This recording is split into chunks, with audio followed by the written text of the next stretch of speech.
Chapter 166. Alliance Masters Updates May 10th. Forget it. For the sake of my life, I'd better not talk about it. What can you teach me? Jiang Shao asked after thinking about it for a while. Second last casually threw the fish bone on the table and said conceitedly, "What do you want to learn?" Jiang Shao shrugged his shoulders and said with a clear plan for his future, two-handed swords, daggers, and free-hand combat. The main thing is physical fitness. I have to increase my physical strength as soon as possible. The faster, the better. Jiang Shao hoped that he would be able to get a professional training plan developed by a professional for him. Second last said in a hoarse voice, "You're a doctor." Jiang Shao said, "I know." Second last said, "Apart from star pets, you only have 5 star slots left. You still need to absorb some practical auxiliary star technique. There won't be any slots for output star techniques in your star map. Even if there are, there won't be many of them. No matter how proficient you are in learning, the upper limit won't be high. After all, you lack the help of output star technique. You won't be able to combine various types of output star techniques to form a perfect battle routine." Jiang Shao nodded and said, "I know what my job is. I won't neglect the essentials." Jiang Shao paused for a while before continuing, "I just want to be more domineering at this stage. At least, I want to be able to fight against the savages and ape ghouls. I don't want my teammates to be busy protecting me." Second last nodded silently and said in a hoarse voice, "Body, dagger, and bare hands." It seemed that second last couldn't teach him how to use a two-handed giant sword, which was understandable. After all, it was not a conventional weapon. However, it didn't matter. Jiang Shao could train the Xia family swordsmanship that had been upgraded to silver quality according to the techniques and moves given by the internal star map. For the time being, he didn't need Xia Yan's help. Since he had already taken her hand-drawn map and chosen to become her apprentice, Jiang Shao definitely wouldn't give up the opportunity to receive training. Although second last only mentioned 3 words, body, dagger, and bare hands. However, Jiang Shao believed that he would definitely learn more than just a few skills if he trained under such a high-level figure. The Provincial League was about to start, and it would be great if second last could help him with intensive training. You're now in the Stardust stage and have already embedded 3 star slot. You still have 1 more that you can use. I'll take you to Liaodong Province and choose a defensive star technique for you. It'll be enough for you to deal with the Beijiang Provincial High School League." Jiang Shao was speechless. "I have endurance for defensive star techniques.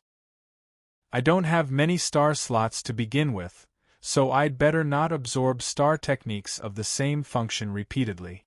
Also, Jiang Shao thought about it again and said, "I've absorbed the halo of nostalgia." Second last stared at Jiang Shao with a menacing gaze and asked, "Why?" Jiang Shao thought quickly and came up with an answer that could kill 2 birds with 1 stone. He continued, "Because I have too few star slots. My parents have already formulated a star technique for me in the early stages. The reason I absorbed the silver quality nostalgia is because I have a gold quality nostalgia star bead that my parents left for me. They said that the success rate would be higher if I replaced it." Second last was slightly stunned, for she didn't expect to receive such a response. The Han family of the Wasteland Reclaimers clearly had a good reputation. Although they weren't soldiers, they abided by the rules and regulations. For the sake of their child, the 2 of them had done something that was against the rules and was extremely dangerous. What a pitiful parent's heart. Did this couple go missing in the Dragon Cave because they were looking for high-quality star beads for their child? His parents, whom he had never met, had to take the blame again. Jiang Shao knew that he wouldn't be able to hide the fact that he had 2 star techniques in 1 star slot from second last. In order to get a good ranking in the Provincial League and help Han Jiangxue get more marks for the college entrance examination, Jiang Shao had already chosen to join second last. He had already obtained the hand-drawn map that second last had given him. In the future, he would definitely have to go on missions with second last. Hence, dawn couldn't be hidden at all.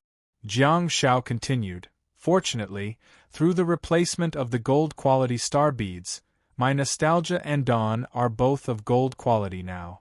Second last's eyes lit up and she said, your first 4 star slots all have 2 star techniques in 1 star slot. Jiang Shao nodded.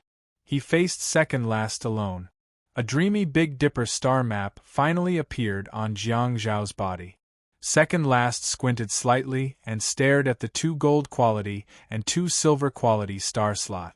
She also saw the extremely special and rare Big Dipper star map. In her career as a star warrior, second last had never seen such a star map before. In fact, she had never seen a similar star map before. Second last said in a hoarse voice, you've already reached the nebula stage. Jiang Shao said, yeah, although his star power level had been increased by using skill points and was purely for show, the star map that was supposed to be rendered by stardust was now pieced together by layers of beautiful nebulae. Second last remained silent for a while before saying in a hoarse voice, all of this should have something to do with your star map. You have very few star slots, but your star map is very special. Star warriors have different characteristics because of their individual star map. Perhaps your star map can greatly increase the probability of acquiring star technique. Second last sighed softly and said, I'm curious about what you'll summon from your star map when you reach the level of star transformation martial arts in the future. Jiang Shao was slightly delighted. His few star slots and his talent of having 2 star techniques in 1 star seemed to have formed a wonderful balance. Second last did not overreact and instead tried her best to make a reasonable analysis. Special star map? Caused special characteristics? That's an interesting explanation. Since second last said so, can I use that reason to go out and swindle others in the future? Second last asked, did your parents leave you any other star beads? Jiang Shao suddenly had an idea and said, I'm not too sure. Han Jiangxue was the one who gave me the star beads. Second last nodded thoughtfully and said, you can ask your sister in private. If she doesn't have any, we can consider star beads with more star technique. Second last said straightforwardly, you're already extremely lucky to be able to find your way home from the upper dimensions. Your parents went to the upper dimensions of the snowfield and the arsenal, but they still managed to return alive. That's already a small probability. Your sister probably won't have any more high-quality star beads from the upper dimensions. Jiang Shao secretly clicked his tongue and thought to himself, my parents, whom I've never met, have taken the blame. Second last continued, if there are any, come back and tell me. You can only absorb them after you get my permission. Your parents may have left these high-quality star beads, but they don't know about your current star technique absorption, after all. I'll check for you. Jiang Shao simply nodded obediently. He could tell that second last didn't think that Jiang Zhao's parents had left behind other high-quality star bead. In fact, finding his way home from the upper dimensions of 2 different dimensional spaces was already a fantasy for anyone. Second last continued, if not, I'll decide what kind of star technique you should embed in your remaining star slot in the future. I'll find star beads for you.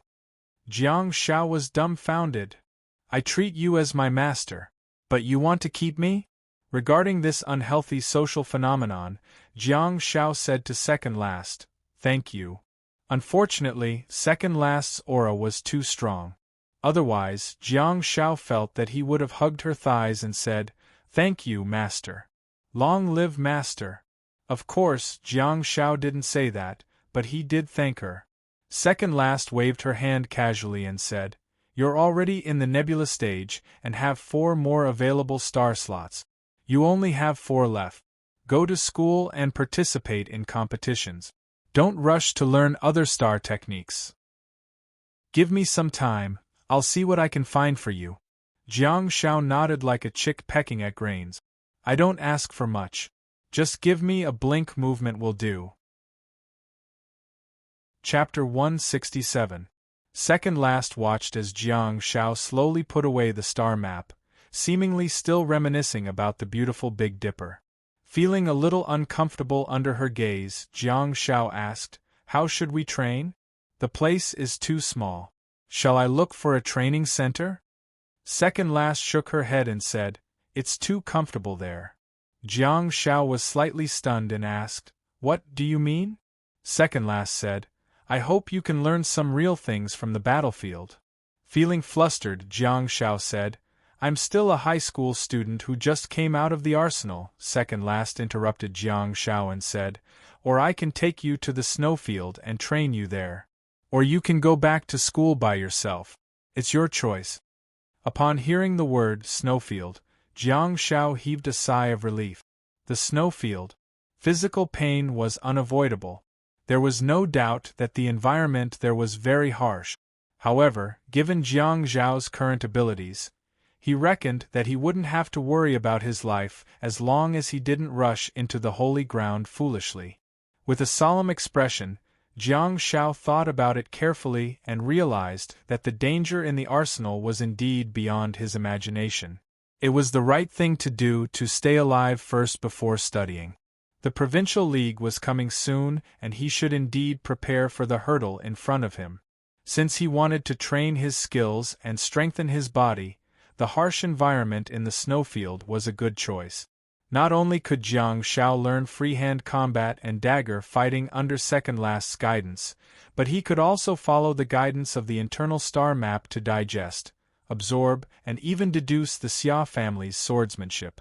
Most importantly, Jiang Zhao's physical fitness could be effectively improved by undergoing tough training in such a harsh environment. Everyone knew that Jiang Shao was just an empty shell when he was in the nebula stage. At this moment, his true star power level was only in the late stardust stage. In addition, Jiang Shao could also obtain some white ghoul star beads and even white ghoul witch star beads in the snowfield. The white ghoul witch star beads could not be bought on the market. It would always be beneficial to obtain more. After all, the temptation of the gold quality blessing was great. In general, training in the snowfield was a good choice. Jiang Shao gritted his teeth and stomped his feet.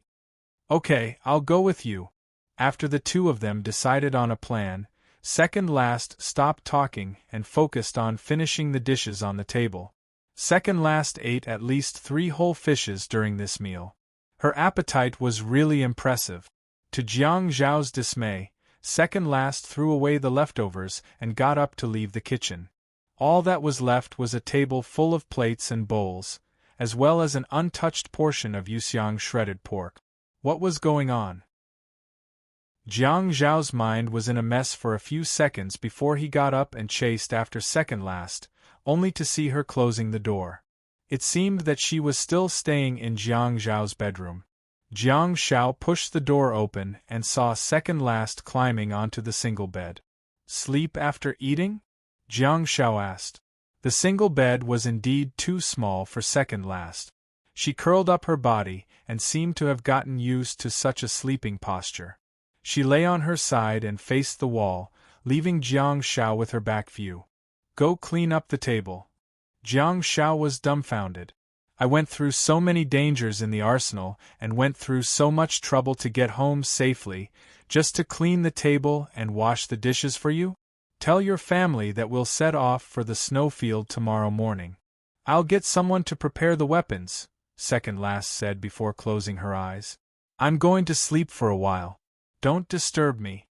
Jiang Shao felt like cursing and stomping his feet. "I'm still a child who just got out of the arsenal. Although I'm not returning home in glory, I'm at least returning home in glory." For an awakened of Jiang Zhao's level, it was truly an honor to be able to return to Earth unscathed from the arsenal, not to mention the dangers that Jiang Shao encountered in the arsenal. Staring at the massive Second Last on the bed, Jiang Shao opened his mouth but didn't scold her in the end. "Did I find a fake master?" Jiang Shao sighed and closed the door in the end.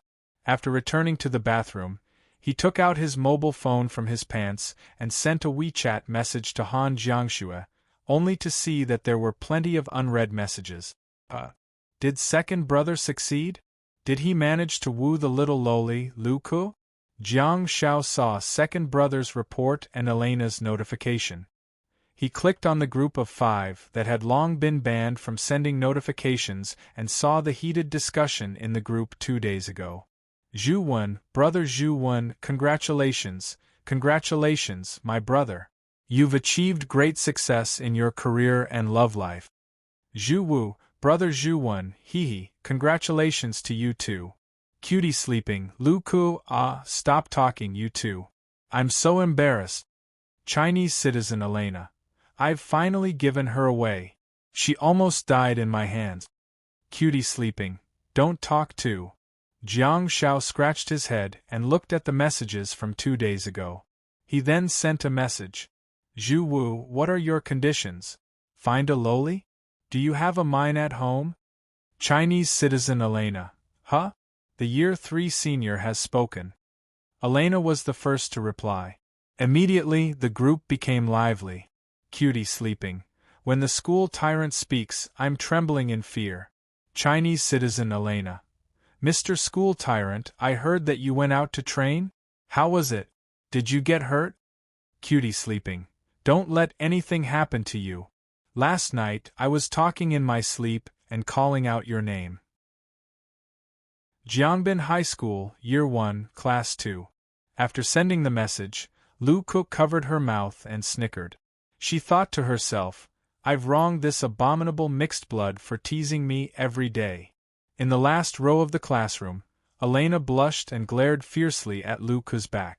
Zhu Wen was seated in the second last row, staring at the teacher and writing on the blackboard in front of him while deep in thought. Zhu Wu was also seated in the second last row, but he was fast asleep and didn't feel his mobile phone vibrating at all.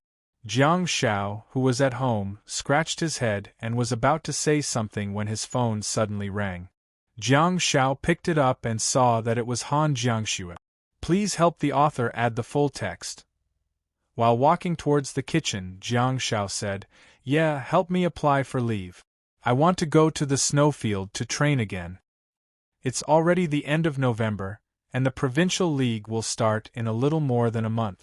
I'm thinking about hunting for some white ghoul which star beads to see if I can improve further. Yes, it's because second last is around. This is a rare opportunity. She's the guardian of the night and the main attacker. It would be a pity not to seize such an opportunity.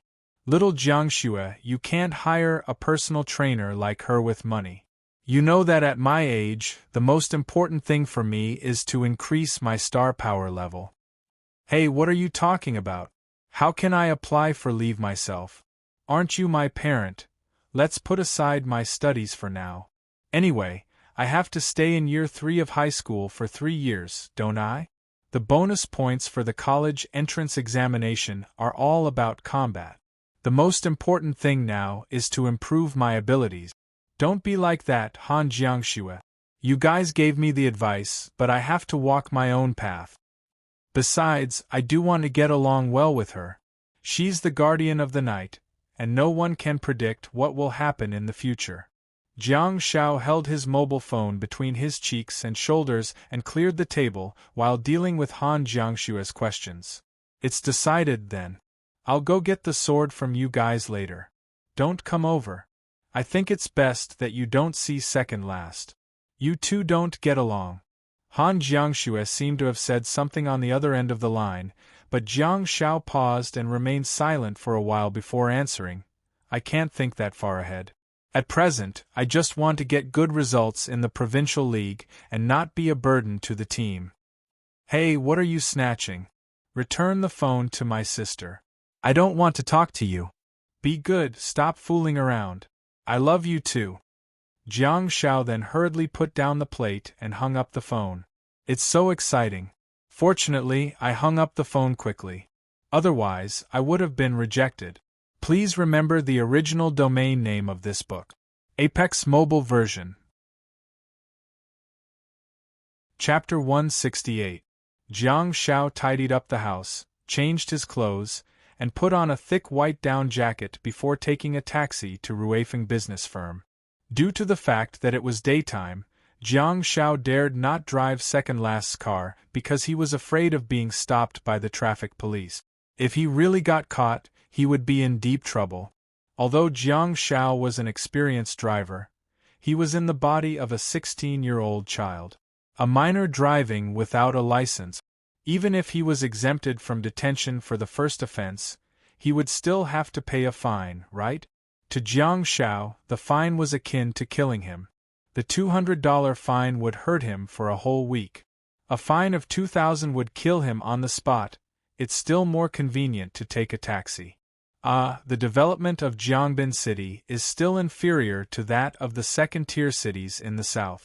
At least, the subway lines can't cover the entire city. It would be a waste of time to take the bus. Jiang Shao wanted to go home and have a good sleep. Why don't I go back and tell second last to rest at home for another day tomorrow?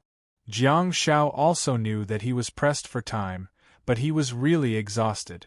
The feeling of physical and mental exhaustion was indescribable. Jiangbin City, East District, Ruifeng Business Firm.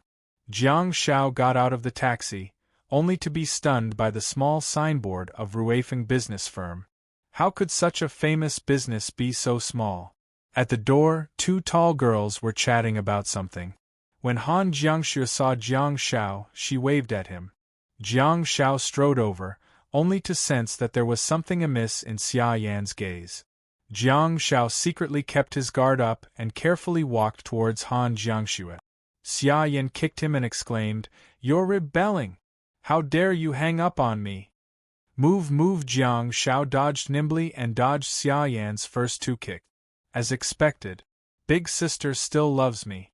Before Xia Yan could kick for the third time, Han Jiangxue stopped her. Xia Yan glared at Jiang Shao angrily with an indignant expression. Jiang Shao scratched his head and chuckled. He didn't know if Xia Yan flew into a rage out of humiliation because he hung up on her or because she said, "I love you too." "We've already sold all the star beads we seized in the arsenal," Han Jiangxue said. 50,000. Stunned, Jiang Shao asked, 50,000 yuan? Yeah, a total of 48,700 savage star beads, plus a few low-level savage star bead. The trading firm gave us a round figure, Han Jiangxue said with a nod. Wow, I'm rich. Jiang Shao rubbed his hands excitedly. Hee. Xia Yan sneered and looked at Jiang Shao. You can't even afford a ticket to the arsenal with 50,000 yuan. Jiang Shao. What does it have to do with the tickets? Anyway, it was the school's money. Jiang Shao asked, how much is it? Han Jiangxue didn't want to say it at first, but when she saw how curious Jiang Shao was, she explained patiently, the swordsman, the spearman, and the female archer will cost a total of 27 star beads. 13 ape ghoul star beads at a recycling price of 2,500 yuan each. As for the remaining savage star beads, the trading firm rounded them up to a total of 50,000 yuan. Silver quality, female archer star bead, 600 for one. Jiang Shao said helplessly. Han Jiangxue nodded and said, the recycling price is, of course, lower than the selling price. There's not much of a market for swordsmen and female archer star beads in Beijiang because the effects of hatred are too low. Compared to fangs and claws, people prefer the green glow and endurance of the white ghouls. Xia Yan defended Han Jiangxue and explained, although they're silver quality star beads, the star techniques contained in them are of brass quality. In terms of effectiveness, they're inferior to the brass quality star beads of the white ghouls. Jiang Shao nodded and said, ape ghoul star beads for 2,500 yuan each? Han Jiangxue said, that's a good recycling price. Jiang Shao asked, logically speaking, berserk and severe damage are both very powerful, right? Xia Yan humphed and said, berserk is a suicidal star technique. It's not as popular as you think. The reason why the ape ghoul star beads can be sold at such a high price is all because of severe damage. Jiang Shao shrugged helplessly and asked, what do you plan to do next? Han Jiangxue said, when the money arrives in a while, We'll split all the earnings into two and transfer them to Li Wei and Xia Yan. Let's find a place to have a good chat. Hey, don't give it all to us. Leave some for yourself too. Xia Yan frantically looked at Jiang Shao and gestured for him to persuade Han Jiangxue. Xia Yan clearly wasn't interested in the tens of thousands of yuan. It didn't matter to her, but to the two of them, the money could improve their living standards. Jiang Shao thought about it again and again before snapping back to his senses. He looked at Xia Yan and said, "We've absorbed a large number of savage sorcerer and witch star beads in the arsenal. Those should be the shared assets of the team. My sister said that there's no problem." Seeing the gratified look in Han Jiangshue's eyes, Jiang Shao chuckled and said, "It's not enough to give all the money to you and Li Wei. We have to pay for it." Han Jiangxue was dumbfounded. Jiang Shao looked at Xia Yan affectionately and said, "There's no more money. Sis, I'll pay with my body." Xia Yan held onto Han Jiangshue's arm and retorted, "Your sister is here. You won't get to pay with your body." Han Jiangshue's expression was extremely interesting. She turned around and stared at Xia Yan in shock. Xia Yan's expression changed and she smiled awkwardly before saying softly, "I was just joking, Xue. I was just joking with Xiaopi. I was just spouting nonsense." Han Jiangxue curled a finger and knocked Xia Yan's forehead gently. She chided, "What nonsense are you thinking about in your head?" Xia Yan covered her forehead with one hand and blinked her large eyes while looking at Han Jiangxue aggrievedly. However, she didn't dare to speak under the reproachful gaze of Han Jiangxue. Why don't you guys go back and give me the sword now?" Jiang Shao asked. His wooden giant sword was still in Han Jiangshue's Sky Smasher, and he was there to retrieve it. "There's no hurry. Let's find a place to talk first." Han Jiangxue looked around and took the lead. To his surprise, Xia Yan loosened her grip and did not walk forward with Han Jiangxue. Instead, she fell a step behind and walked together with Jiang Shao. Jiang Shao asked warily, "What are you trying to do?" Xia Yan smacked Jiang Zhao's shoulder angrily and said, "Your sister is right in front, what else can I do? Kid, help me persuade your sister. She's already in the nebula stage, and she only has 5-star technique. I'm thinking about buying her a Rules Awakened star bead, but you know her temper. She won't agree to it. She's just like a stubborn donkey." Jiang Zhao's lips twitched awkwardly and he thought, it's best not to let Han Jiangxue hear that description. However, Xia Yan's words made sense. Until now, Han Jiangxue only had 5-star technique. Previously, when the two of them saved Xia Yan's life in the snowfield, Xia Shanhai gave them 2-star beads. After much persuasion from Jiang Shao, the two of them accepted one of the blue crown star beads. In other words, Han Jiangxue had a gold-quality Rules Awakened star bead. However, she was only in the nebula stage, and she only had one blue crown star bead. If she wanted to absorb that star technique, she would have to wait until she reached the galaxy stage in order to have a greater chance of success. The Provincial League was just around the corner and Han Jiangxue did lack Rules Awakened star technique. Han Jiangshue's personal star map seemed to be more resistant to the Savage Sorcerer's Zombie Spirit and Corpse Explosion. Despite her impressive talent, she actually failed to obtain any star techniques after absorbing 3 Savage Sorcerer star beads in a row. Xia Yan muttered, "She always feels that I've given her too many things, but she doesn't even think about how much she's helped me. How did I break through to the middle of the nebula stage? Wasn't it all because she gave me an extra mercenary star bead?" Jiang Shao looked at Xia Yan speechlessly. Strictly speaking, that star bead belonged to Jiang Shao, but he had kept it for Han Jiangxue for her to break through to the late nebula stage. Xia Yan continued, "Although we're a team, she obtained the star beads of the sorcerers and witches by lying on the cliff and relying on her own strength to launch sneak attack. We didn't help at all, but she gave all the benefits to everyone in the team." Jiang Shao said in a timely manner, "We're indeed a team." Xia Yan stomped her feet and said, I just want to buy her a Rules Awakened star bead. From another perspective, I'm doing it for the sake of the team. She just doesn't agree, but I'm afraid that she'll get angry. I'm so annoyed. Go and help me persuade her. Oh my goodness, she's amazing. You're afraid that she'll get angry? What happened to your arrogant and willful spirit? Why are you so cowardly? Jiang Shao looked at Xia Yan speechlessly and said, I'll go to the snowfield this time and see if I can seize some white ghoul witch star beads. I'll sell them and buy some star beads for her. Xia Yan said casually, Why go through so much trouble? I'll just buy the flame torch star bead and you can give it to your sister. Just find an excuse. Aren't you admired by the guardians of the night? Just say that they recruited you and groomed you, so they gave it to you. Jiang Shao was speechless. Xia Yan said, It's settled then.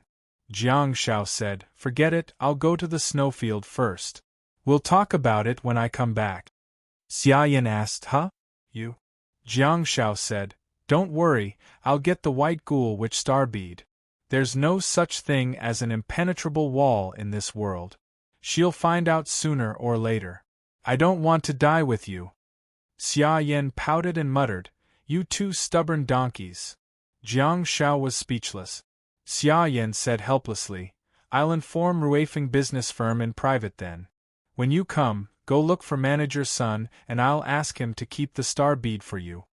Jiang Shao said softly, You can't tell her about this. We have to act first and report later. If she finds out that I've seized the white ghoul witch star bead, she definitely won't let me sell it. She'll definitely let me keep it for myself.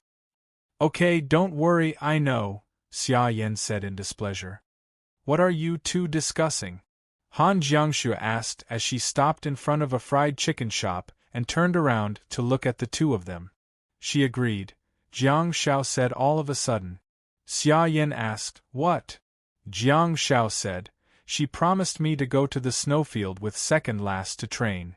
Xia Yan asked, Why do you say that? Jiang Shao stared at the fried chicken shop in the distance and said softly, She wants to take me to a good meal. Staring at the slender figure in front of the fried chicken shop, Jiang Shao made up his mind. Sister, when I come back, I'll definitely buy you a flame torch star bead. Oh, but then again, what's a flame torch star bead? Let me check on the internet first. Please remember the domain name of this book. Top mobile version website. Chapter 169. Alliance Master 6/10******. A month later. Jiangbin High School, Year 3 Class 1.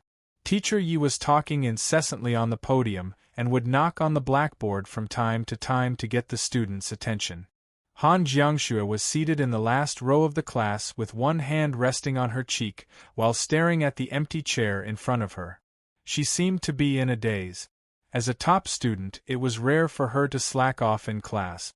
You're standing on the bridge to look at the scenery. The person who's looking at the scenery is watching you from upstairs. On the other side of the aisle, Xia Yan pretended to take notes in her notebook, but her attention was not on the teacher at all. She combed her slightly messy chestnut-colored hair with one hand and secretly glanced at Han Jiangxue, who was not far away from her. Every time she saw Han Jiangxue in a daze, Xia Yan would feel extremely complicated. Xia Yan had mixed feelings. She liked Han Jiangxue, who was quiet, but she didn't like it when she missed someone else. The morning sun shone through the window of the classroom and onto Han Jiangxue's long, black hair that was like a waterfall. It also painted a halo on her beautiful body and made her look extremely beautiful. In such a beautiful scene, the quiet and elegant person was frowning slightly, as if there was some hidden bitterness and something on her mind. Xia Yan retracted her gaze helplessly and placed her left elbow on the table. She lowered her head and took out her mobile phone from the desk with her right hand. Little Red Circle ignored the notification on WeChat and opened Weibo directly. It was a little ridiculous. Xia Yan actually realized that she missed Jiang Shao a little too. Logically speaking, it was only right for her to be worried about him. After all, he was a member of her team. But why would she miss him? Without the bickering and noisy little kid beside her, life in year 3 would lack a lot of fun. Okay. Yes, I must be bored. That's why I miss that mischievous and frivolous little kid. Xia Yan opened Weibo and clicked on a profile picture skillfully. As soon as she picked up her mobile phone, she had already expected the result because she had already set Jiang Xiaopi mischievous or not as a special follower. If he had any updates, there would be a notification on her mobile phone and she would be able to see it without entering the app. The latest Weibo post under the profile picture was still posted a month ago. Jiang Xiaopi mischievous, or not 11-27 from Huawei, Meimong C199, if you don't go crazy, you won't survive. Picture, P.S. It's the 99th day that I've liked little Jiangxue. Below the text was a picture of a half-toothed parrying blade and a wooden giant blade. The giant sword was given to him by Xia Yan, and there was a pitch-black and exquisite combat sword placed diagonally above the giant sword. Xia Yan had seen the photo many times. At first, she thought that Jiang Shao was showing off his newly acquired weapon, but after thinking about it, she seemed to have understood what he was trying to do. Is this healer determined to change to DPS? Due to the fact that he had too few star slots, he could not start with star technique. Hence, he could only start with human skills. Does he want to be an assassin? Xia Yan was rather disdainful of that as she felt that Jiang Shao was being too greedy. She thought, it's good enough that you can play with swords, yet you want to be proficient in multiple techniques? Moreover, was it really up to a healer to deal damage? As long as you properly heal your team members, we'll be the ones to worry about the damage output. However, when Xia Yan recalled the exquisite swordsmanship that Jiang Shao displayed when he was besieged by a group of ape ghouls, she got rid of the disdain in her heart. It was undeniable that Jiang Zhao's mastery of the two-handed sword was indeed far beyond Xia Yan's expectations. Whenever Xia Yan thought of the scene of Jiang Shao being besieged, she would find it unbelievable. Every advanced move that Jiang Shao made was evolved from the most basic move. Even if she did not teach Jiang Shao the advanced steps and swordsmanship, he seemed to have already developed a large number of combat skills through actual combat. Besides, after being slapped away by the Ape Ghoul King, he probably went through a lot of hardship. Apart from being chased by the ape ghouls, he even encountered a few members of society. Xia Yan found it hard to imagine how helpless and isolated Jiang Shao was, especially since he was in an auxiliary profession. It was indeed rather cruel. Although Jiang Shao had never complained and was still laughing and joking after coming out of the arsenal, Xia Yan still felt a little remorseful after she snapped back to her senses. To put it bluntly, she thought that it would be fine as long as Jiang Shao healed his teammates. However, what was the truth? Where was she when Jiang Shao was being chased by the ape ghouls? Xia Yan pursed her lips and looked at the Weibo post again. It said, "If you're not crazy, you won't be able to talk." She sighed softly. The more time she spent with Jiang Shao, the more she understood him. She knew that he was a duplicitous person. He was mischievous and flirtatious, just like a mischievous younger brother. However, he was always the most reliable person at the most critical moment, whether it was in the snowfield, in the holy ground, or during the accident in the armory. Xia Yan looked at her mobile phone and secretly sighed. Xia Yan, you're the main output of the team, yet you let a child of the auxiliary profession make such a choice. He's a medical awakened with only 5 star slots left.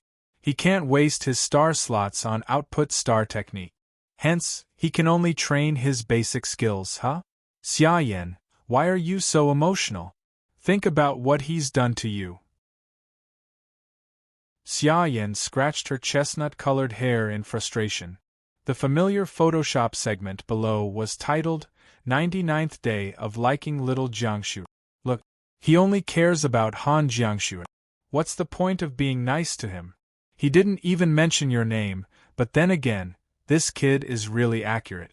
Xia Yan even deliberately calculated that it would be the 99th day since he announced that he liked little Jiangxue on the first day to November 27. As a capricious husky, he definitely wouldn't blame himself for that long. Xia Yan adjusted her emotions and secretly muttered to herself, I hope he doesn't stay at the 99th day forever. The Weibo comments below were filled with a bunch of poisonous fans candles. As for why there were a bunch of candles, it was, of course, because of Su Ro. The viewers in the livestream were happy to watch, and Su Ro was also willing to play with this younger brother. Jiang Zhao's age was a natural protection for him. He was like a little brother to Su Ro, and no fans would think that Su Ro and Jiang Zhao would be in a relationship. Besides, Jiang Zhao was also very unique and popular. Hence, Su Ro was very willing to interact with him. Su Ro was the one who found out about Jiang Zhao's request for leave to train in the snowfield from Han Jiangshu. Not only did she reply to Jiang Zhao's Weibo post, but she also revealed the news during the livestream. Hence, the poisonous fans also found out about Jiang Zhao's whereabouts. Hence, the comments below Jiang Zhao's Weibo were filled with candles and blessings. Regardless of whether the netizens were sincere or just joking, candles were always better than incense. Xia Yan found a few familiar faces in the comments below. Although she had never spoken to them before, she knew that they were Jiang Zhao's few friends. They were the members of the Year 1 team from Jiangbin High School. The Chinese citizen Elena seemed to be very concerned about Jiang Zhao. This guy named Zhu Wu even said that he's waiting for Jiang Zhao to come back for a meal? Is he celebrating getting out of singlehood?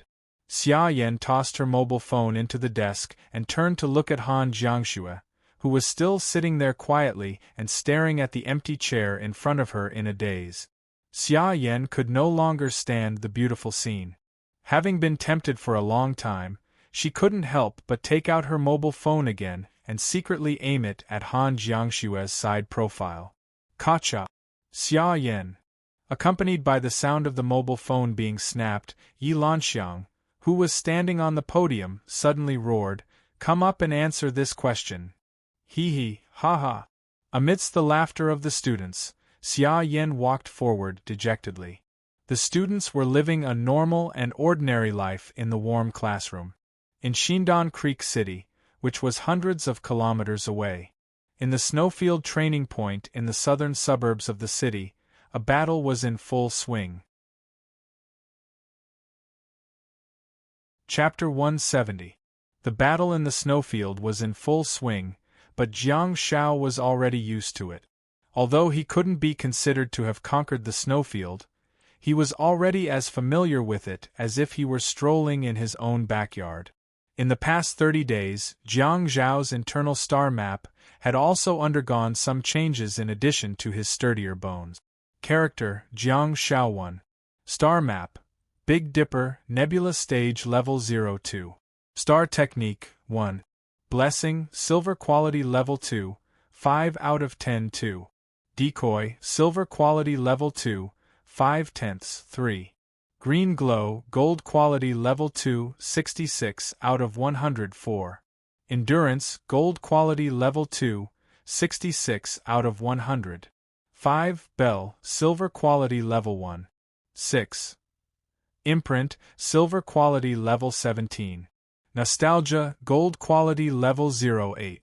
Dawn, Gold Quality Level 0. 3. Basic Technique. Hand-to-hand Combat, Silver Quality Level 4. 2. Star Power Abundance, Silver Quality Level 13. Dagger Mastery, Silver Quality Level 44. Xia Family Swordsmanship, Silver Quality Level 84. Skill Points, 145. White Ghoul Star Bead. 50 White Ghoul Witch Star Bead. 1 inch the past month, second last did not bring Jiang Zhao to the holy ground in the snowfield to take a look. Instead, she brought Jiang Zhao everywhere to see the time and space tunnels, guarded by the Guardians of the Night. Those time and space tunnels were similar to the so-called portal of the Holy Ground, except that they weren't as wide as the one in the Holy Ground. With second last by his side, the Guardians of the Night did not lock Jiang Zhao up. In fact, Jiang Shao felt that Second Last was using a unique method to tell the Guardians of the Night or her superiors that she had found a suitable teammate. Perhaps because he had visited the various time and space tunnels in the snowfield and was considered to have gone deep into the enemy's hinterland, Jiang Shao slaughtered a total of 8 white ghoul witches. He absorbed 7 white ghoul witch star beads and kept 1 white ghoul witch star bead, which he planned to exchange for money for Han Jiangshu. According to Xia Yan, the flame torch star bead was only kept by Ruifeng Bank on account of her. Otherwise, it would have been long gone.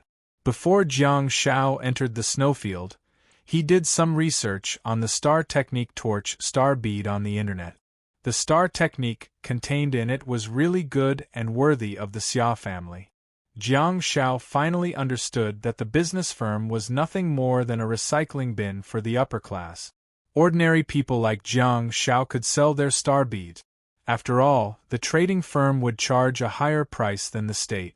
However, if he wanted to buy some powerful star beads from the trading firm, he wouldn't be able to. Not even a door. The flame torch bead was only retained because of Xia Yan's request. If Jiang Shao sold the white ghoul witch star bead, he would be able to earn 200,000 yuan. As for what he could buy with it, he didn't have any hopes. If he wanted to make a fortune in the trading company, it would probably be impossible in his lifetime. Although he couldn't make a fortune, China was vast and the basic technique star beads of other provinces were not bad either. As long as there were large quantities and special effects, he would be able to use them. However, due to nostalgia, Second Last was extremely strict with him. She had already given him a strict order not to absorb other star techniques in the near future. She would either help him collect them or bring him to fight. Jiang Shao didn't know if he should feel happy or frustrated. Back to business. Apart from blessing and decoy, Jiang Zhao's green glow and endurance had also increased by a small level. In the snowfield, everything was lacking except for white ghouls. Apart from that, Jiang Shao also kept 50 white ghoul star beads, which he planned to use as supplies in future battles. Due to the fact that Jiang Shao consciously conserved the white ghoul star beads and used nostalgia, as well as the increase in his combat power, the battles ended faster and faster. Jiang Shao relied more on absorbing star power to recover. Fortunately, the silver quality star power abundance had actually increased by a small level in the 3rd section of the basic technique. Apart from star power abundance, Jiang Zhao's other basic techniques had also improved greatly. The typical ones were freehand combat and dagger mastery.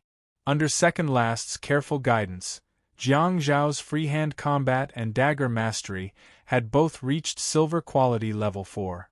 It was no exaggeration to say that it was a huge improvement. They were both of silver quality, and every small increase in level would be equivalent to a large increase in brass quality. In the past month, Jiang Shao had increased those 2 skills by 3 levels. What made Jiang Shao the happiest was the silver quality Xia family swordsmanship. Xia family swordsmanship, silver quality level 8. The significance of that was self-evident.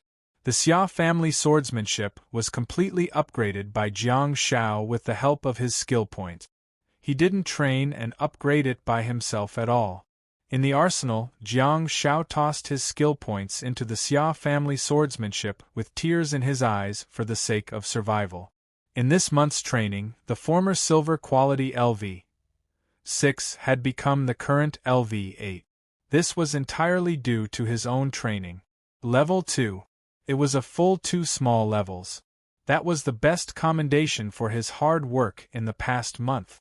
That not only meant that he had completely mastered the swordsmanship techniques given to him by the internal star map, but it also meant that he had mastered the techniques before level 6, caught up with the progress, and continued to move forward according to the guidance of the internal star map. Besides, the results of actual combat training under the guidance of the internal star map were much better than Xia Yanyan's. If such a thing were to happen in terms of star power, Jiang Shao would probably be overjoyed. Unfortunately, Jiang Zhao's star power was still in the nebula stage level 0. That meant that his physical strength was still not enough to support the nebula stage. He was still not an awakened in the nebula stage in the true sense. He had only obtained the title of nebula stage because of his skill points. Hence, it could be considered an undeserved reputation. Time passed quickly. Even though he was training hard, Jiang Shao still felt that time passed very quickly. The winter break was about to begin, and the final exams of the first semester of Year 3 were just around the corner. Without a doubt, the Beijiang Provincial League would begin soon, and the tough days in the snowfield would probably not last long.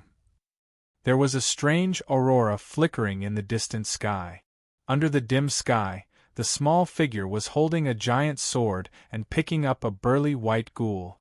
The plump white ghoul was lifted into the sky, but Jiang Shao did not pay attention to it.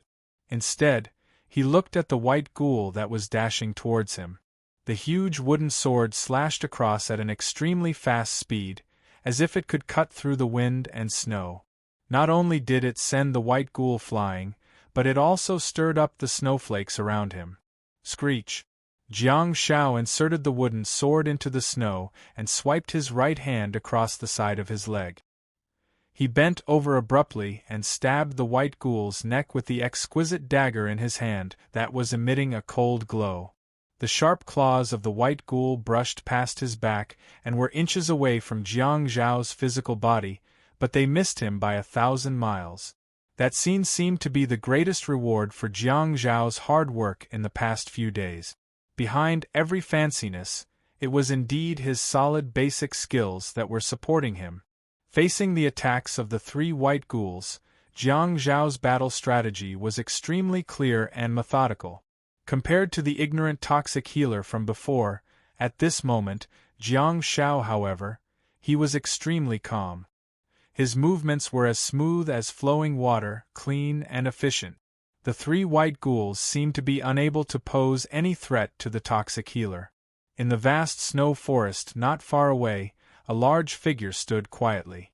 She was wearing a large black cloak, and was watching the scene from afar. There seemed to be a tinge of admiration in her eyes.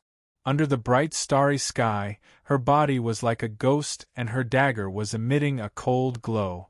How beautiful would it be when paired with a pot of tea? While thinking to herself, she suddenly swiped the side of her leg and threw out a pitch-black half-toothed sword. Whoosh! The pitch-black sword cut through the sky. Jiang Shao had just dealt with the white ghoul that had descended from the sky, and he turned his head abruptly, only to see that the second white ghoul that he had just slashed had already been pierced in the head, and was nailed to a tree far away. Second Last said, "Military posture, look at it." After hearing Second Last's words, Jiang Shao hesitated for a moment before putting the dagger back into the scabbard on the side of his leg and inserting the wooden giant sword into the snow. In this boundless wind and snow, his body was perfectly straight and motionless. It had already been a month. Jiang Shao felt like crying. I just didn't participate in the military training. Does God have to punish me like this? Indeed, I'll be punished for skipping military training. One day, I'll have to suffer double the pain that I didn't get to experience back then. Second Last picked up a few branches and turned around to walk into the cave behind her. She then placed the branch in her hand on the burning bonfire. She knelt on the ground and tied her ponytail behind her before turning around to look out. In the snowstorm, the figure maintained a standard military posture and remained motionless. In the harsh snowfield, being asked to stand in a military posture was not only a form of physical training, but also a form of willpower training. His face had turned purple from the cold and his fingers were stiff. He was staring at the corpse in the distance, just as she had requested. Sometimes, she felt that she shouldn't have night vision. Otherwise, she wouldn't have been able to see his frostbitten skin so clearly. In that case, she wouldn't have to wait for the white ghouls to rush over because of the smell of blood. She would just let Jiang Shao warm up as soon as possible. She picked up the small pot of hot water that was boiling on the bonfire and poured it into the thermos flask. She then got up and walked to the entrance of the cave. She slowly sat down and shifted her body so that she could have a better view. She sat against the stone wall at the entrance of the cave and tilted her head to look at the small figure standing in the snow. She seemed to have thought of something as a smile appeared on her cold face. She looked at his serious and focused expression. She thought about everything that he had done in the past month. Second Last held the cup and took a sip of hot water. She knew that, in the future, with such a person in her team or with such a person standing behind her, she felt at ease. Chapter 171. Jiang Shao didn't know how long he had been in that position, but he felt that it was difficult for him to focus again. His eyes were fixed on a corpse that couldn't be moved. He had been staring at it for such a long time that he was getting dizzy. He had been in that position for a long time, so long that Second Last could wake up after taking a nap and pick up the corpses in the snowfield. Jiang Shao could even smell the aroma of meat. Jiang Shao yelled in his heart, "Darling, hurry and call me home for dinner. If I don't eat now, the white ghouls will follow the aroma. Isn't the smell of blood enough? You even have to add the aroma of barbecued meat. You're indeed an expert. Come back." Second Last's hoarse voice finally sounded from afar. Jiang Zhao's body trembled slightly, and his limbs stiffened while his face turned numb. He then staggered back into the cave. Second Last had long said that after reaching the nebula stage, he could use star power to cover his body to block the wind and snow. However, no matter how he tried to block it, he would still be frozen if he just stood there motionlessly like Jiang Shao.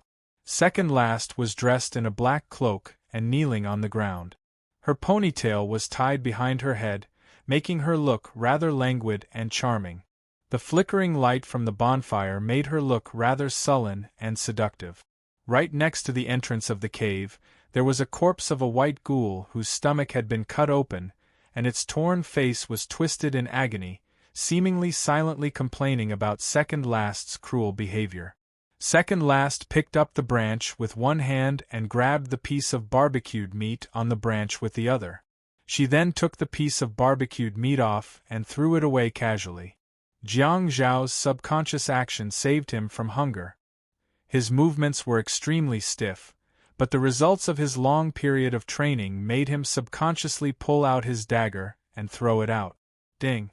The dagger pierced through the piece of barbecued meat and nailed it to the wall in the depths of the cave. It was too thrilling and he almost didn't get to eat. It wasn't because the barbecued meat would get dirty when it fell to the ground, but how dirty would the dagger be? Jiang Shao, who was famished, didn't care if it was dirty or not. It was because Second Last wouldn't let him eat it once it fell to the ground. Jiang Shao didn't know if he was there to practice knife throwing or dagger wielding. Since Second Last had asked him to do that, he followed suit. Unfortunately, the star technique green glow was different from nostalgia.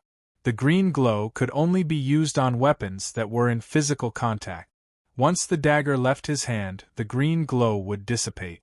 Otherwise, Jiang Shao would have thrown out a dagger with a repelling attribute. Second Last said calmly, "Well done," in Russian. "Thank you," in Russian. Jiang Shao responded and quickly walked towards the entrance of the cave. Ever since the beginning of their training trip, Second Last had taught Jiang Shao some Russian, most of which were used in daily life. Although Jiang Shao didn't know what exactly Russian was, he had a good grasp of the pronunciation. During the past month, Jiang Shao gained a new understanding of Second Last. When they first met, Jiang Shao was shocked by her power and felt that she was a temperamental person. As he got to know her more, Jiang Shao realized that she was not as eccentric and temperamental as he had imagined. It was just that she was too powerful and too vicious, making it hard for others to get along with her. There were probably two qualitative changes in the relationship between the two of them.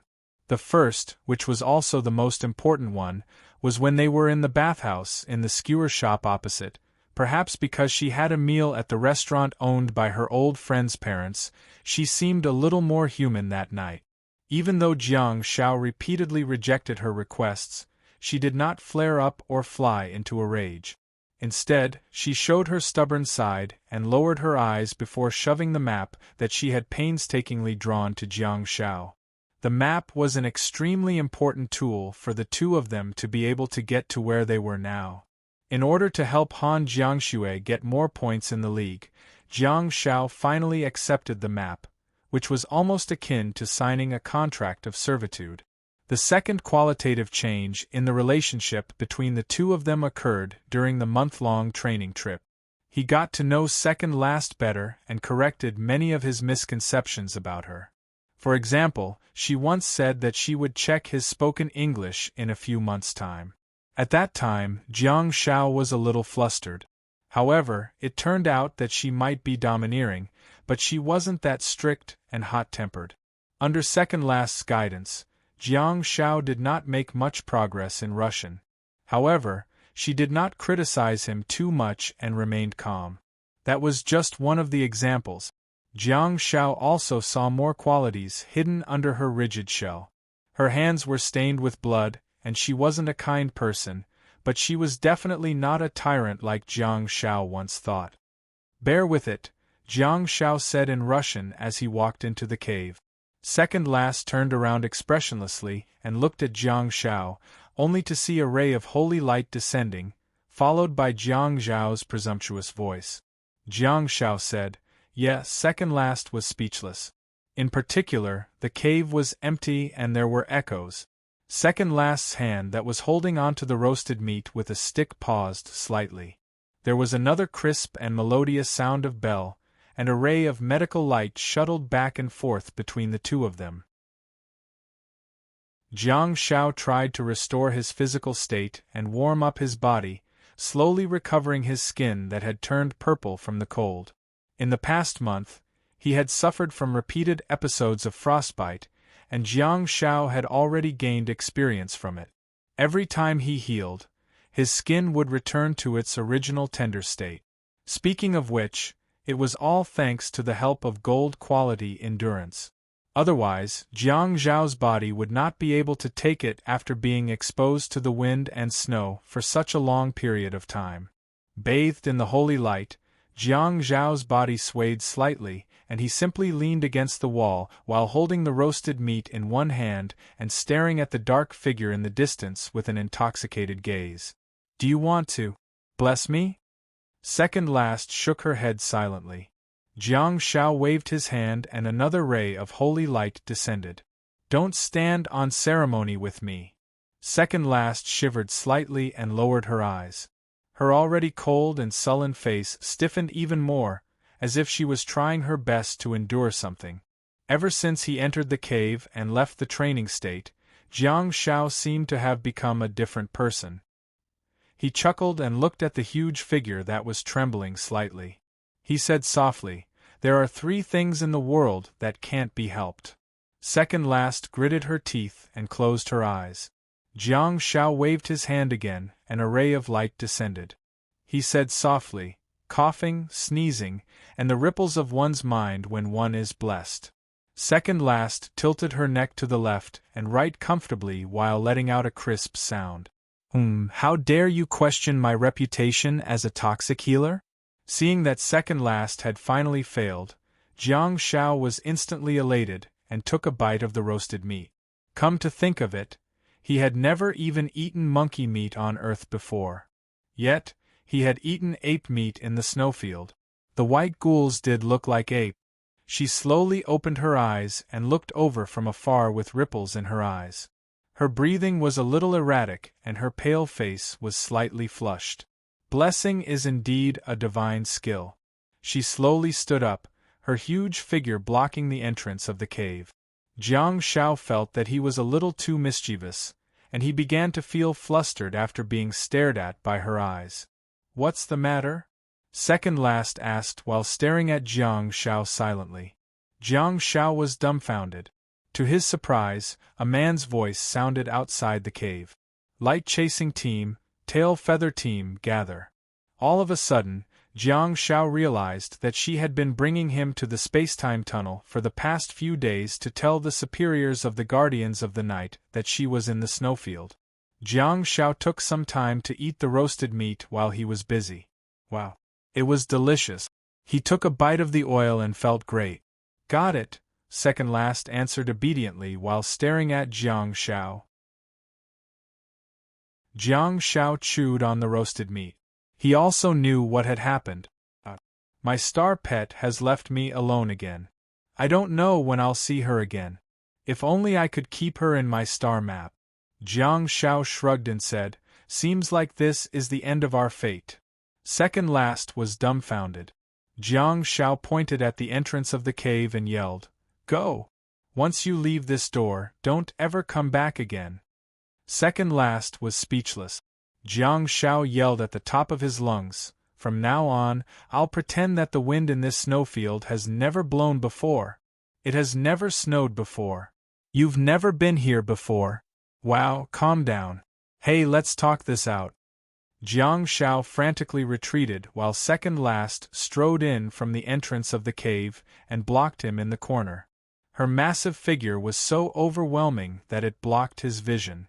Second Last leaned over and pressed her hand on Jiang Zhao's shoulder, giving him a great shock. Second Last asked in a hoarse voice with some concern, Can you go back by yourself?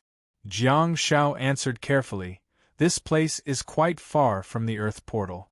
Second Last placed her slender palm on his face and used her thumb to gently wipe off the golden oil stain at the corner of his mouth. She said in a hoarse voice, So you have to be careful. Jiang Zhao's expression was a little unnatural as he tilted his head back slightly and answered, Okay, I got it. Second Last squinted her long and narrow eyes and stared at Jiang Shao for a long time, causing him to feel flustered. Dozens of seconds later, she slowly moved her hand to the side of her thigh and pulled out a pitch-black, half-toothed sword. She then handed it to Jiang Shao and looked down at him. Don't die. Jiang Shao was finally a little more serious. He said, You too. Be careful. I reckon it's going to be a difficult mission. Upon hearing this, Second Last's stiff facial muscles eased up a little. She turned around and said, I won't bother you anymore. That's exactly what you want. Jiang Shao chased after her and muttered, What are you talking about? Even if you spend a long time with a cat or dog, you'll develop feelings for it. Even if you don't bother me, I don't want anything to happen to you. Second Last didn't respond and simply turned around to leave, her black cloak fluttering in the snow. Jiang Shao leaned against the wall of the cave and held onto the half-toothed sword in his hand. In the distance, the huge figure. It gradually disappeared in the wind and snow. Chapter 172. Alliance Leader 7/10. Due to the fact that Second Last had left hurriedly, Jiang Shao dared not continue to stay there. The corpses of the white ghouls would definitely attract all sorts of hunters. Jiang Shao used to look forward to the arrival of the white ghouls so that he could move his stiff body. But now Jiang Shao quickly ate a few mouthfuls of barbecued meat, filled his water bottle with water, packed his luggage, and set off quickly. Once again, Jiang Shao yearned for the space bag. The giant sword and the military backpack were not very convenient to carry. But then again, spatial star techniques were not something that could be bought with money. Some star beads would no longer have anything to do with money once they reached a certain level. In all of China, there were very few dimensions that produced spatial star techniques. Without a doubt, every dimension that produced spatial star beads was guarded and controlled by the national army. While thinking about it, Jiang Shao suddenly stopped in his tracks because he vaguely heard the roars of the white ghouls. This voice, the white ghouls were fighting? Jiang Shao was a little hesitant. Logically speaking, he should take a detour and walk out of the snowfield to return to Earth. However, Jiang Shao was no longer a simple nanny. His Xia family swordsmanship was already very powerful and his strength had improved qualitatively. All of a sudden, Jiang Shao heard an old roar. White Ghoul Witch?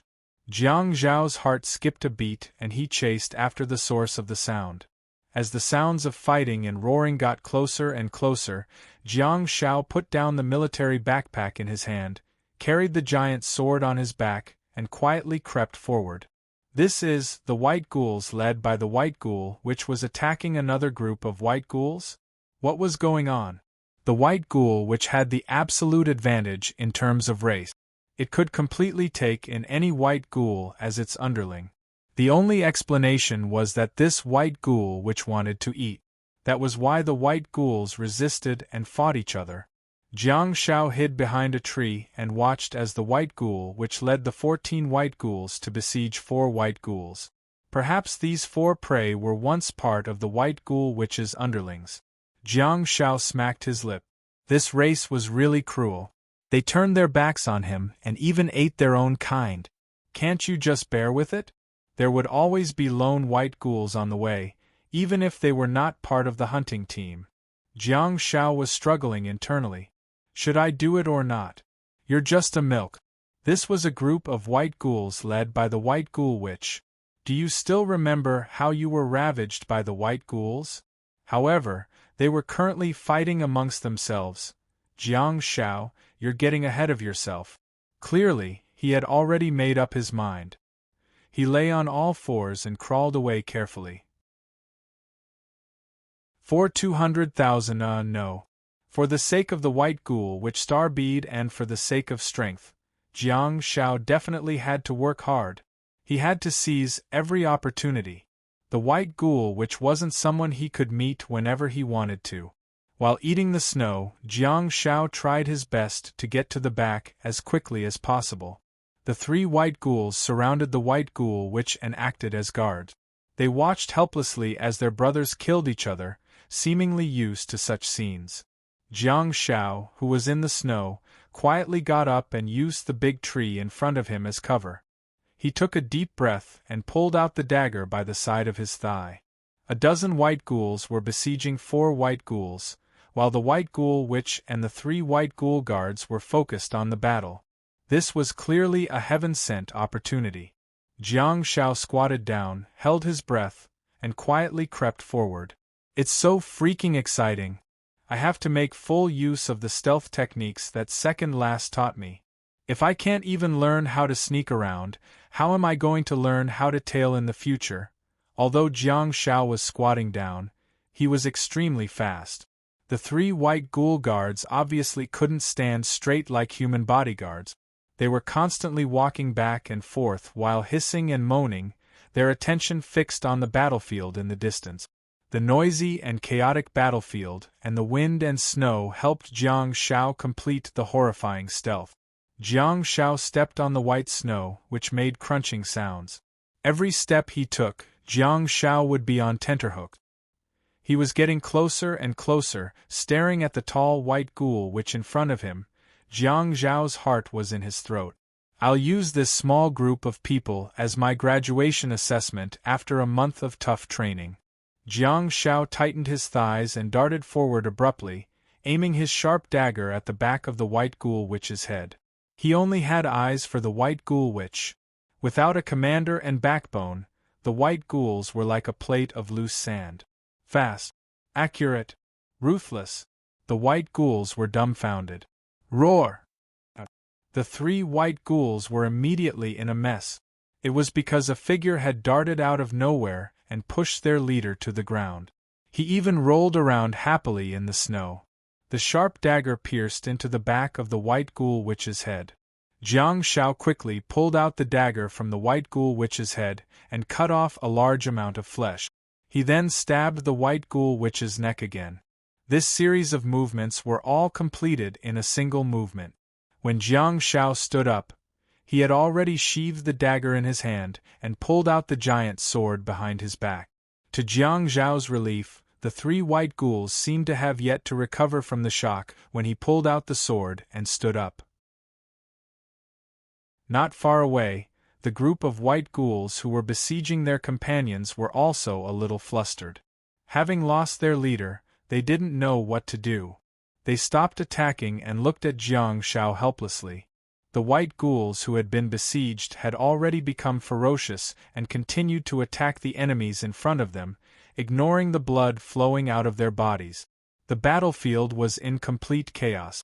The white ghouls were not social creatures in the first place, and they were forced to gather together because of the white ghoul witch. Now, without the guidance of their leader, they could no longer suppress their instincts and erupted. Yes, in the snowfield, the prey of the white ghouls were their own kind, the white ghouls. Jiang Shao licked his lips and didn't have time to care about the group of ferocious beasts in the distance, because the 3 white ghouls in front of him had already rushed towards him. Bang! 2 white ghouls were thrown out one by one, and the remaining one was slapped to the ground, causing snowflakes to rise. Jiang Shao did not slow down and had already activated the halo of nostalgia. After giving himself the blessing of dawn, he stabbed the giant sword down with a strong green glow that contained a faint purple glow. It pierced through the white ghoul's body and began to replenish Jiang Zhao's vitality and star power. The white ghouls that were entangled with each other died one after another. They were not intelligent and were ferocious by nature. Hence, they could not think of the chaotic battle in front of them. All they could see was the enemy in front of them. Jiang Shao held the giant sword in his hand and cut into the battlefield bit by bit. The giant sword was a combination of offense and defense, sometimes piercing the white ghouls' bodies, and at other times forcing them to retreat. Jiang Shao used the dagger on his thigh frequently. The combination of the long sword and the short dagger seemed to have found an ingenious balance in the past month. In just a few seconds, the air was filled with a strong smell of blood, and the originally white snowfield was also filled with blood and minced meat. There were corpses all over the place. Ring, ring, ring. All of a sudden, the crisp and melodious sound of bell rang, and a faint ray of medical light shuttled through the snow forest, landing directly on the corpse of a white ghoul. Without a doubt, the medical light jumped and landed on another white ghoul. Then, it turned around and automatically searched for a body with life aura. The leaping medical light jumped on the corpses on the ground a few times. It seemed that some white ghouls were still alive. Jiang Zhao's face stiffened and he thought, someone's here? It's a medical awakened too, and the other party actually used Bell to explore the way. Clearly, Jiang Zhao's location had been detected. Jiang Zhao's heart skipped a beat. He either had to leave or protect his spoils of war. The white ghouls were not much. What was important was the corpse of a white ghoul which cost 200,000 yuan. Several figures also walked out from afar and walked towards Jiang Zhao's direction, walking towards the battlefield. On the battlefield, the 2 white ghouls were still fighting, and they couldn't care less about the others at all. At the same time, a young man's voice sounded from the opposite side. His voice was loud and clear. Alone? The 2 girls' voices almost overlapped as they replied, yes. Chapter 173. There was a hint of surprise in the young man's eyes as he looked at Jiang Shao in the distance. When Jiang Shao heard the loud and clear voice, he felt slightly relieved. Because Jiang Shao knew that team. Just 2 days ago, he had seen this small team. Although Jiang Shao didn't have much interaction with them, he could clearly tell that they were a team of students. Compared to the experiencers in society, the student team was more reassuring. After all, these flowers of the motherland rarely did things like killing and plundering. If he was not mistaken, there should be a practical training teacher hiding behind their team. Besides, the most relaxing thing for Jiang Shao was that the other party was extremely friendly when he met them previously. At that time, Jiang Shao was like a block of wood and was made to stand in a military posture by second last. He was only allowed to fight and move his body when the other white ghouls rushed over after smelling the scent of blood. The team was clearly there to train. When they saw Jiang Zhao's lonely figure standing still, they really thought that Jiang Zhao's body had been frozen stiff. 2 beams of light fell all of a sudden. Those were 2 blessings. What followed was the sound of two bells, yes. The other party was extremely friendly. Jiang Shao only had one word in mind: extravagant. There are actually two medical awakened in this team. It was simply a case of people dying from droughts and floods. As one of the key high schools in Beijiang Province, Jiangbin High School attracted many awakened students from all over the province to study there. Hence, there were plenty of students.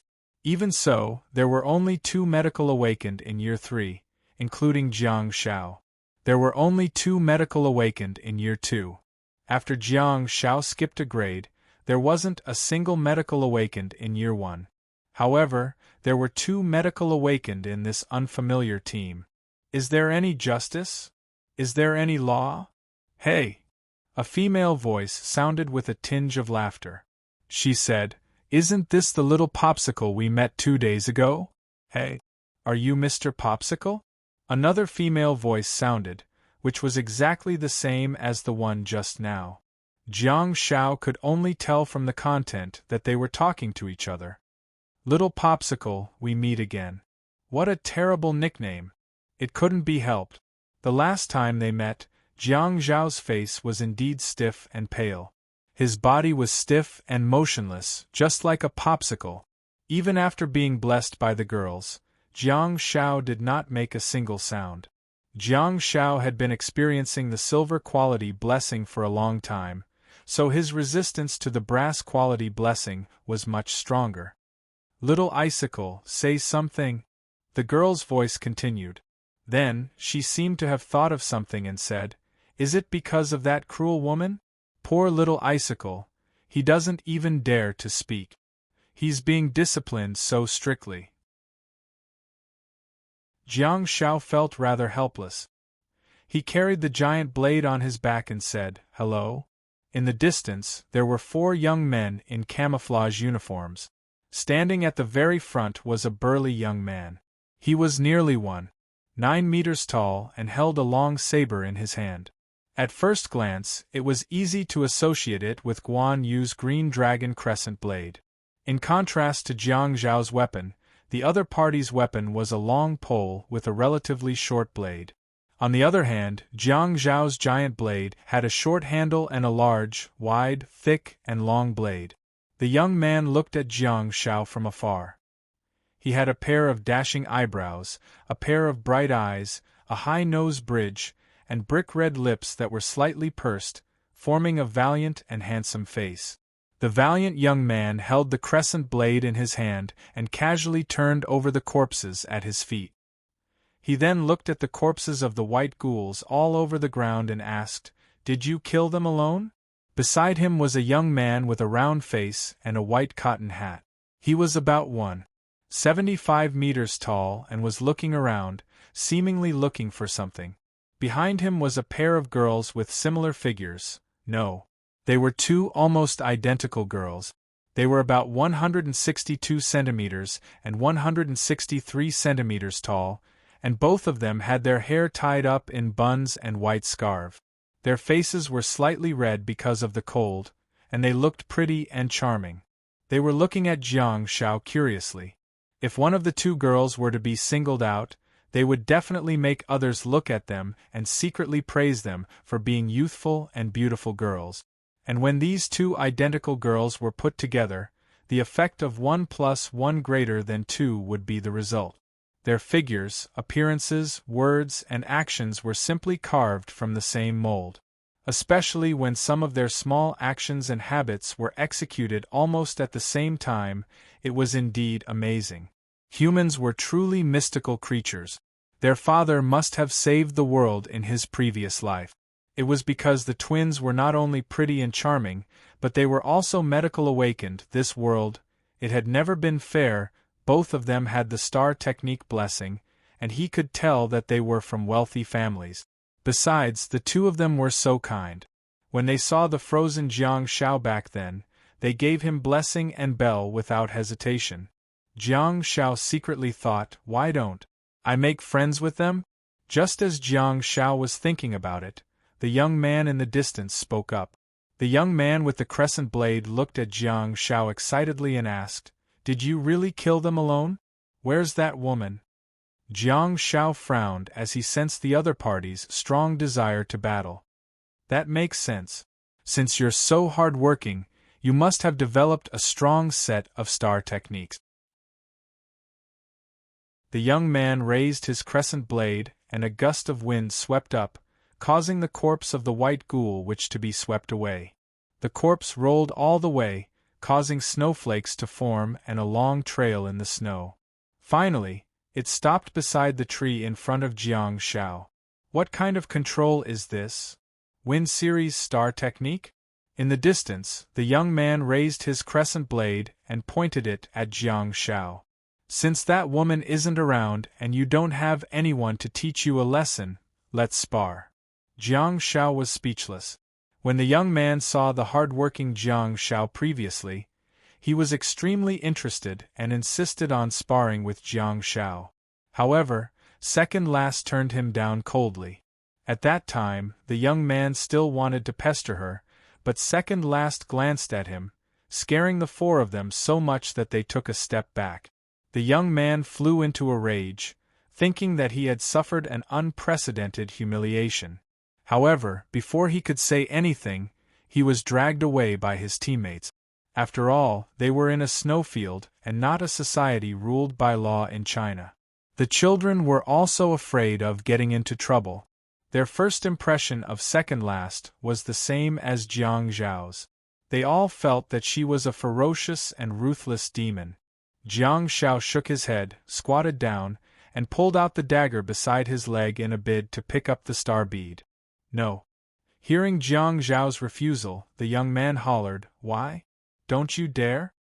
Jiang Shao did not plan to respond. Just as he was about to pick up the star bead, he suddenly felt a gust of wind.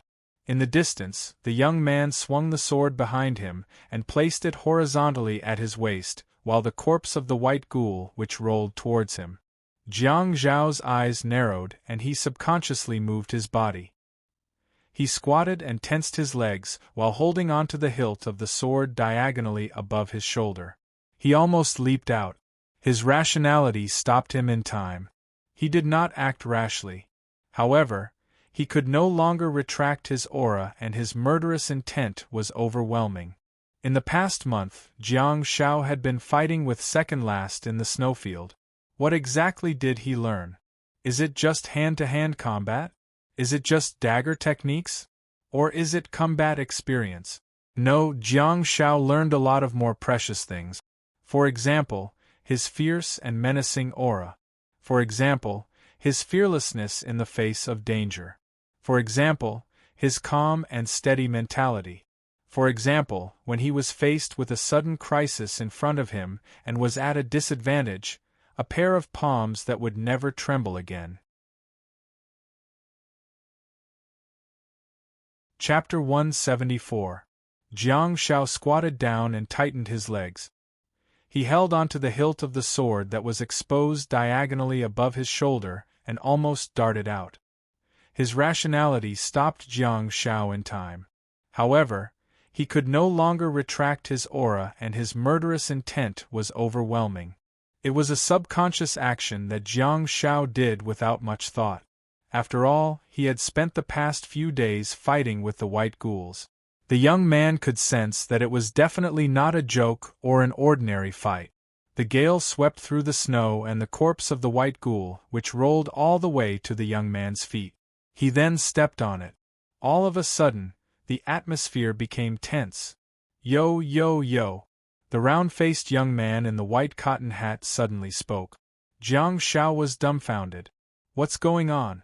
I've seen awkward conversations and awkward dances before. Are you trying to sing awkwardly with me? Why? Is the atmosphere too tense?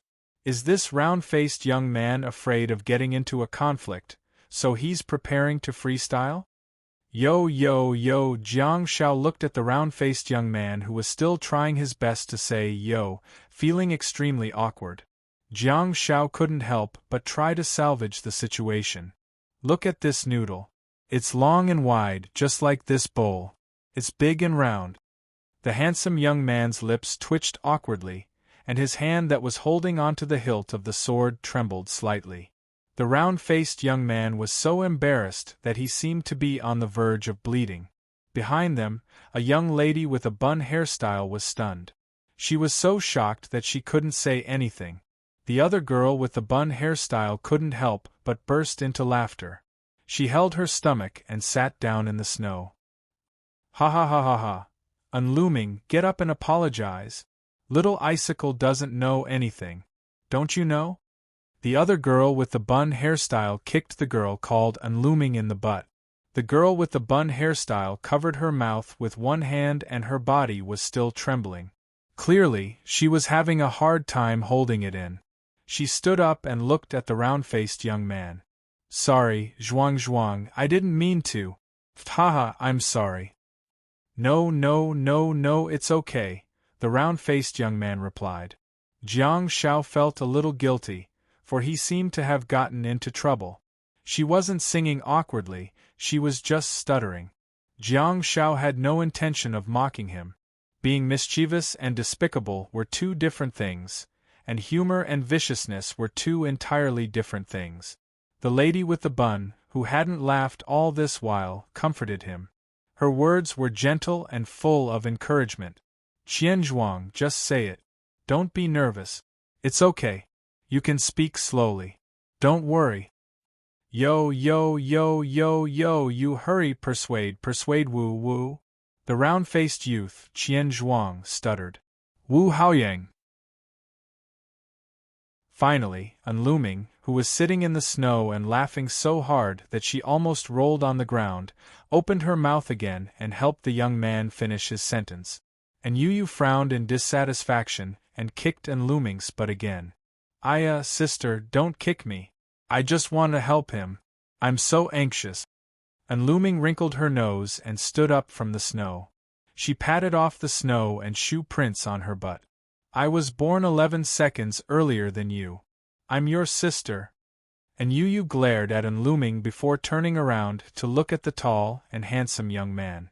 Wu Haoyang, why are you snatching his things? Yeah. Unlooming was obviously more lively. She stomped her feet and said, You've made little Icicle angry. The young man called Wu Haoyang stepped on the corpse of the white ghoul, and turned his body slightly to the side. He held the crescent sword in front of him and said, Come, let's fight. After confirming Qianzhuang's intentions, Jiang Shao bowed apologetically to Qianzhuang and looked at Wu Haoyang. Looking at the stubborn young man in front of him, Jiang Shao felt rather helpless. Neither of them wanted to kill each other.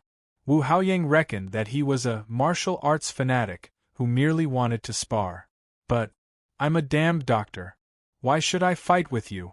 Wu Haoyang looked at Jiang Zhao's silence and was immediately infuriated. He yelled, Are you still a man or not? Stop being so wishy-washy. What are you thinking? If you can't beat me, just say so. At most, just admit defeat like a man. What the f***ck? Does this kid know how to provoke me? Jiang Shao was rather disdainful, but Wu Haoyang's next move really infuriated Jiang Shao. Wu Haoyang stepped on the corpse of the white ghoul and hollered, If you want this star bead, come and get it yourself. Jiang Shao frowned slightly and said, Do you really want to compete with me? Of course. Wu Haoyang's eyes lit up and his gaze became sharper. Jiang Shao nodded gently and asked, Aren't you afraid of death? Wu Haoyang glared at him and hollered, Don't humiliate me. Okay. Jiang Shao suddenly yelled, giving Wu Haoyang a great shock. Jiang Shao slowly let go of the hilt of the sword and said, Give me that white ghoul star bead. I'll recover my star power and fight you fairly. It turned out that, for those who had no moral integrity, there was no such thing as being unable to back down from a tiger's back. Without a word, Wu Haoyang chopped off the white ghoul-witch's head. He held the crescent blade sideways and swung the bloody head like he was playing golf. Jiang Shao caught the head and pulled out the dagger beside his leg. He then quickly grabbed the star bead and absorbed it completely. The 4 students opposite him didn't seem to care about the 200,000 yuan. Jiang Shao saw it and bore it in mind. He sighed to himself. Sure enough, these people were worth making friends with. Jiang Shao harvested the white ghoul star beads in front of the four of them. In the distance, Unlooming said loudly, "Don't be afraid, little icicle. I'll heal you after you get injured." Jiang Shao sighed and thought, "Don't worry, kind-hearted girl, I won't give you that chance." After harvesting the star beads, Jiang Shao said, "Distance yourself from me. Let's fight fair and square." "Distance myself from me?" Wu Haoyang froze for a moment and glanced at the giant sword behind Jiang Shao in bewilderment. Jiang Shao hollered, "Why? You don't dare to?" As soon as Wu Haoyang heard his words, he flew into a rage and hollered, "Okay. You set all the rules. I just want to fight." Jiang Shao nodded and quickly retreated. He then said, "My daggers never miss. Don't blame me for not reminding you." Wu Haoyang held onto his crescent sword and laughed in exasperation. "What a joke. Bring it on." Jiang Shao did not respond and disappeared into the snow forest. 10 minutes later, Qian Zhuang shivered and looked at Wu Haoran. "That kid has already escaped? How is that possible?" Wu Haoyang looked around cautiously while keeping his guard up. "You saw the corpses all over the ground. There's even a white ghoul witch in this group that has been wiped out. He's a powerhouse, and all powerhouses have dignity." Qian Zhuang stammered, But, Wu Haoyang said with a vigilant expression, "Don't talk to me, I can't be distracted. I don't want to be killed by his daggers. The moment he makes his move will be the moment of his death." And Yu put her hands in her pockets and said, "We've been here for a while. These corpses will attract other white ghouls sooner or later." Unlooming held onto Yu's arm and stomped her feet in the cold. From time to time, she would give herself a blessing. Did little icicle sneak away? Wu Haoyang sniffled and exclaimed confidently, "Impossible! His gaze is firm and his expression is calm. He's definitely not a cunning person." Unlooming said, "Why can't I tell that his gaze is firm and his expression is calm?" Wu Haoyang barked, "Shut up, be careful of the daggers." Qian Zhuang was speechless. And Yu was speechless. Unlooming was speechless. In the depths of the snow forest far away, Jiang Zhao's footsteps were light and vigorous. Please remember the domain name of this book. Apex mobile version website. Chapter 175. Alliance Leader plus 8/10******. 2 days later. "Sir, this sword can't fit in the trunk. Leave it in the back seat." Jiang Shao stuck his head out from the back of the taxi and looked at the driver's seat in front of him, feeling rather awkward. The middle-aged driver chuckled and said, "Sure, I'll be driving you alone today. I won't be carpooling." Jiang Shao scratched his head and exclaimed after a long while, "You're so loyal." The driver said, "Of course. Fine." He didn't seem to hear Jiang Zhao's sarcasm. There aren't many people who hail taxis at this training spot. Look at these luxury cars. The middle-aged driver looked at the rows of luxury cars in the parking lot enviously and turned to look at Jiang Shao, who had just gotten into the passenger seat. "Young man, the entrance ticket to the snowfield costs 50,000 yuan. You should be well off. Why are you taking a taxi? That's so undignified." Jiang Shao was speechless. The driver started the car and said, "Sit tight." Jiang Shao felt that something was amiss and retorted, "What are you doing here at the suburban training spot? Are you here for fun?" The driver answered casually, "Didn't I just pick up an undignified one too?" Jiang Shao was rendered speechless and thought, "Okay, you win." The driver chuckled and asked, "Where are we going?" Jiang Shao thought about it and said, "To the bus station." Where are you taking the bus to?" the driver asked in shock. "Jiangbin City," Jiang Shao answered. "The bus will take 4 hours. Why don't you take the high-speed rail? It's so fast. You'll be there in no time." The driver looked at Jiang Shao as if he was looking at a silly kid. Jiang Shao said awkwardly, "I haven't graduated from high school yet. I'm underage and I can't get a Star Warrior ID. I won't be able to pass the security check of the high-speed rail. Oh, I knew it. You don't look that old. The driver nodded and then asked, Can you pass the security check of the bus station? Jiang Shao scratched his head and said, I was thinking that the security at the bus station is lax. You can stop the bus outside the bus station. I'll wait for the bus to leave the station and then get on the bus by the roadside. Oh? You're quite smart. Why don't I take you back to Jiangbin? It's so troublesome to transfer a passenger's car, the driver said. I drive steadily and I'm also good at chatting. I promise you won't be lonely on the road. How much? Jiang Zhao's heart was bleeding when he asked this question. But then again, he couldn't lose his sword and combat blade for the sake of saving a few hundred yuan. The sword was fine, but the pitch-black combat blade had accompanied Second Last for many years. He definitely couldn't lose it. There was a way to check it in, but could this thing be checked in? Even if it could be checked in, Jiang Shao would be worried if he did not keep such a precious item with him. Damn it, Second Last. She left just like that and even drove the car away. Didn't you say that you didn't like to drive that car? Curl up your long legs, of course. Even if she didn't drive away, Jiang Shao wouldn't have dared to drive on the highway.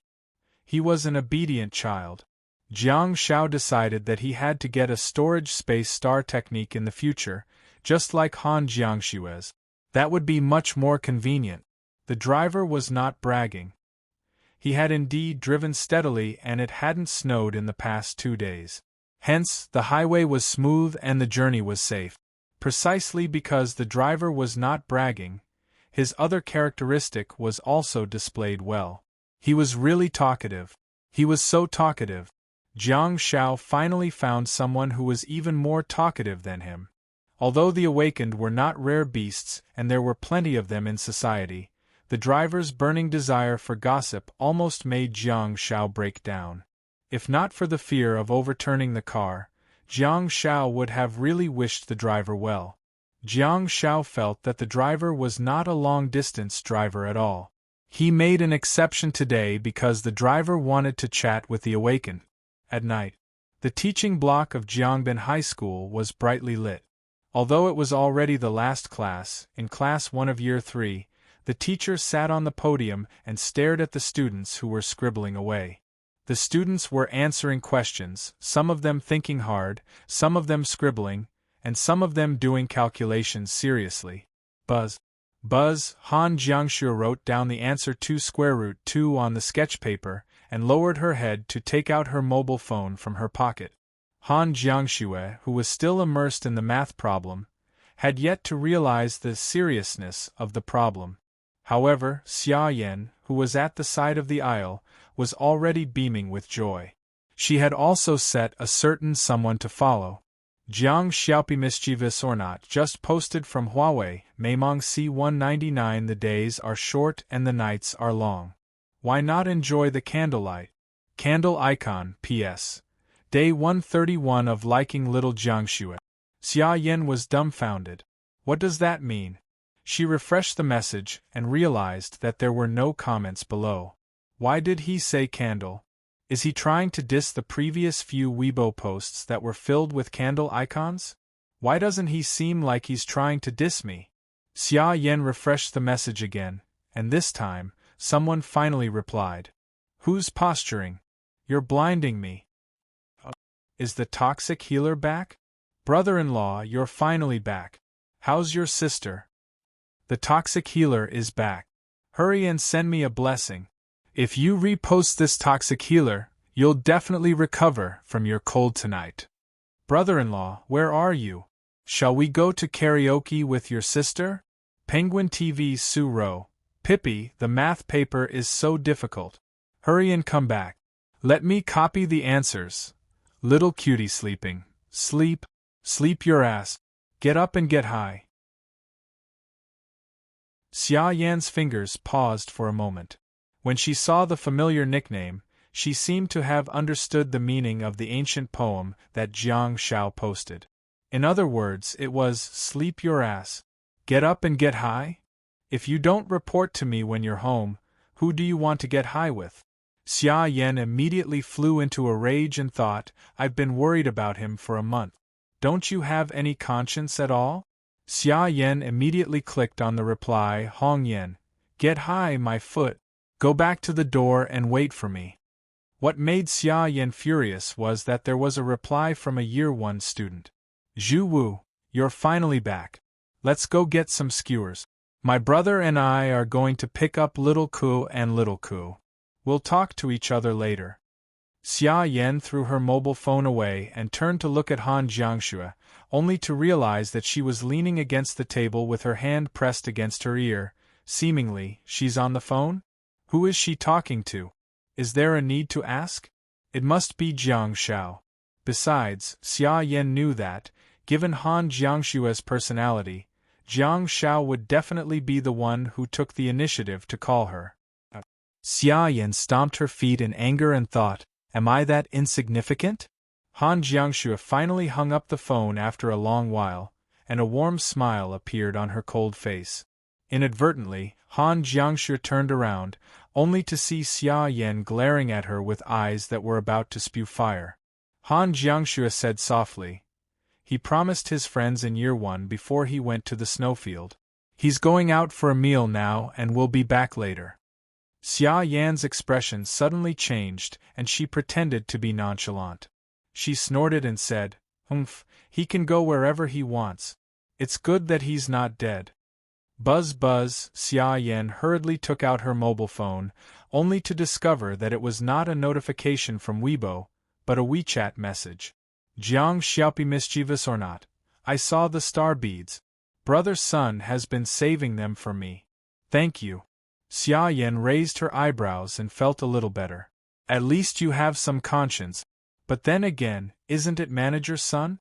Why did he address him as Brother Sun? This kid is really thick-skinned. He's really good at getting close to people. At the same time, Jiang Shao was in Ruifeng business firm, holding 5 star beads that were emitting a faint golden glow. Star torch bead, silver quality, star technique, 1. Flame torch whip. Summons a manipulable flame whip. Silver quality, upgradable, 2. Flame torch pillar. Emits a powerful pillar of flames that can be continuously shot out. Silver quality, upgradable. Do you want to absorb them together? Jiang Shao looked at the star beads that were emitting a faint golden glow and knew that the color did not represent the quality of the star beads. Logically speaking, it would be a good choice for Jiang Shao to become an appraiser. Besides, he would definitely be able to become a master-level appraiser.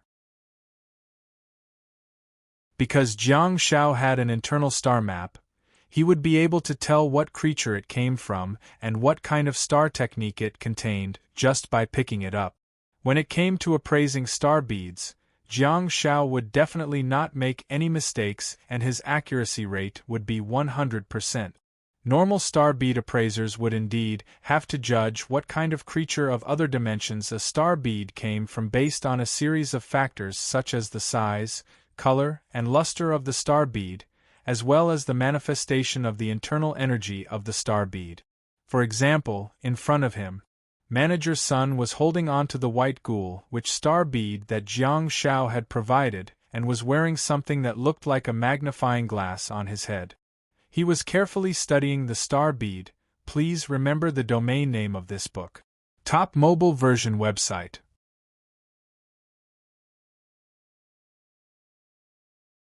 Chapter 176. Jiang Shao originally went to Ruifeng business firm to look for Manager Sun, saying that he wanted to purchase the star beads that Xia Yan had reserved. However, the staff there told him that Manager Sun had gone home from work and that he should come early tomorrow. Jiang Shao immediately said that he wanted to sell a white ghoul which star bead to Manager Sunday. That was incredible because the Xia family was backing him up. Jiang Shao then took out the star bead and waved it in front of the staff member, who then went back to his room to make a call. Then, Manager Sun crawled out of his bed and drove to the trading firm. Yes, Madame Xia's friend can't be wrong. Manager Sun removed the device on his head and looked at Jiang Shao with a smile on his face. "Brother, are there any problems with these flame torch beads?" Jiang Shao waved his hand and said with a heroic expression, "Of course it's not a problem. With Brother Sun around, there won't be any problems.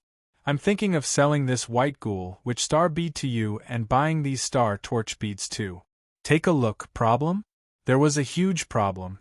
If it weren't for the fact that Jiang Shao had an internal star map, it would be difficult for him to accurately identify what kind of star bead it was. He reckoned that he would have to search for it online and compare it with the flame torch star bead. Even so, there was no guarantee that the results would be accurate. There were too many types of star beads in this world, and it was inevitable that there would be some that were similar. There were many ways to cheat and cheat. However, with Xia Yan as the middleman, the firm wouldn't fool Jiang Shao for such a small sum of money. The price is clearly stated. Don't worry, little brother. Although Manager Sun was dragged out of bed by the phone call and his clothes were rather disheveled, his attitude was rather proper. He was clearly 37 or 38 years old, but he still addressed Jiang Shao as brother.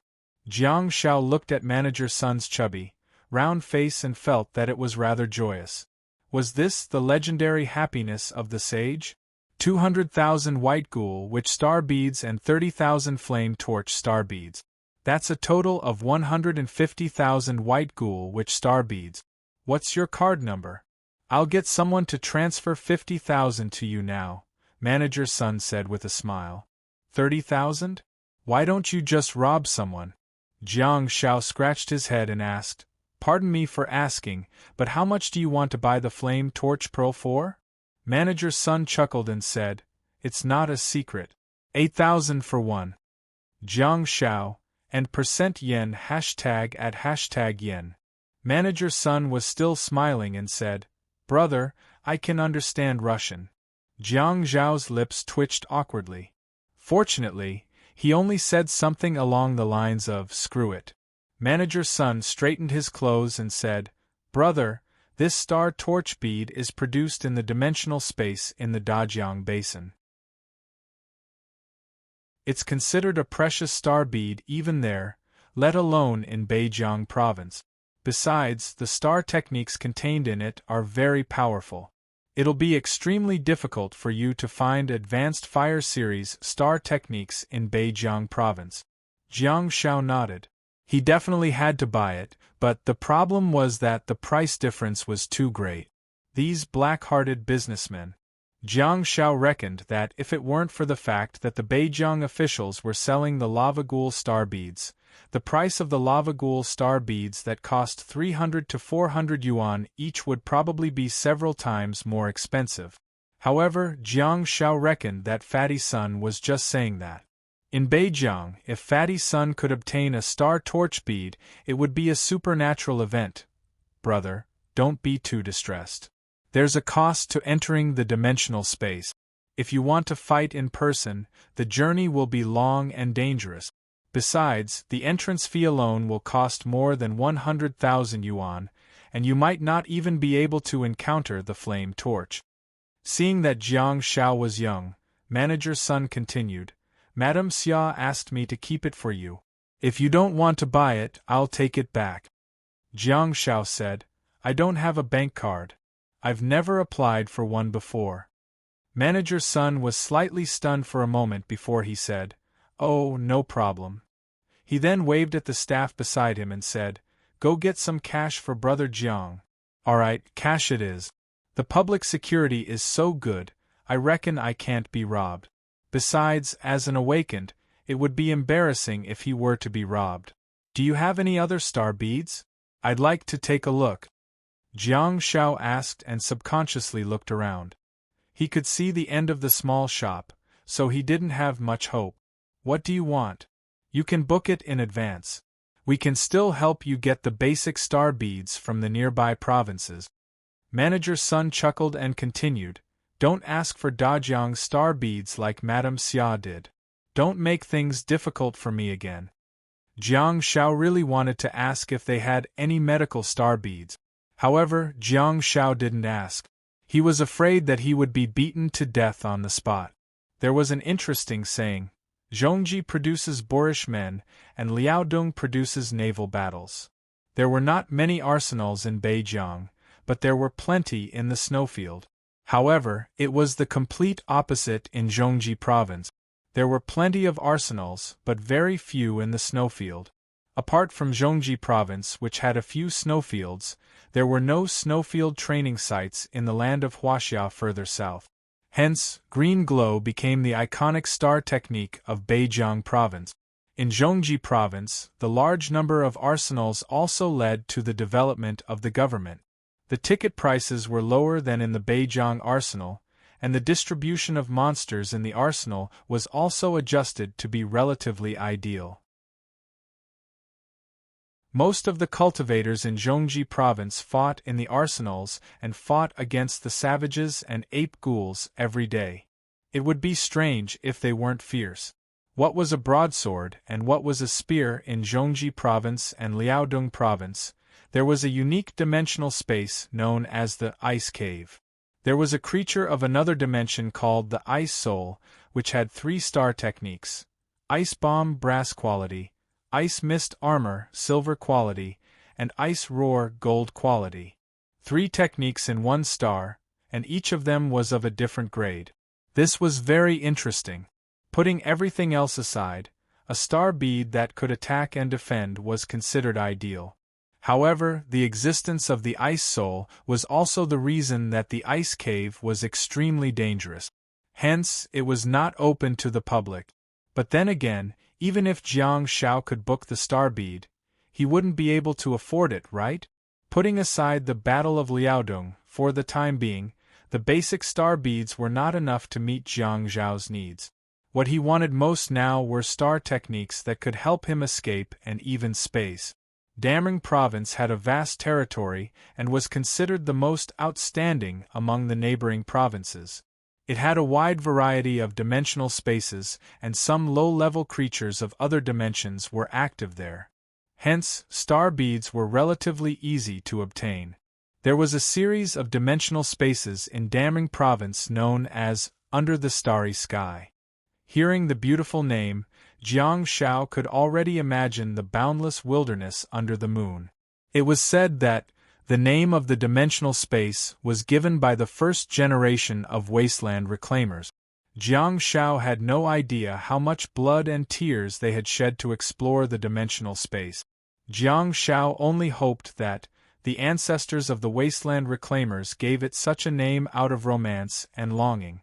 Perhaps it was because they were romantic towards the people around them. Perhaps it was because they longed for the benefits that the newly discovered dimensional space would bring to China. This kind of story was truly a beautiful story. Modern society was no longer romantic. It was a superficial and impetuous society. How unromantic was it exactly? People had already begun to call people who were affectionate simps. Please remember the domain name of this book. Top mobile reading website.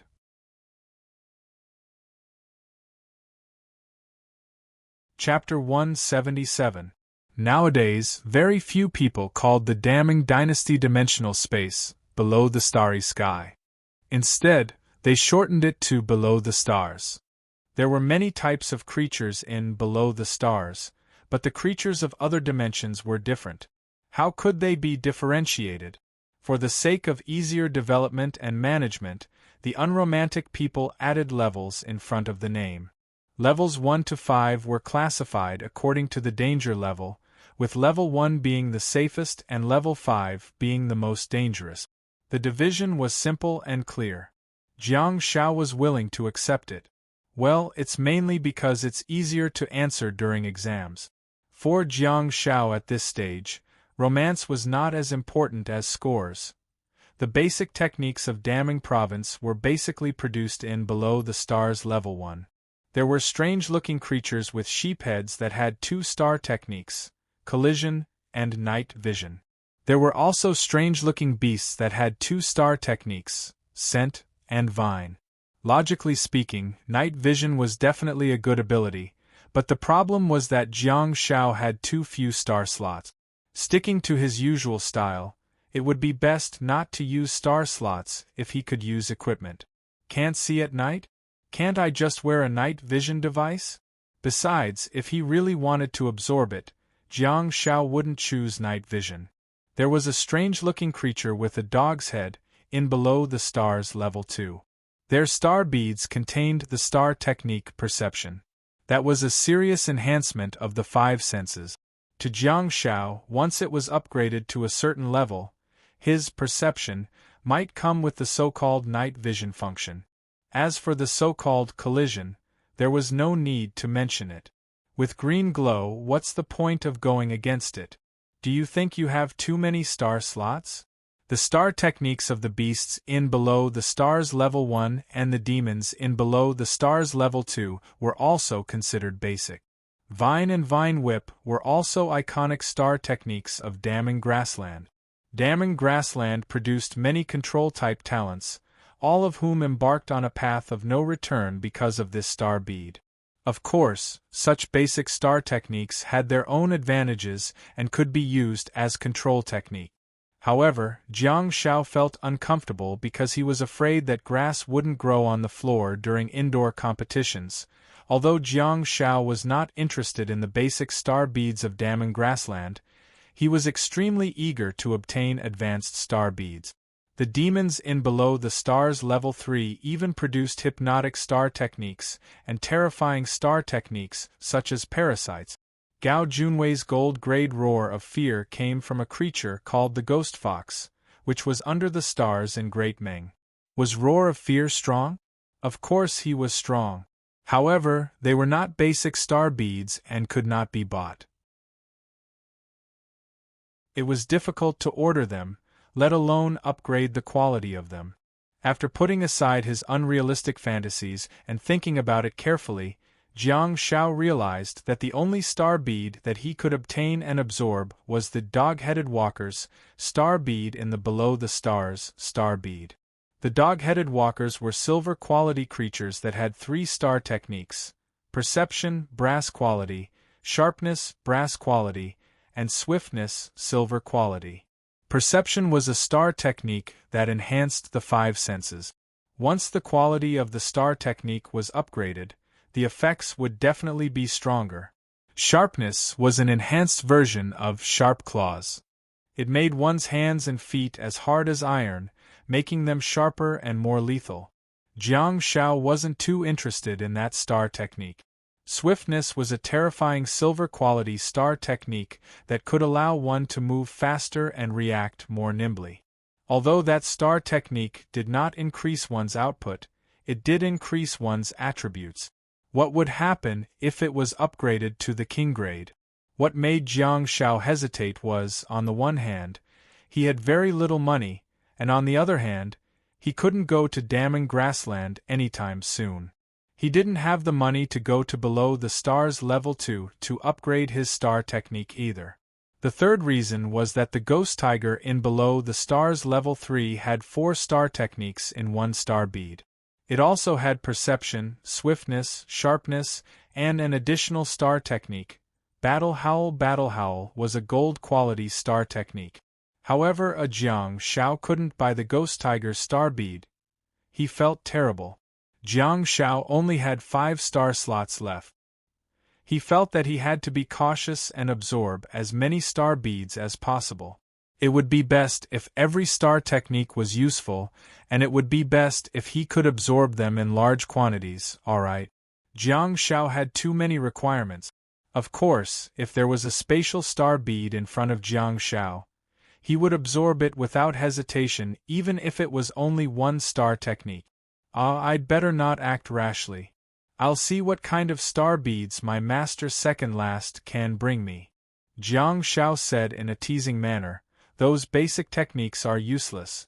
If only I had a space bag to store money in, I wouldn't have to be afraid of being robbed. Manager Sun looked at Jiang Shao with a smirk and didn't mention the price at all. Instead, he said, "Brother, you must work hard to become a superior person so that you can get in touch with those special star beads."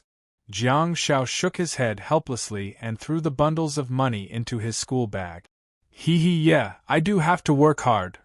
Hey, brother Jiang, when you go to the snowfield in the future and kill your way to the white ghoul witch Starbead, you must come here again. Manager Sun took out a name card and handed it to Jiang Shao. Sun Sitian? Okay, fatty Sun, I'll remember you. Jiang Shao suddenly realized that he was really Chinese. Okay. He would enter a random shop and tell the salesperson, I'm just looking around. Yes, I'm just going to shop around. I don't think I'll buy anything. Don't follow me around and introduce things to me. You're making me feel embarrassed. Didn't Jiang Shao just go around the mall in his head and not buy anything? Jiang Shao picked up the level 3 backpack and thought to himself, the backpack is so spacious. I'll feel terrible if I don't pick up some things when I go out. 50,000 yuan isn't that heavy, huh? Jiang Shao shook his school bag and sighed in his heart. If only I wasn't so ambitious and motivated, I would probably be able to lead a good life. A white ghoul witch star bead costs 200,000 yuan. In the future, I'll find a few like-minded classmates and go to the snowfield a few more times. Even if I split the profits evenly, I'll still be able to earn 50,000 yuan each. If I sell my star bead, I'll just have to eat and die at home. Wouldn't that be a blissful life? Most importantly, due to the protection of his parents, Jiang Shao didn't need to pay for tickets to enter the snowfield. That would save him a lot of money. If his parents, whom he had never met before, knew that Jiang Shao had such thoughts, they would probably slap him. Hey, that's not right. Dad might slap him, but Mom probably wouldn't. Look at the name she gave him. Jiang Xiaopi? It's like a joke. Obviously, his mother didn't have any grand goals for the doll she picked up. When I was young, my grandmother would always stab me with a knife when I was noisy and willful. Upon hearing the ringtone of his mobile phone, Jiang Shao took it out from his pocket and looked at the screen, only to be amused. His second brother is getting anxious.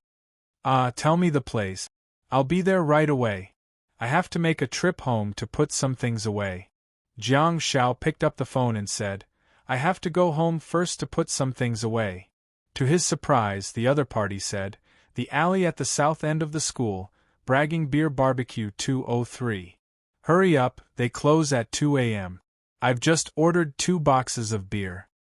Jiang Zhao's hands suddenly trembled. I'd better put the money and star beads home first. Okay, I have to.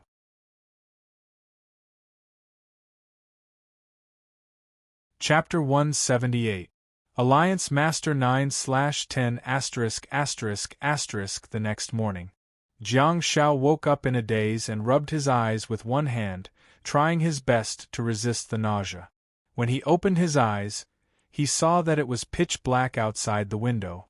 Although it was early in the morning, it was winter in Beijiang province, after all. They drank quite a lot last night. During the gathering with the Year 1 champions previously, everyone drank beverages because there was a competition soon. Last night, it was the 3-day New Year's holiday. The Year 1 students didn't care about anything else, especially Zhu Wu, who grabbed Jiang Shao and drank so much that he almost drowned him. Zhu Wu reckoned that he was excited because he had finally found a girlfriend. Besides, Jiang Shao had returned after a long time, so everyone was in high spirits. After drinking too much, Zhu Wu was no longer as shy as he used to be. Instead, he started spouting all the romantic words that he would usually only say in the WeChat group. Although Lu Ku didn't drink, she was rather drunk as well. She was immersed in the romantic words that were especially rustic. I really can't understand why girls like this. Aren't they all disdainful of romantic words? Later on, Zhu Wu said something that made Jiang Shao lose his temper. She doesn't like romantic words, she likes it when I talk to her. This bastard. Before he lost his memory, Jiang Shao vaguely remembered Zhu Wu's collection of romantic sayings. Youth is dedicated to the small wine table.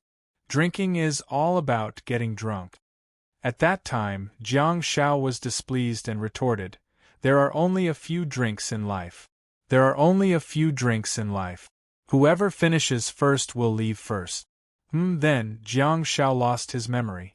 Jiang Shao rubbed his head and thought, but then again, why did I wake up so early? I should have slept until noon after drinking so much. Jiang Shao sat up and was about to give himself a blessing when he suddenly shivered and exclaimed, "Ghost!" The door of the small bedroom was opened at some point, and a girl in a fluttering white dress with long black hair stood silently at the door, staring at Jiang Shao gloomily without moving at all. The silence in the room was terrifying. Han Jiangshua looked at Jiang Shao expressionlessly, after which all her emotions vanished. She glared at Jiang Shao coldly and turned around to leave. Jiang Shao scratched his head awkwardly and looked up at the clock. It was 4:20 in the morning. Is she going out for morning exercise? But why is she still wearing a nightgown? Han Jiangshua walked out of the kitchen with a pot of boiled honey water. Before she even reached the door, she heard Jiang Zhao's strange voice. Han Jiangshua tried to bear with it, but she still felt sorry for Jiang Shao. She opened the door and walked in before handing him the warm honey water. Jiang Shao grabbed it in a daze, chuckled, and took a sip of it comfortably. Under the healing light of the blessing, his body recovered very well. I'm going to take a shower. I'll be right back. Jiang Shao placed the cup on the bedside table, got up, and ran into the bathroom. Han Jiangshua didn't say anything at all. She simply turned on the lights and folded his blanket quietly before sitting on his bed and waiting patiently. She did not lack patience, but she could always hear the strange sound coming from the bathroom. Jiang Shao was really disgusted and had no choice but to suck on the milk. In the end, he seemed to have failed to control the number of times and ended up feeling giddy. He almost lost his balance and fell onto the ground. After a while, Jiang Shao walked out of the bathroom in his pajamas and returned to the bedroom, only to see his sister sitting on the bed elegantly and staring at him. Jiang Shao felt that something was amiss and picked up the warm honey water on the bedside table. He then sat on the floor and asked, "What's wrong? Don't you recognize me? You've grown taller and thinner." Han Jiangshua finally spoke. Her voice was soft, but it made Jiang Shao feel relieved. She finally spoke. "Yesterday, Elena said that brother, Zhuwen even helped me measure my height. I think I'm 175 centimeters now," Jiang Shao said smilingly while sitting cross-legged on the ground. He then moved his body forward and placed the cup of warm honey water on Han Jiangshua's slender and fair calf. "Don't pull a long face, it's scary."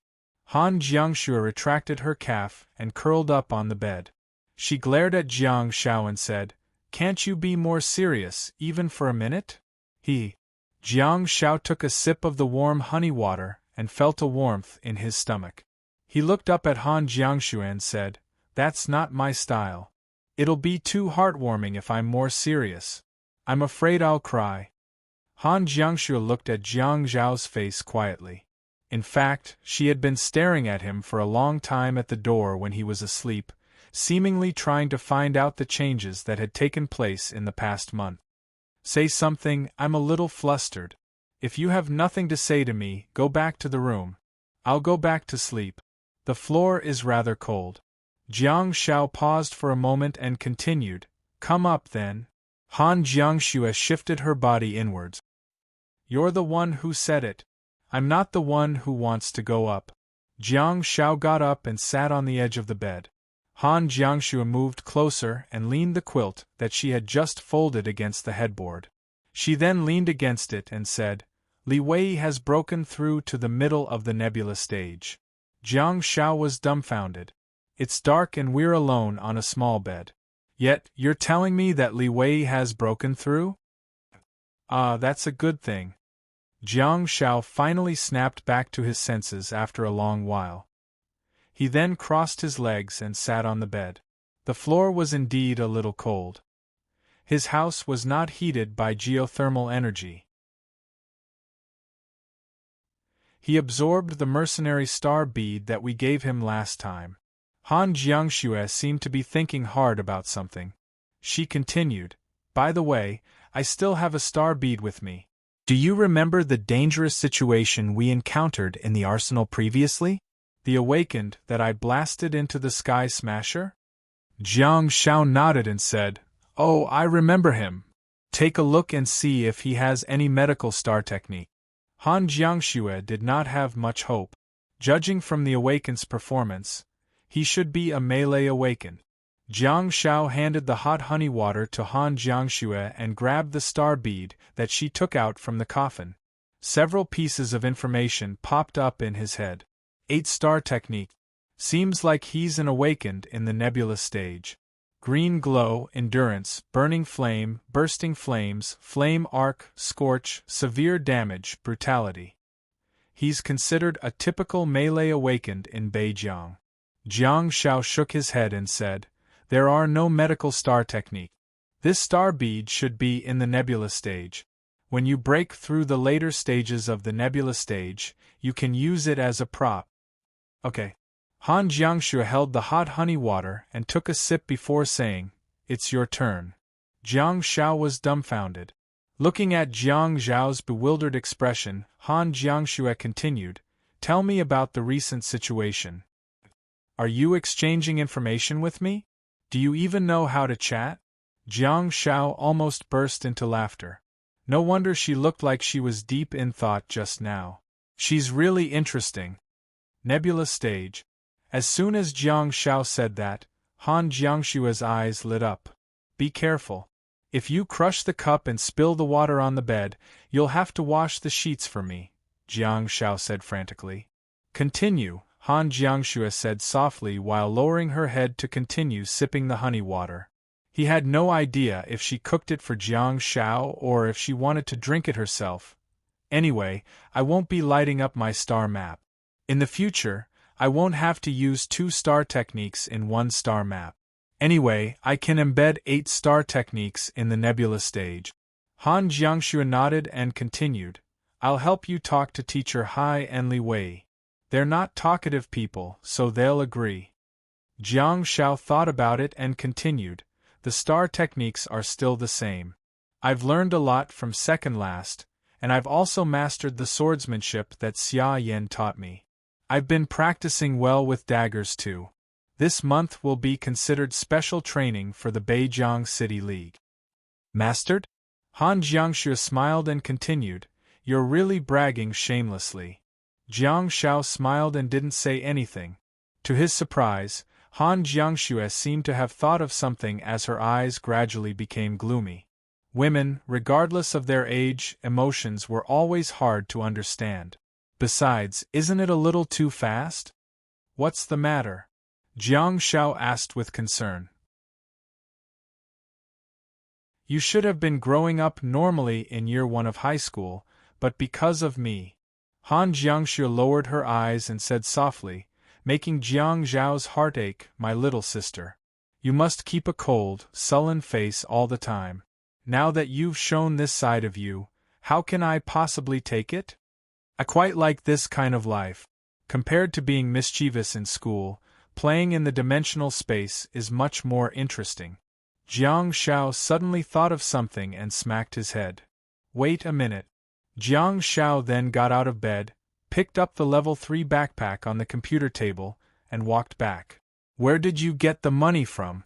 When Han Jiangxue saw the stacks of cash in the open backpack, she immediately frowned and looked at Jiang Shao with a scrutinizing gaze.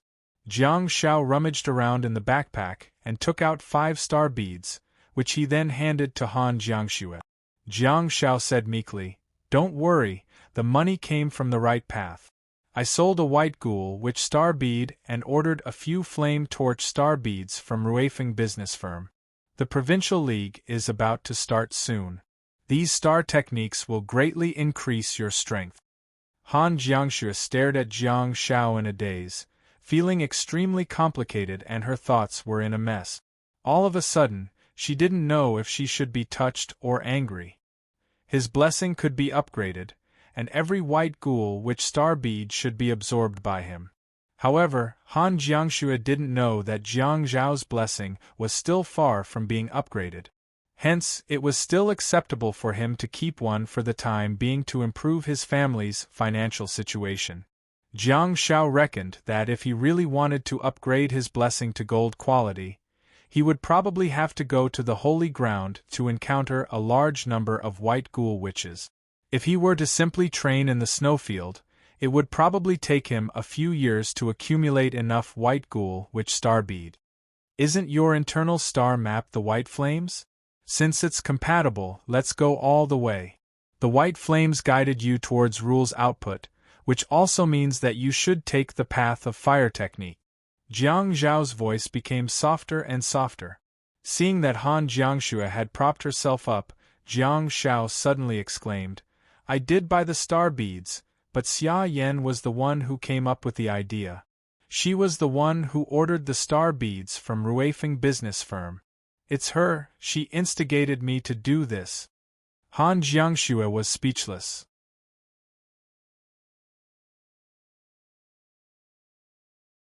Chapter 179. It was winter in Beijiang province, and the sky brightened very late. At 4:30 a.m., it was still pitch black outside the window. The chilly wind blew past, emitting a unique sound of wailing ghosts and howling wolves. However, Jiang Zhao's room was as warm as spring, and the round lamp in the bedroom was emitting a white glow. At this moment, Jiang Shao looked at Han Jiangxue, who was leaning against the headboard and resting with her eyes closed. He chose not to disturb her. The light is too bright. It's suitable for studying, not resting. Jiang Shao tiptoed out of bed, walked to the door, and switched on the light again. Smack! Smack! Yellow and white? It's a little bright too.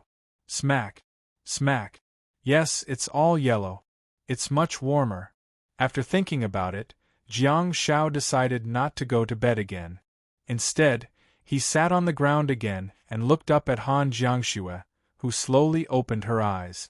Jiang Shao frantically asked, "How is it?"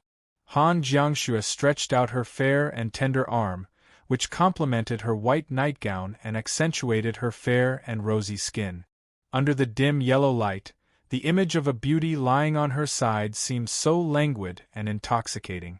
A spark suddenly appeared in her hand, which then increased in number like fireflies flying around in the dusk sky. It was extremely beautiful. Han Jiangxue's tensed face couldn't help but relax a little. She said softly, "Flame torch pillar." "Not bad, not bad." Jiang Shao looked at the 3 flame torch beads on the bed and once again marveled at Han Jiangxue's extraordinary talent. For such an advanced fire series star technique, she had already embedded the star technique flame torch pillar on her star map after absorbing the second flame torch bead. Jiang Zhao's success rate in absorbing star techniques was 100%, but it was different for ordinary people. The probability of them acquiring star techniques was very low. A typical example was Xia Yan. She had bought the Lava Ghoul General Star Beads many times just for the star technique Scorch. Even though she had a total of 28 star slots and was considered to be extremely talented, she had never been able to acquire that star technique. "Hey, do you think this has anything to do with your star map?" Jiang Shao asked. "Look, your star map represents that you're suitable for the rules awakened. Does the white flames mean that you're suitable for the rules awakened?" "It should be." Han Jiangxue was very certain that even though she had failed to absorb the first star torch bead, she could still feel the surging star technique energy. It seemed that she was not the only one who wanted to obtain a star technique. The energy of the star bead also wanted to be embedded in her star slot and integrated into it.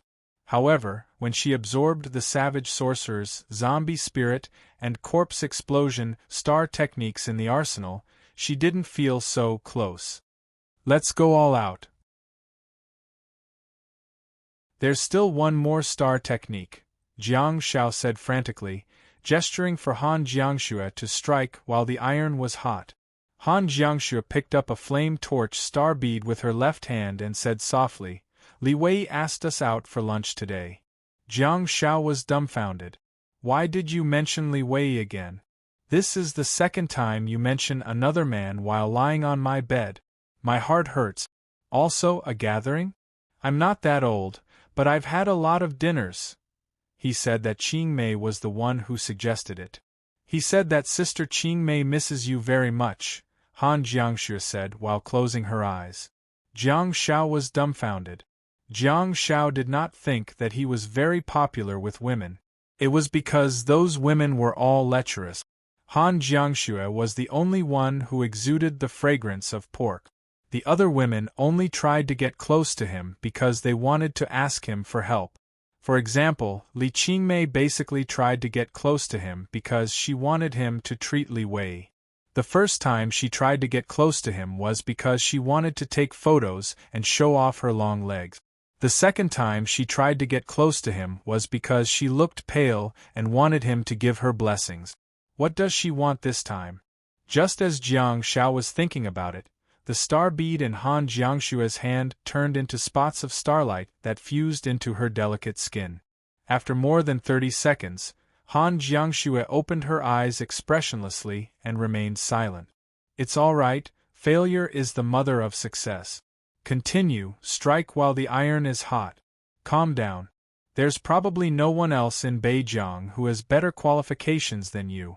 If you can't absorb it, others won't be able to either, Jiang Shao said, trying to flatter and spur her on, only to receive a glare from Han Jiangxue. Han Jiangxue calmed herself down and picked up another flame torch star bead. It was a small star bead that cost 30,000 yuan. Although her family didn't have to worry about food and clothing, they were definitely not a wealthy family. Due to the fact that some of the dimensional training sites in Beijing were open to her for free, she could earn money to support her family without the pressure of having to pay for the entrance ticket. However, she didn't want to see Jiang Shao selling white ghoul which star beads a second time. She knew better than anyone else that although Jiang Shao had blessings and decoy, he needed the white ghoul which star beads more than anyone else. Jiang Shao looked at Han Jiangxue expectantly and watched as the surging starlight fused into her body. He was also mentally preparing himself. After all, the probability of humans acquiring star techniques from star beads was very low. She wasn't a god, nor was she. Did I fail again? There's only one left. Jiang Shao didn't seem disappointed at all. Instead, he suddenly said, You know, Xia Yan was the one who chose and ordered this star bead. Yes. Han Jiangxue was still an 18-year-old girl, after all. Hence, she couldn't adjust her mental state well. After failing twice in a row, she was in low spirits. Jiang Shao smiled and said, I reckon Xia Yan prepared it for herself. Han Jiangxue raised her eyebrows slightly and asked, What do you mean? It's the flame torch whip. Jiang Shao shrugged his shoulders and continued, She probably wants you to whip her even in her dreams. Han Jiangxue froze for a moment before blushing and glaring at Jiang Shao. Seeing that Han Jiangxue had recovered from her low spirits, Jiang Shao stood up and said, I'm going to cook some porridge. It's time for class. Jiang Shao thought to himself, Perhaps I'm giving her too much pressure because I'm always by her side. Hence, he decided to let her absorb the last star bead herself. Jiang Shao then picked up the mobile phone on the bedside table, walked out and closed the door behind him. Wouldn't it be nice to watch some videos while cooking? He walked into the kitchen and prepared to wash the rice to cook some porridge. Jiang Shao first looked at the empty refrigerator and took out a piece of celery. He observed it for a while before tossing it into the trash bag. Should I eat some pickled vegetables and porridge? I don't even have an egg. This life, it doesn't seem like something a 10,000 yuan household should have. Should I go downstairs to buy breakfast? He then remembered that his clothes were still in his bedroom. Forget it. Jiang Shao put on his pajamas and cotton shoes before removing Han Jiangshue's white down jacket from the hanger at the door. He dug into his pocket and realized that there were still dozens of yuan in it. He then put his mobile phone on before opening the door and walking out with a peace of mind. Han Jiangxue was taller than Jiang Shao and the down jacket was spacious in the first place. Hence, it was very suitable for her. Breakfast shops usually opened early. Even if they weren't open, the shop owners would have woken up at 3 or 4 a.m. to steam buns. Hence, he would definitely be able to buy some. However, when Jiang Shao was waiting for the elevator, he suddenly realized a problem. Did I dress up in a female outfit? People say that there are only 0 or countless times when you dress up in a female outfit. However, although there are different styles of down jackets, they look similar, don't they? Does it count as a female outfit? Jiang Shao stroked his buzz-cut hair. As soon as he walked out of the corridor, a gust of cold wind blew, and he was so cold that he had to put on the hood of his down jacket. When Jiang Shao returned with 2 bags of tofu pudding, 2 deep-fried dough sticks, 10 buns, and 4 bags of side dishes, he stopped in front of his house. Due to the fact that the sky was still dark, the light above was rather eye-catching. Jiang Shao looked up at the 7th floor while carrying the breakfast in his small bedroom. It was his small bedroom, and there was a beautiful figure standing in front of the window, trying out her newly acquired star technique. She succeeded in absorbing it? Flame torch whip? That's a good star technique that can be used in melee and long-range battles. It can be used as both a weapon and a tool. As long as it's used well, it can produce unexpected effects in battles. Perhaps because Han Jiangxue was afraid of damaging the furniture, she threw the flame torch whip out of the window and into the dark night sky. In this dim sky, that flaming whip was so dazzling. Jiang Shao swallowed his saliva and took out his mobile phone from his pocket. He then aimed it at the person who was throwing the flame torch whip out of the window and recorded a 10-second video. Hongyan, where are you? Jiang Shao found Xia Yan's WeChat and sent the video to her. Jiang Shao sent a voice message. Xia Yan, it's 4:55 a.m. now. I've already confessed to my sister about the star beads and told her that it was all your idea. You've seen it too. She's very angry now. Jiang Shao continued to send a voice message. She's trying to whip me from the 7th floor, but I'm not panicking at all. It's so dark, she won't be able to find me at all. Jiang Shao thought about it and sent another voice message.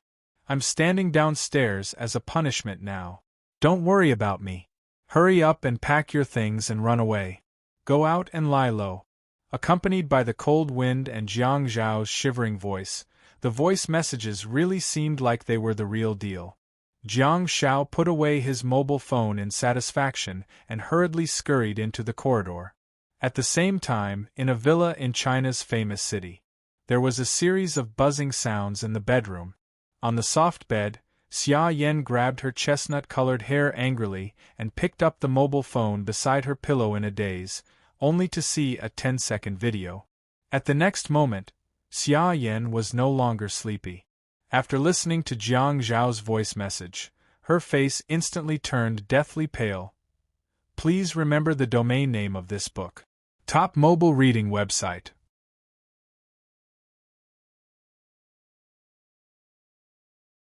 Chapter 180. Jiang Shao was indeed a little confused. The 30th, 31st, and 1st happened to be the New Year's Day holidays for 3 consecutive days. To be exact, it was the holiday for the awakened students, while the ordinary Year 3 students were still in class. They seemed to only have 1 day off on New Year's Day. Jiang Shao initially wanted to go to school with Han Jiangxue after dinner, but after Han Jiangxue mentioned it, he remembered that it was the holidays again. Jiang Shao happily went back to sleep. For the past month, he had been living in the snowfield and living in fear. Indeed, he hadn't been able to get a good night's sleep. That was also the reason why Han Jiangxue indulged him so much. One must know that ordinary awakened students probably wouldn't even go to the snowfield. As a key class, only 2 teams from grade 12 class 1 chose to participate in the snowfield training even though they were accompanied by teachers. This was the best example of this. Very few people could truly live for themselves. Everyone had a family and parents, and there were too many things to consider and too many interference factors. Even those who were not afraid of danger and difficulties would only be able to stay in the snowfield for 3 to 5 days. What did Jiang Shao do? He forced himself to live in the snowfield for more than 30 days. It was no longer just a matter of courage, but also a display of tenacious willpower. How determined was his heart! The intensity of the training was probably on par with the standard of the regular Chinese soldiers. At the very least, even if there were no creatures of other dimensions in the snowfield, he was already an outstanding person for surviving in such an extremely harsh environment for more than a month. Han Jiangxue was both touched and distressed. Just like she said, Jiang Shao should have been steadily improving his abilities in year 1, but she dragged him to year 3 instead. Besides, he had always been so hardworking. Not only did he complete all the goals that she had set, but he even achieved goals that were far beyond what his age should be able to bear. The most important thing was that he never had any complaint. There were all sorts of things that people could say to deceive others and ghosts. However, one's actions could not be faked. Han Jiangxue sat on the side of the bed and carefully tucked the blanket around Jiang Shao, who was sleeping soundly. She then stayed by his side silently. Unusually, she did not seize the time to train and study. At this moment, she was very confused and didn't know what to do. Ever since her parents passed away, she had long gotten used to enduring silently and giving unilaterally. Fortunately, everything changed a week before he entered high school. What made her distressed was that she didn't know how to express her feelings. At about 10 a.m., Jiang Shao finally woke up. As soon as he opened his eyes, he almost exclaimed, "Ghost!" Why is Han Jiangxue still sitting there? Has the progress bar really lengthened? The lady was getting more and more clingy. This was a good thing. Jiang Shao sat up and looked at her before asking, "Are you here to celebrate the new year with me?" It was only the 30th of December. It was only a day and the new year. Han Jiangxue stood up and tried to hide her emotions. "I can't contact Xia Yan. You try to contact her later." Jiang Year. Shao had to say, "Jiang Year, he be. Hey, little Jiangxue, it's almost 2016. Give me a new mobile phone. Give me a new one." Feeling that something was amiss, Jiang Shao repeated, "Give me a new one." Of course, Han Jiangxue didn't know what Jiang Shao was thinking. She simply thought that he was repeating himself to express his desire for a new mobile phone. However, should I indulge him? Han Jiangxue was a little hesitant. She did want to treat Jiang Shao better, but she was afraid that she would spoil him. Should I buy this mobile phone or not? He did bring back 50,000 yuan, but she had confiscated the money and didn't leave a single cent for Jiang Shao. She was afraid that he would be a spendthrift and become a bad person. "You should get a new one too. You've been using it for so many years. It's almost New Year. Let's get some new clothes. Your down jacket is already very old. When I wore it in the morning..." Jiang Shao stopped abruptly and continued, Let's go out and buy some new clothes. Girls should like to buy clothes, right?" Jiang Shao thought that it was time for him to get a new mobile phone. It was a good seduction tool, and he had to use it well. Seeing how cautious Jiang Shao was, Han Jiangxue's heart softened and she shook her head with a smile. "What mobile phone are you interested in?" Jiang Zhao's eyes lit up and he said, "When I was training in the snowfield, Huawei came out with the 8E8? I think it was released on the 9th of December? Han Jiangxue looked at Jiang Shao with a smirk and thought, December 9th? Since the date is so accurate, it's obvious that they've checked and planned it for a long time. Yet, they're still pretending. Han Jiangxue hesitated for a moment before finally nodding and saying, "Your pocket money will be halved next month." Jiang Shao scratched his head and said, "I brought back tens of thousands." Han Jiangxue glared at Jiang Shao coldly and said, "I'll save it for you. When you grow up, I'll give it to you to marry." Jiang Shao was dumbfounded. At noon, Jiang Shao walked into a restaurant called Yumi's Family leisurely with a few pockets on his left elbow that contained the clothes and pants that he had just bought while fiddling with the mobile phone that he had just bought. It was silver in color, elegant and classy. After much persuasion from Jiang Shao, Han Jiangxue finally changed her old mobile phone and chose a silver color that she liked. In fact, Jiang Shao wanted a gold color, but he had no choice but to buy the same one as Han Jiangxue because he wanted to be a couple's model. Jiang Shao followed Han Jiangxue and lowered his head to play with his mobile phone when he heard a familiar voice in front of him. "Long time no see, Xiaopi."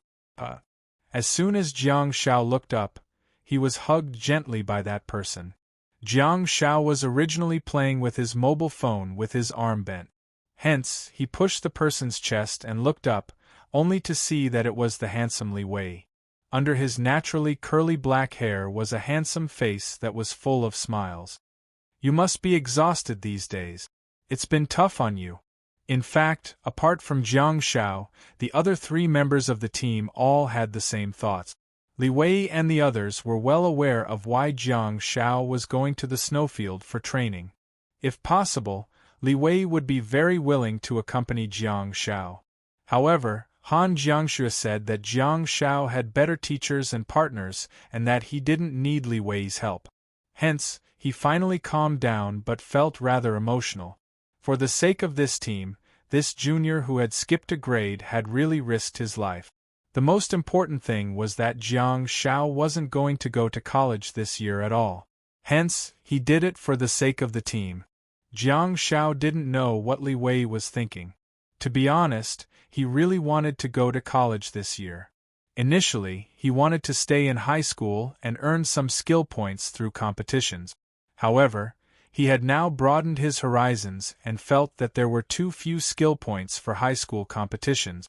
"Hey Xiaopi, why are you so skinny? You don't look human anymore," Li Qingmei said as she walked out from behind Li Wei. Jiang Shao was dumbfounded. "Did you guys hear what he said?" Li Qingmei leaned towards him with a pained expression on her sweet face. She pinched Jiang Zhao's cheeks and said, "Kid, don't you know how to feed yourself more? You're almost like a bamboo pole. You look malnourished. Hurry and come in, come in." Li Qingmei then pushed Jiang Zhao's shoulder and pushed him into the room. She then frantically said, "Don't wait for Xia Yan. Hurry and eat some meat. Here, there's some steamed pork." While speaking, Li Qingmei turned the dining table and placed the steamed pork in front of Jiang Shao. Jiang Shao was speechless. Li Wei followed him in and said, "You go ahead and eat first, Xiaopi. Don't wait for others." "Oh my God, this is amazing. I have new clothes in my pockets and a new mobile phone in my hand. Yet, the 2 of you still treat me like a refugee? Indeed. Does temperament come from the inside out?" What made Jiang Shao the most speechless was that Han Jiangxue, who was hanging her coat on the hanger, turned around and said, "You go ahead and eat first." Jiang Shao put his mobile phone into his pocket and picked up his chopsticks while everyone looked at him with anticipation. "Can I start eating then?" Li Qingmei frantically said, "Go ahead and eat. If it's not enough, I'll order more. You guys are really desperate." Li Qingmei then turned around and glanced at Li Wei bitterly. Li Wei smiled and didn't say anything. At some point in time, the door of the room was opened a little and a figure was hiding behind the door. She peeked through the gap and carefully looked inside. She only saw Jiang Shao wolfing down his food and the 3 seniors who were serving him tea. Xia Yan pursed her lips and quietly sized Han Jiangxue up. She seemed to be in a rather stable state, especially when she looked at Jiang Shao eating the meat in her eyes. There was no coldness in her gaze like before. Instead, it was very gentle. "Does this seem to be a good opportunity? While she's in a good mood." Xia Yan pushed the door open and said, Sorry, I'm late." Li Qingmei smiled and waved. Yan, you're here." Han Jiangxue looked at Xia Yan and asked, "I called you twice in the morning. Why didn't you pick up?" Xia Yan's heart skipped a beat and she forced herself to calm down. However, her voice became softer and she said, "No, I didn't hear you." "Yeah, I didn't hear you." Han Jiangxue looked at Xia Yan in bewilderment and wondered, why does she look so guilty? What's going on? Han Jiangxue asked, "What's wrong with you?" Xia Yan blinked and looked at the confused Han Jiangxue, seemingly realizing that something was amiss. Xia Yan then lowered her head to look at Jiang Shao, who was wolfing down his food. She gently kicked the leg of his chair and said, "You're fine, huh?" Jiang Shao turned around and gestured at Xia Yan. Xia Yan hesitated for a moment before leaning forward. Jiang Shao leaned toward Xia Yan's ear and said softly, "My body is covered in whip marks. Bear with it later. I'll give you a few more blessings and bell. You'll feel much better." Xia Yan shivered and almost lost her balance. Jiang Shao continued to whisper, "There are no obstacles in life that can't be overcome. Stop talking and eat something first." Xia Yan pursed her lips and muttered, "That's too unreasonable, isn't it?" "Reasonable? With a woman?" Jiang Shao humphed and said, "What are you waiting for? Hurry up and eat while you still have an appetite. We can go on our way after we're full." Xia Yan's expression changed and her eyes darted back and forth between Han Jiangxue and Jiang Shao. In the end, she gritted her teeth and stomped her feet before sitting down on the chair. Without even taking off her coat, she rolled up her sleeves and picked up her chopsticks. She picked up a piece of fried pork and stuffed it into her mouth before saying to Jiang Shao in a muffled voice, "Pass the braised pork over there. Let me see if the pork skin is thick." Jiang Shao was speechless.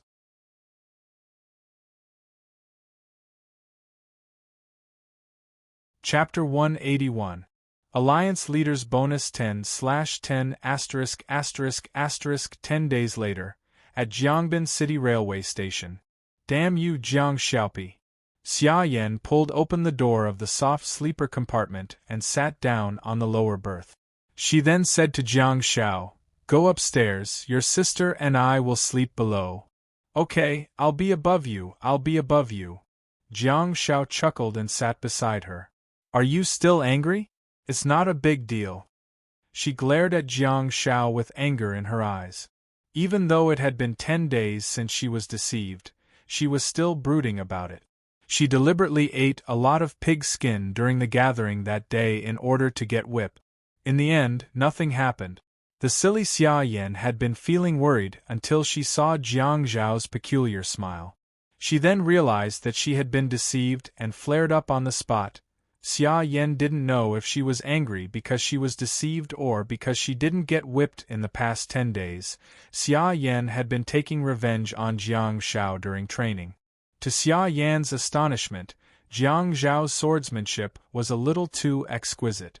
Be it in terms of basic skills, techniques, or even creativity, Xia Yan really looked at him in a different light when it came to wielding the sword. Although she was playful when she was young and only started learning swordsmanship in year 1 of high school, she had been practicing for at least 2 years. Looking at Jiang Zhao's rocket-like growth, Xia Yan felt an unprecedented sense of crisis. Without a doubt, she would always be able to defeat Jiang Shao in every competition. However, Xia Yan knew that it was because she was superior to Jiang Shao in terms of physical fitness. If they were to compete in swordsmanship alone, Xia Yan wouldn't dare to conclude who would win. That also made Xia Yan secretly admire Jiang Zhao's level of hard work. He must have been fighting in the snowfield for more than a month and had really gotten to the point of hugging a wooden sword to sleep every day. Coupled with his extraordinary athletic talent, he must have achieved such result. She then thought about herself and thought, Xia Yan, I'm still not working hard enough. Of course, although she had a sense of worry, her nature was still there. She was not stingy in teaching Jiang Shao skills. Seeing that Jiang Zhao's basic skills were so solid, she taught Jiang Shao the 9 styles of the Xia clan. Jiang Shao was rather touched too. However, what Xia Yan didn't know was that when Jiang Shao used his skill points to upgrade the Xia family swordsmanship to silver quality, His internal star map had already filled in all the 9 moves of the swordsmanship and imprinted them in his mind. The moves and techniques were not only imprinted in Jiang Zhao's mind, but they had also been integrated into his muscles. Jiang Zhao's swordsmanship and techniques were not only imprinted in his mind, but they had also been integrated into his muscles. Jiang Zhao thought. When you are familiar with a skill, you will strive to innovate, comprehend, and deduce a more exquisite and profound skill. Jiang Zhao did not have any skill points left for the Xia family swordsmanship. He only had 14 skill points left in his internal star map. There were still 4 days before the Beijiang Provincial High School League, and the school had already signed up the students for the competition a long time ago.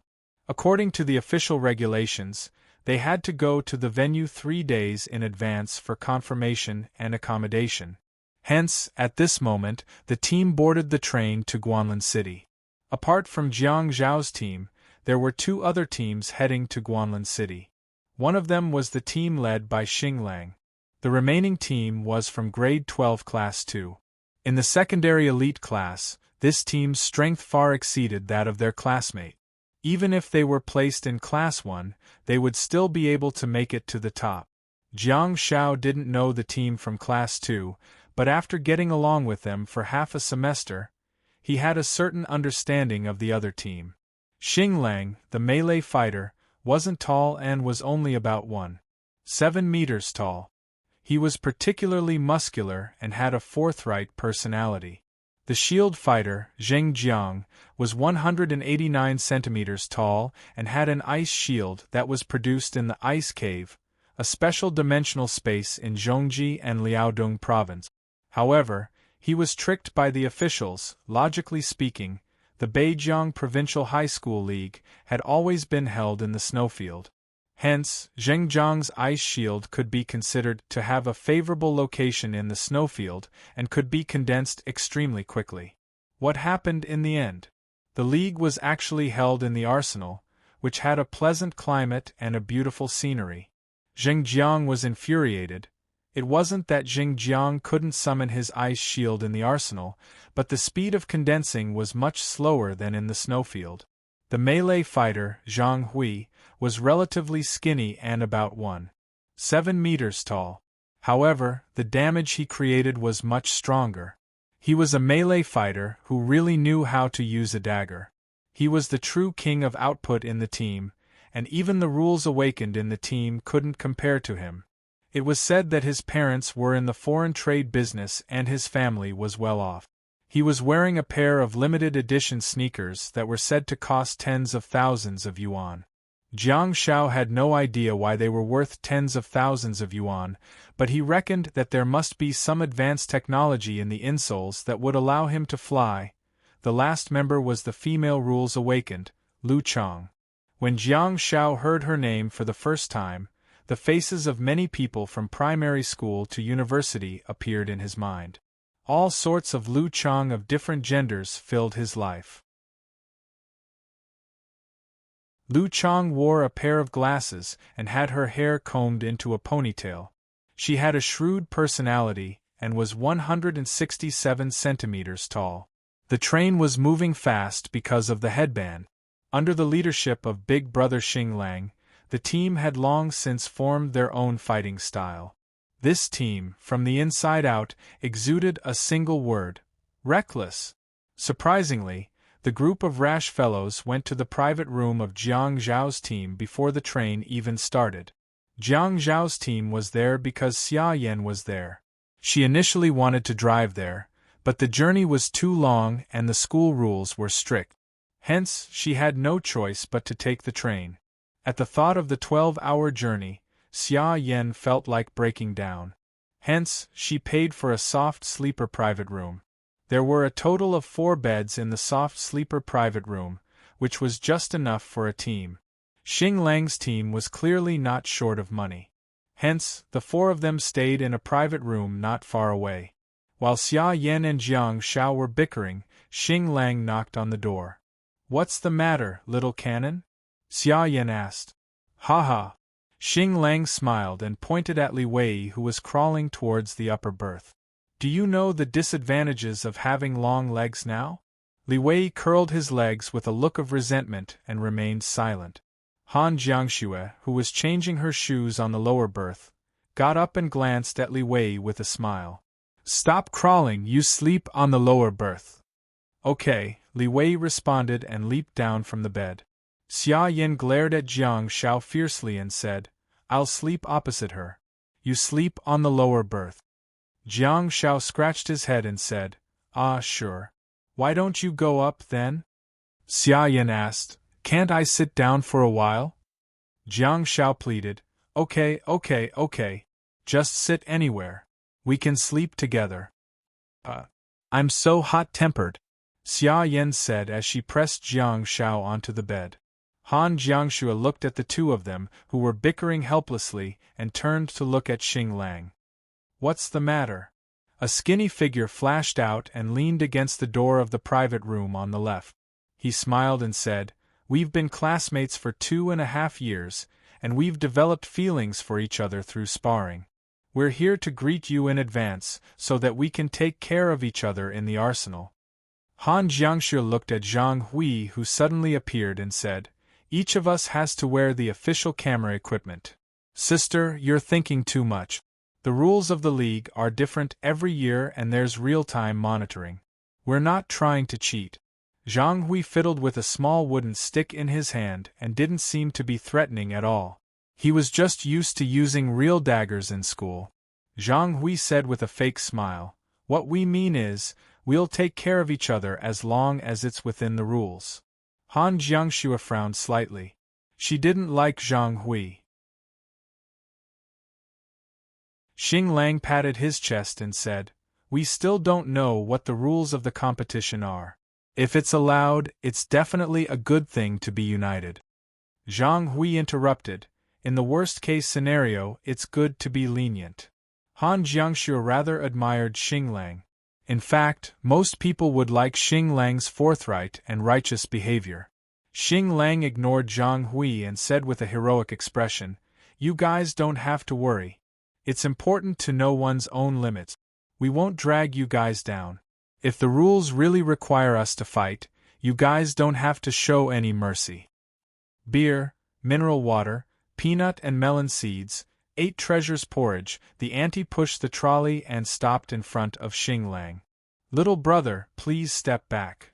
Xing Lang was speechless. Please remember the domain name of this book. Top mobile version website.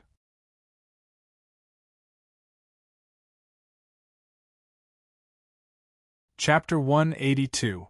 The train would leave at 6 p.m. and arrive in Guanlin City at 6 a.m. the next morning. The journey would really take 12 hours. After the lights were turned off at 10 p.m., apart from Han Jiangxue's bed, which was completely dark, the other 3 beds were lit up like 3 searchlights. Jiang Shao scrolled through Weibo for a while and looked at his 3001 fans, feeling that it was a little surreal. How could I do that? Why do I already have more than 3,000 fans? Apart from the toxic milk powder, there's also an army of people who call me brother-in-law. I reckon they're all Han Jiangxue's fans, right? Han Jiangxue has a Weibo account too. Go and follow her. Don't come here and call me brother-in-law, eh? By the way, since I have so many fans, can I verify my identity and add a V? Then again, what's the point of adding a V?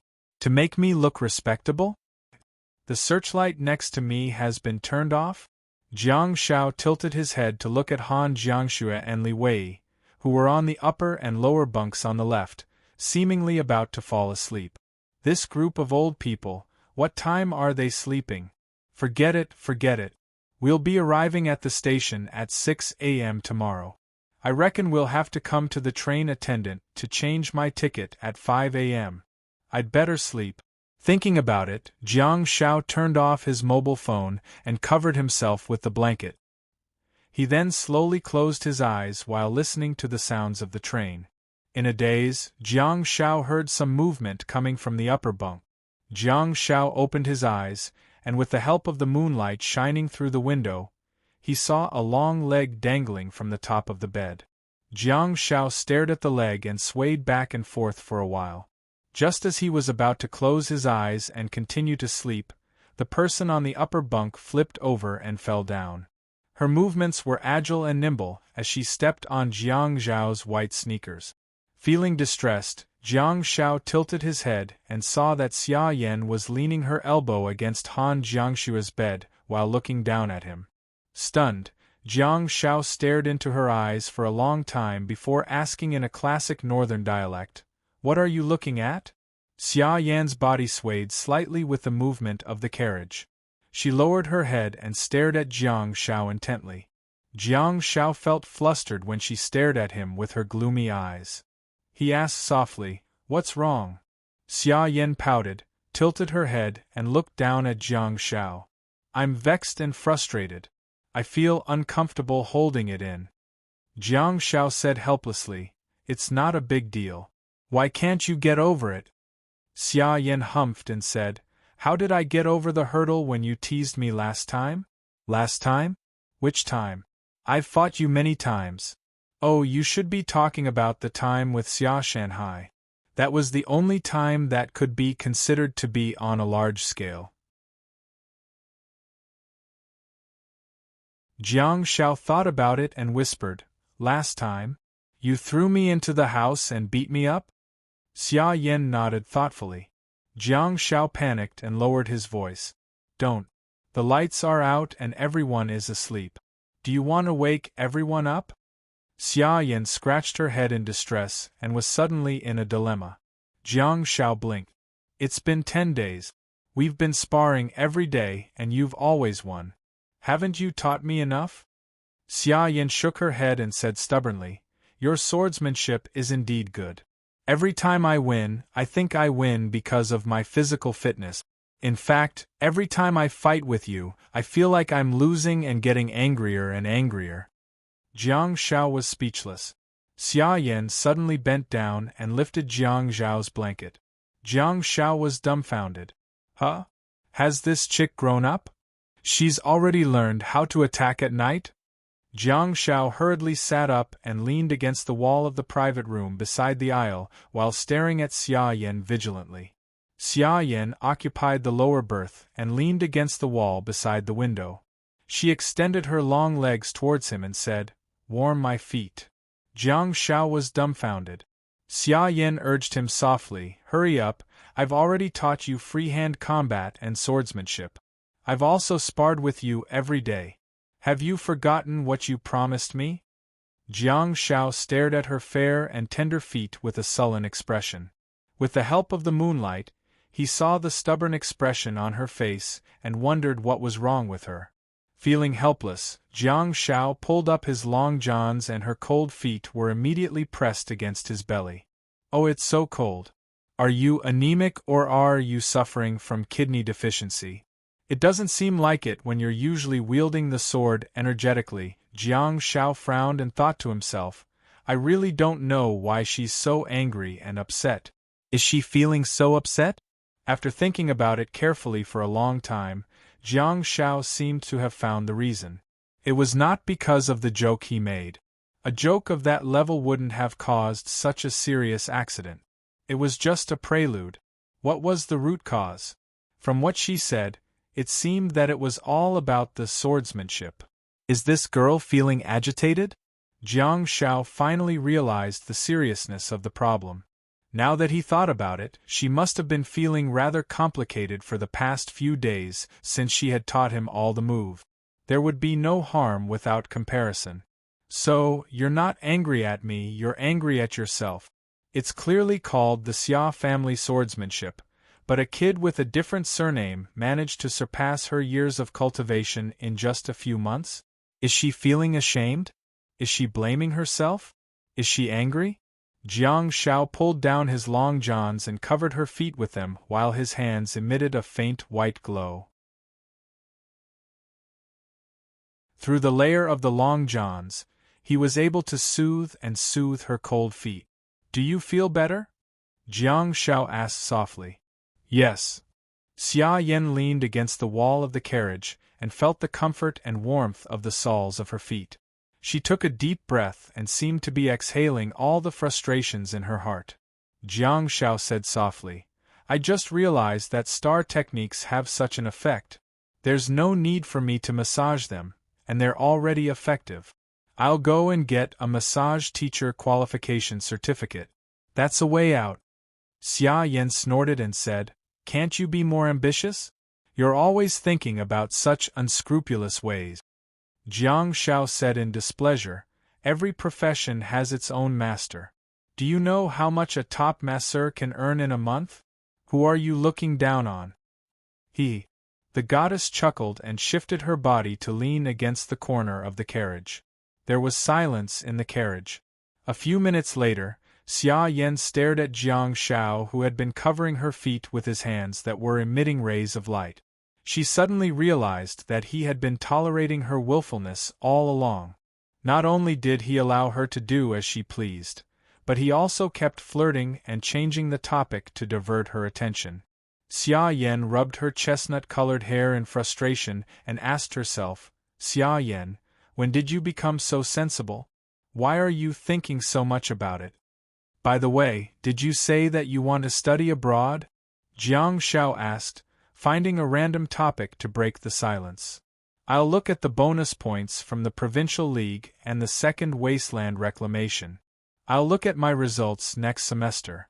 If it's ideal, I'll go to a good school in China. If not, I'll spend some money to go abroad and have fun, Xia Yan said softly. Go abroad to gain experience? That was a popular term 10 years ago. However, with the rapid development of China now, people began to have a more objective view of the returnees.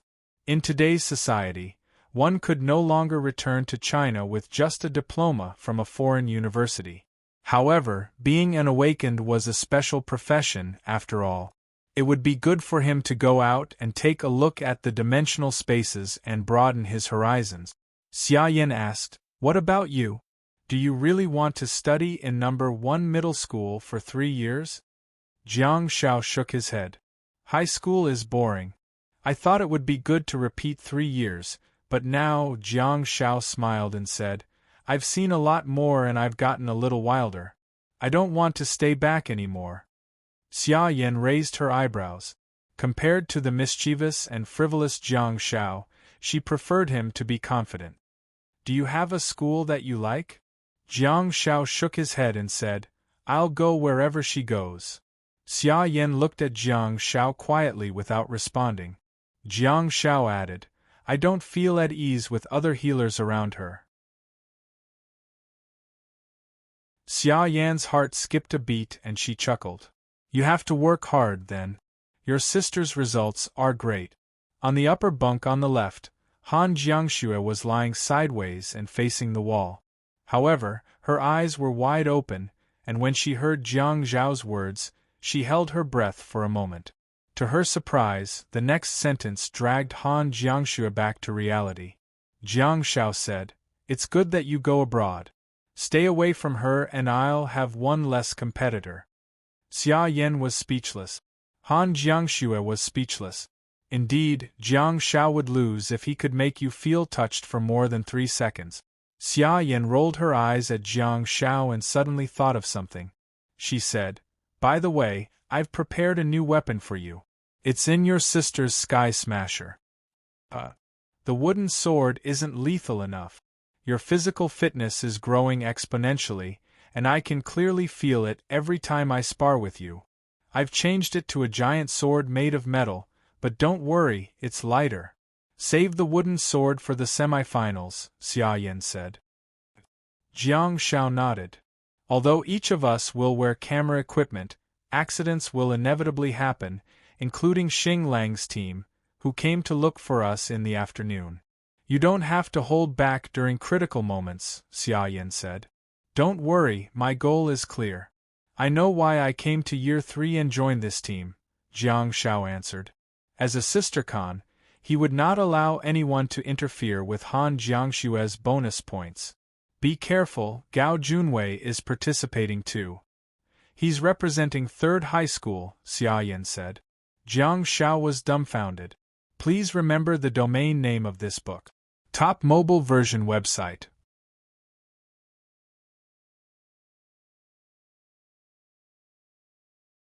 Chapter 183. Gao Junwei went to 3rd high school? Did he form a new team again?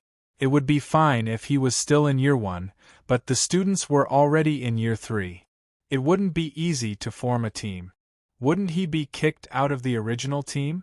Jiang Xiao felt rather sorry for the student. 2 years of hard work had gone to waste just like that. The culprit seemed to be Jiang Xiao. No, I can't think of it that way. If Gao Junwei hadn't done it himself, Xia Yan and the others wouldn't have unanimously requested to get rid of him. Jiang Xiao was not a saint and his abilities were limited. He couldn't help the poor student even if he wanted to. However, if I help you defeat Gao Junwei, that student will feel great, right? If Gao Junwei becomes the only weakness of the team, wouldn't it be even more perfect? While Jiang Xiao was secretly thinking about it, the comfort of her feet made Xia Yan feel refreshed and sleepy.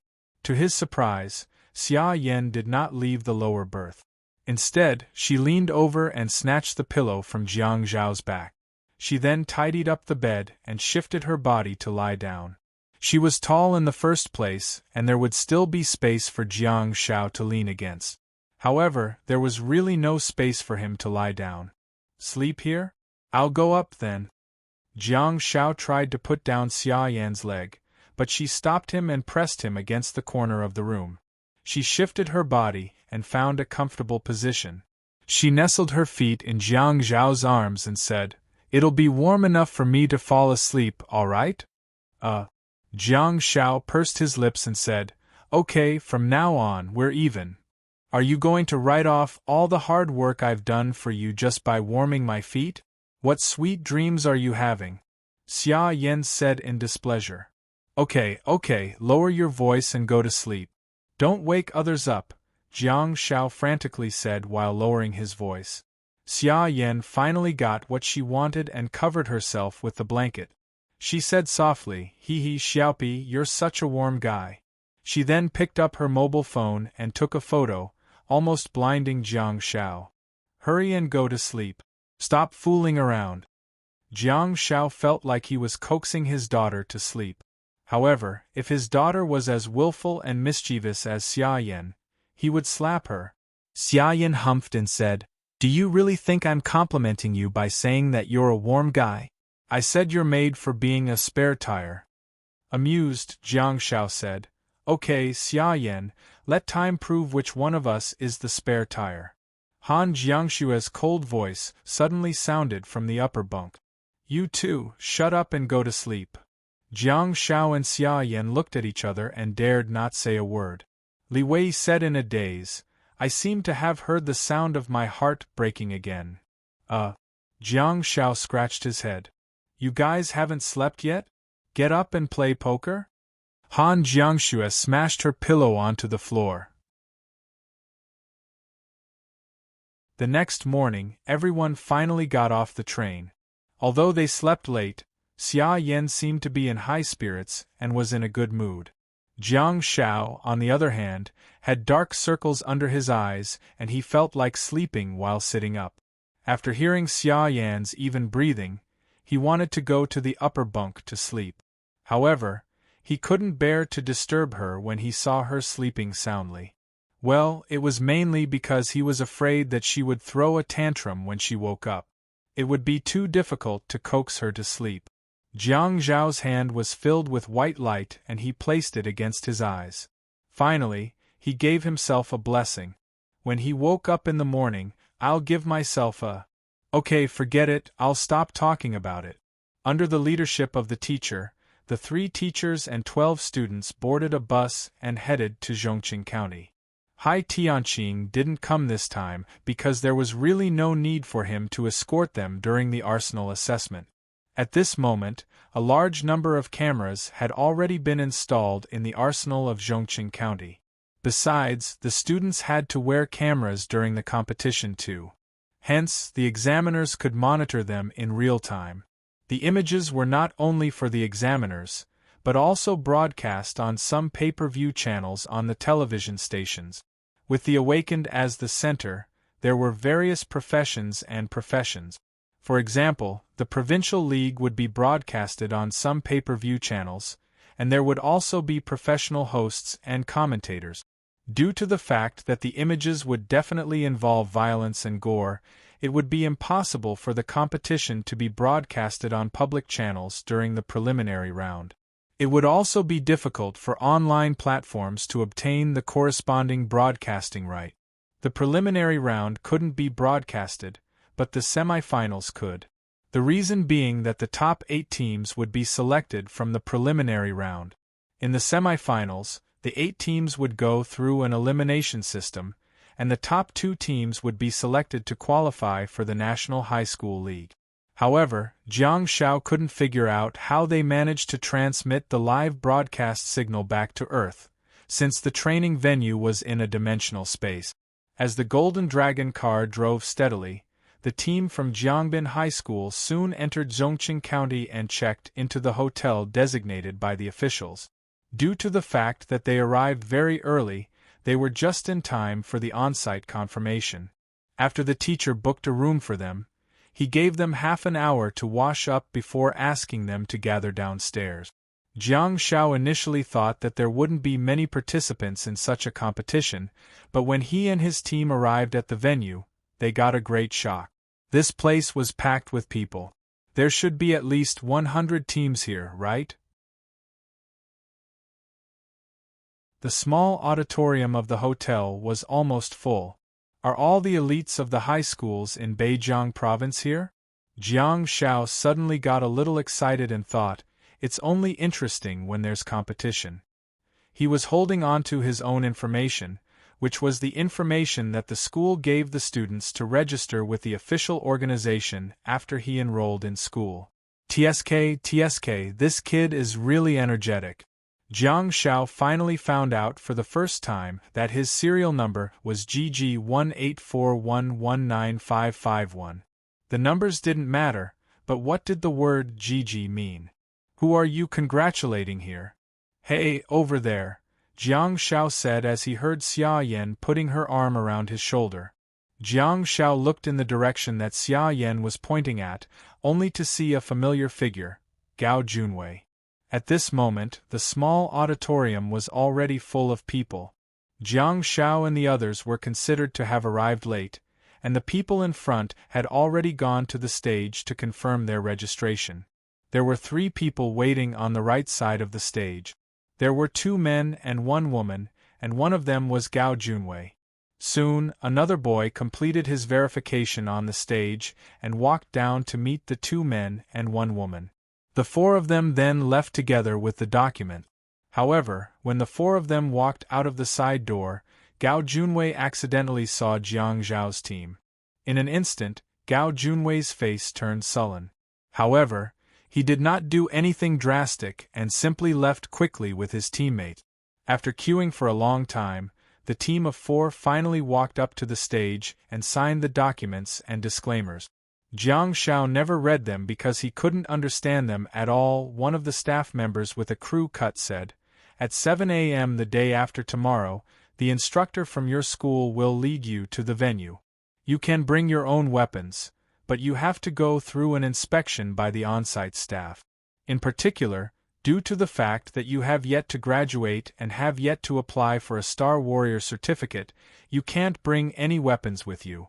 We have a variety of weapons in our warehouse for you to choose from. Of course, if you need any special weapons, please let us know now and we will prepare them for you as soon as possible." Jiang Shao scratched his head and looked at Han Jiangxue at the side. Another staff member looked at the documents and said with his head lowered, "Han Jiangxue, I finally saw this name. I've been looking for it all morning." I am," Han Jiangxue answered. The man with the center-parted hair raised his head and looked at Han Jiangxue before saying, "There's a rule that was specially prepared for you. Among the 480 participants, you're the only one with a spatial star technique." Han Jiangxue asked, "What's the matter?" The man with the center-parted hair said, "The higher-ups have requested that you have to clear your sky smasher before you enter the arsenal the day after tomorrow. You can only enter the arsenal after passing the inspection. Besides, as one of the star techniques, Sky Smasher is not restricted from using it in the arsenal. Don't worry." Han Jiangshi nodded and said, "Got it." "Good luck," the man with the center-parted hair said while stamping the documents and sending the 4 of them off. To their surprise, as soon as the 4 of them got off the stage, the man with the center-parted hair whispered, "The legendary 30 star slots.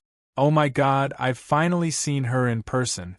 It's been years since there's been a genius in Beijiang province," the man with the crew cut whispered. "The real star student is the buzzcut boy in front of me. He's known as the best medical soldier in Jiangbin High School." The man with the center-parted hair asked, "You're going to see Jiang Xiaopi with Han Jiangxue here?" The man with the crew cut said, "That's my brother-in-law." The man with the center-parted hair asked, "Huh? Are you two related?" The man with the crew cut looked at him as if he was a primitive person and said, "Go look at his Weibo. He has a lot of female fans, so the guys call him brother-in-law. However, there have been more female fans recently, and some even call themselves mommy fans." The man with the center-parted hair's eyes lit up and he said, "I'll go back and pay attention to it. Let's see if I can become a fan of uncles and dads."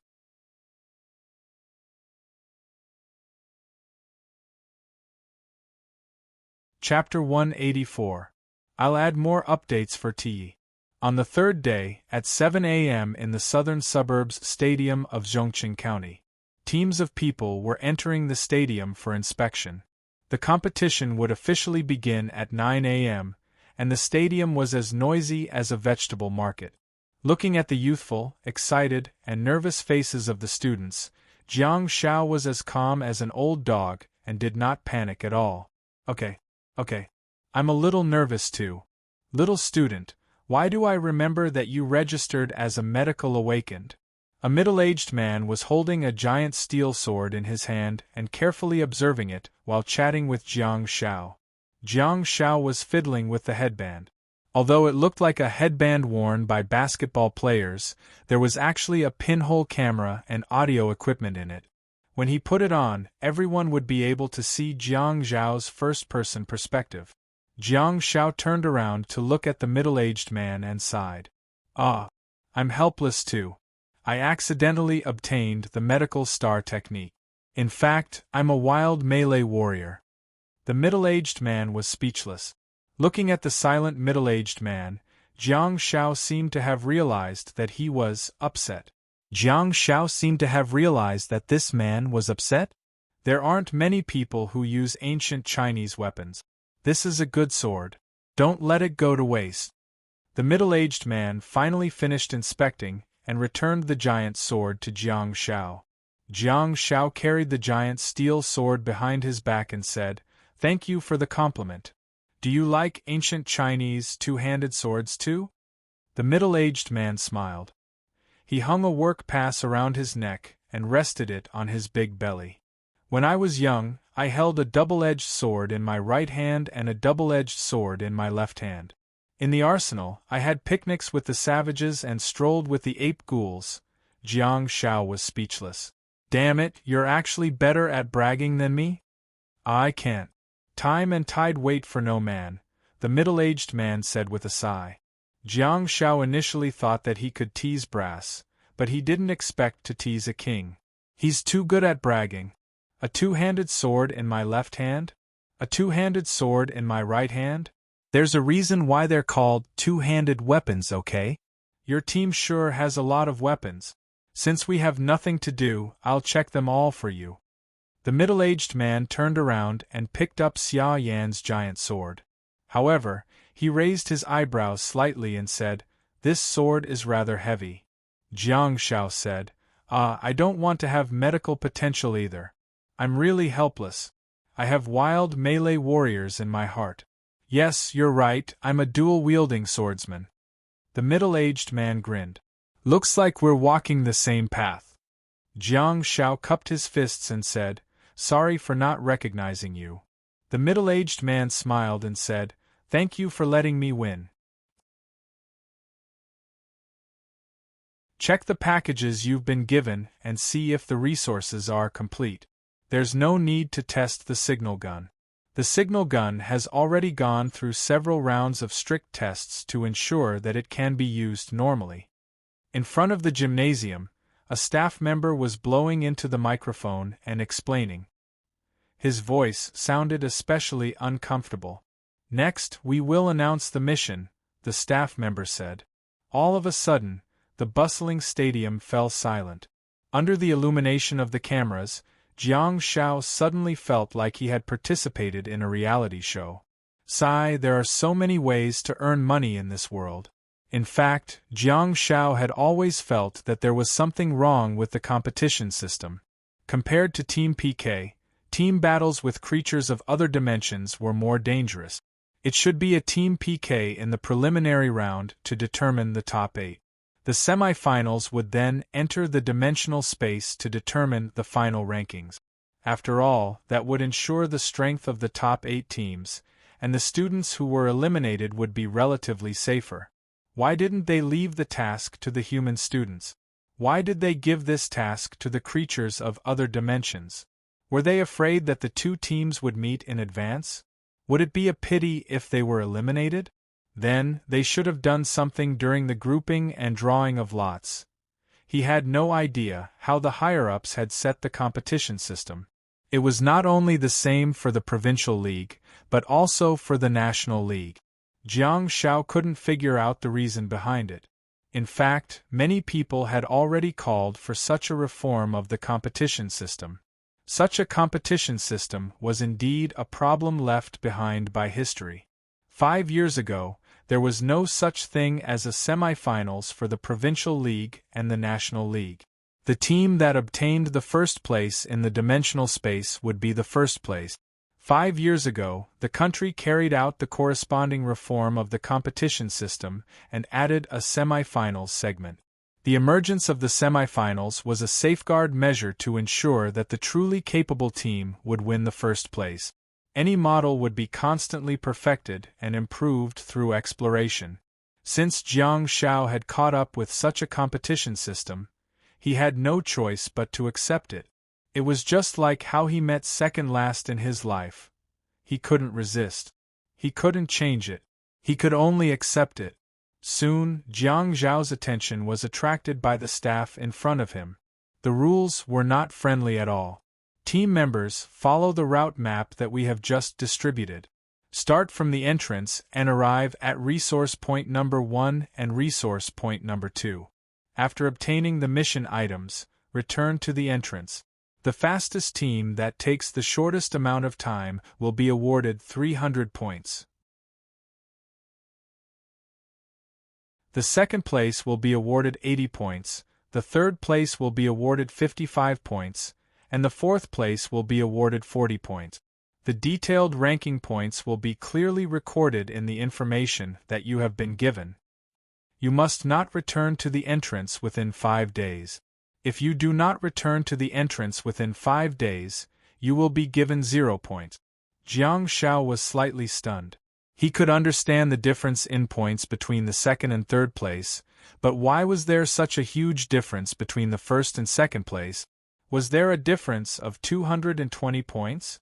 The staff continued, we randomly selected some individuals from the savages in the arsenal and distributed eye-catching bright yellow swords, guns, and bows. Each bright yellow weapon will be worth 10 points. Of course, they are beasts with low intelligence after all. You may see that they won't bother to use the high-quality weapons that we have distributed and will casually throw them on the ground. Whether you can pick them up or not will depend on you. We have also randomly selected individuals from the group of ape ghouls. These ape ghouls are very easy to distinguish. You will see burn marks on their backs, where there is a bright yellow medal hidden. Each medal is worth 25 points. Jiang Shao licked his lips and thought, 30 weapons or 12 medals are equivalent to the points of the first place in the race. It seems that I have to use my brains for this competition. It should be relatively easy to disarm the weapons, as they could either shoot them down or defeat and drive away the savages. If they were lucky, they might even see the bright yellow weapons that the savages did not use and casually threw away. However, in order to obtain the medal, the staff said that the medal was embedded in the back of the ape ghoul, and they would probably have to kill the ape ghouls in order to get the medal. That was why there was such a huge difference in points. The staff continued, "There are 3 special red medals in the arsenal, each worth 300 points. They are embedded in the backs of the 3 ape ghoul kings. I hereby remind you to act according to your capabilities. The signal gun is your best friend." Oh my god, that's impressive. You guys can embed the medal in the back of the ape ghoul king?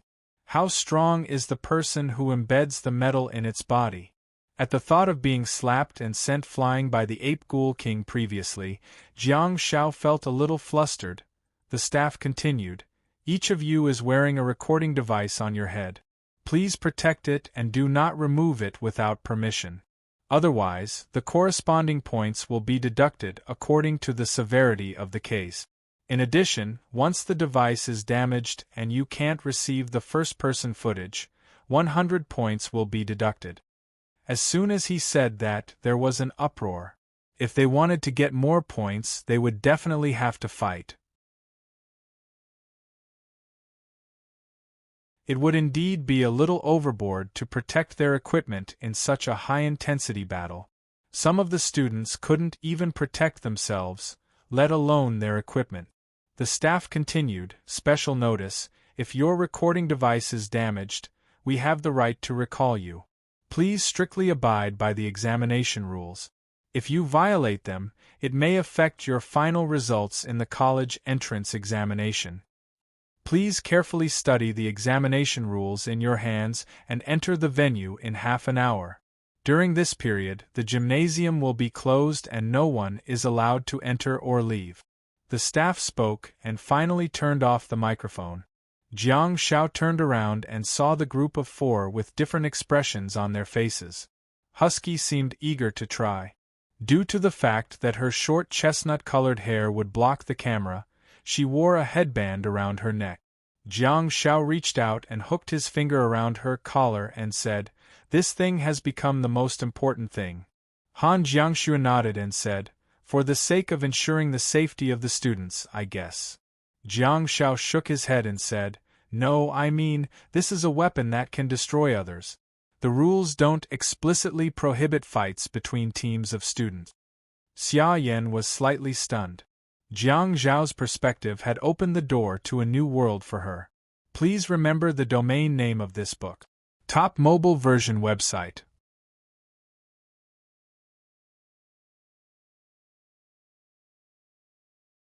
Chapter 185. Shu. Jiang Shao, who was wearing a special tactical vest with a fixed groove on his back, said while carrying the giant sword on his back, "That woman is telling the truth." On the left, Xia Yan lowered her body and squatted quietly in the bushes. She grabbed the bushes with one hand and looked at the cave in front of her. "That woman is telling the truth." Jiang Shao immediately turned around and shot Xia Yan a look. Xia Yan was slightly stunned, but she immediately shut her mouth. She had never seen Jiang Shao being so serious. However, this time, Xia Yan didn't make a fuss because she knew that she had said the wrong thing. In the past 2 days, the team had memorized the topographic map of the arsenal that Second Last had given them. They were also extremely familiar with the information that she had deduced and analyzed on the map. In the end, the map turned into ashes in Xia Yan's burning hands, and the 4 of them swallowed the secret. Although the information was just Second Last speculation, they couldn't say it out loud in order not to cause trouble for both parties. Now that everyone was wearing video equipment, Xia Yan clearly shouldn't have said something like that at such a time. Fortunately, she wasn't explicit with her words just now. Everyone was wearing invisible earphones that not only allowed them to receive the chat messages of the team within a certain range, but their main function was to receive real-time official information. If the referee's request came through the earphones, Jiang Zhao's team would have to execute it unconditionally. Their team number was 76, and no one wanted to hear the message, 76, stay here and wait for the guardians to escort you out of the venue. Han Jiangxue, who was at the back, had clearly heard Xia Yan's voice through the invisible earphones. She was infuriated, but she didn't show it. Instead, she secretly thought about how to teach her a lesson when they got back. Li Wei stood beside Han Jiangxue and asked softly, "What did you guys find?" Jiang Zhao's voice sounded through the earphones. "A cave. There's a bonfire in front of the cave entrance. There are 2 swordsmen guarding the door and 2 female archers guarding the top of the cave. There are also 2 bright yellow painted weapons, 1 archer and 1 swordsman. This should be a campsite. Since the 4 of them are guarding it so diligently, there might be male and female savage sorcerers inside," Xia Yan said frantically. Li Wei swallowed his saliva and asked, "Are we going to enter the tunnel?" Clearly, the previous trip to the arsenal had traumatized Li Wei. Second Last didn't know what the competition system was. After all, the format was different every year. However, based on her experience and the original distribution of monsters in the arsenal, she drew a map of the monsters that she thought would be distributed after the examination venue was planned. After the official announcement of the rules, Jiang Shao and the others quickly came up with a plan. For the sake of stability, they would not choose to compete for first place and would instead choose to collect as many weapons as possible. Therefore, they did not take the shortest route as usual. They did not head to resource point number 1. Instead, they deviated from the north and headed west. Compared to collecting the medals on the backs of the ape ghouls, it was easier to collect the weapons of the savages. Besides, the team had a natural advantage, and that was Han Jiangshue's coffin. Perhaps the other teams would consider the issue of weight and how many spoils of war they could obtain, but that was not a problem for Han Jiangshue's team. There were simply too many weapons that could be stored in the space coffin. At this moment, they arrived at the habitat of the savages according to Second Last's map, all for the sake of seizing the bright yellow weapons. However, it was worth noting that Second Last had only drawn the approximate location of 2 ape ghoul kings on the map. According to the officials, there were at least 3 ape ghoul kings with medals on their back. Those were the ape ghoul kings with medals. There would probably be plenty of ape ghoul kings without medals. Hence, it could be seen that the map given by Second Last was not detailed and could only be used as a reference. To a certain extent, Jiang Shao had sold himself for the sake of this map. Jiang Shao wondered what thoughts he would have after the competition. "What do you mean? There are 4 guards. It'll be difficult for us to sneak in without making a sound," Jiang Shao said. Han Jiangxue and Li Wei caught up carefully and lay in the grass behind the tree, carefully observing the situation in front of them. To their surprise, Han Jiangxue, who was the commander, asked Jiang Shao, "What do you think we should do?" Jiang Shao thought about it and said, "The more we can assassinate without them noticing, the better. The ideal situation for us is to sneak into the cave. The witches are fine, but once the sorcerers join the battle in advance, the situation will be very disadvantageous for us." "Okay, continue." Han Jiangxue agreed with Jiang Zhao's battle strategy. "Xia Yan and I will go behind and assassinate the 2 female archers as quickly as possible. If the situation is ideal, we can attack the 2 swordsmen from the front and back. If we really alarm them, we'll retreat as much as possible. You and I will work together to get rid of the sorcerers before engaging them in hand-to-hand combat. Go ahead."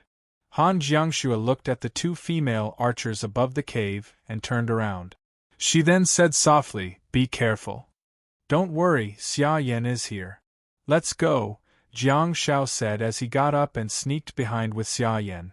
Due to the existence of such a group of savages, there shouldn't be any other groups of savages around.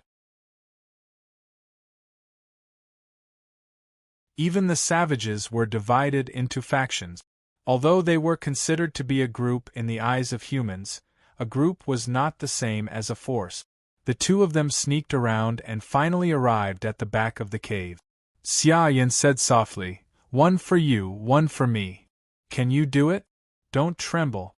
Jiang Shao squatted down and walked in the jungle. The closer he got to the top of the cave, the fewer trees there were, leaving only sparse bushes. "Brother, are you talking to me?" Xia Yan asked softly. Jiang Shao wisely chose not to respond. He quietly pulled out the half-toothed battle sword from the side of his thigh and turned to look at Xia Yan. Xia Yan raised her eyebrows and tilted her head in the direction of the mountain, not far away. Jiang Shao fiddled with the battle sword in his hand and crouched down. He then dashed out of the tree and quietly crept up. Xia Yan squinted slightly and sensed Jiang Zhao's behavior. She knew that he had probably done such things many times. Hence Jiang Shao didn't have any objections. It was still the same thing. If he couldn't even learn how to sneak around, how was he going to learn how to tail people in the future? Regardless of the outcome of the assassination, she had already seen what Jiang Shao had learned in the snowfield during the past month. He squatted down and walked quickly and steadily. His gaze was firm, and he had no intention of retreating at all. He held his breath and looked straight ahead. If only his hair were longer. At least, when the wind blew, his hair would flutter. This buzz-cut boy's hair wouldn't flutter at all. Even in the harsh snowfield, Jiang Shao could stand in a military posture without moving at all, let alone in the beautiful forest. The environment here was simply too good. Two female archers stood loosely on the top of the cave. The female archers, who had been switching identities between hunter and prey for a long time, had extremely impressive figures. They should have been dignified and valiant. However, they looked just like the female gangsters in the alley outside the back door of a nightclub. All of them were swaying left and right like a puddle of mud. Jiang Shao was infuriated to see how they were behaving. "Can't you stand properly and sit properly? I'm exasperated. This female archer has already gone astray. Why don't we?" Jiang Shao held on to his battle blade and tiptoed towards the back of the female archer. Screech! The sharp, half-toothed battle blade was extremely suitable for slitting throats and bleeding. Jiang Shao and Xia Yan looked at each other and attacked almost at the same time. Jiang Shao covered the female archer's mouth and nose with his left hand while holding onto the blade with his right hand. A large amount of blood flowed out, and Jiang Shao hugged the female archer's body from behind before slowly putting her down on the ground. At the side, Xia Yan also covered the mouth and nose of another female archer, and slowly put her down on the ground. She turned around and was shocked to discover that Jiang Shao had actually pulled up the female archer's shirt that exposed her shoulders, covering a large portion of her exposed skin.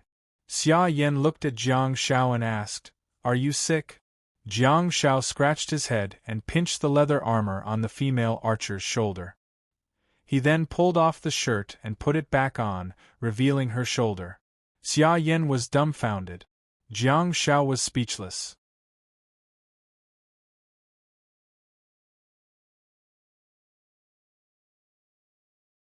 Chapter 186. The star beads of two female archers amounted to 1,200 yuan. So sweet a yellow bow amounted to 10 points. "Jiang Xiaopi, you've changed," Xia Yan said as she stared at Jiang Shao quietly. Jiang Shao was dumbfounded. "You're no longer the buzz-cut boy who only knows how to hug my thighs. You've become a toxic healer who kills people." Xia Yan sighed in disappointment. Jiang Shao was speechless. Xia Yan asked, "Will you evolve again in the future?" "Evolve? What am I? A Pokemon?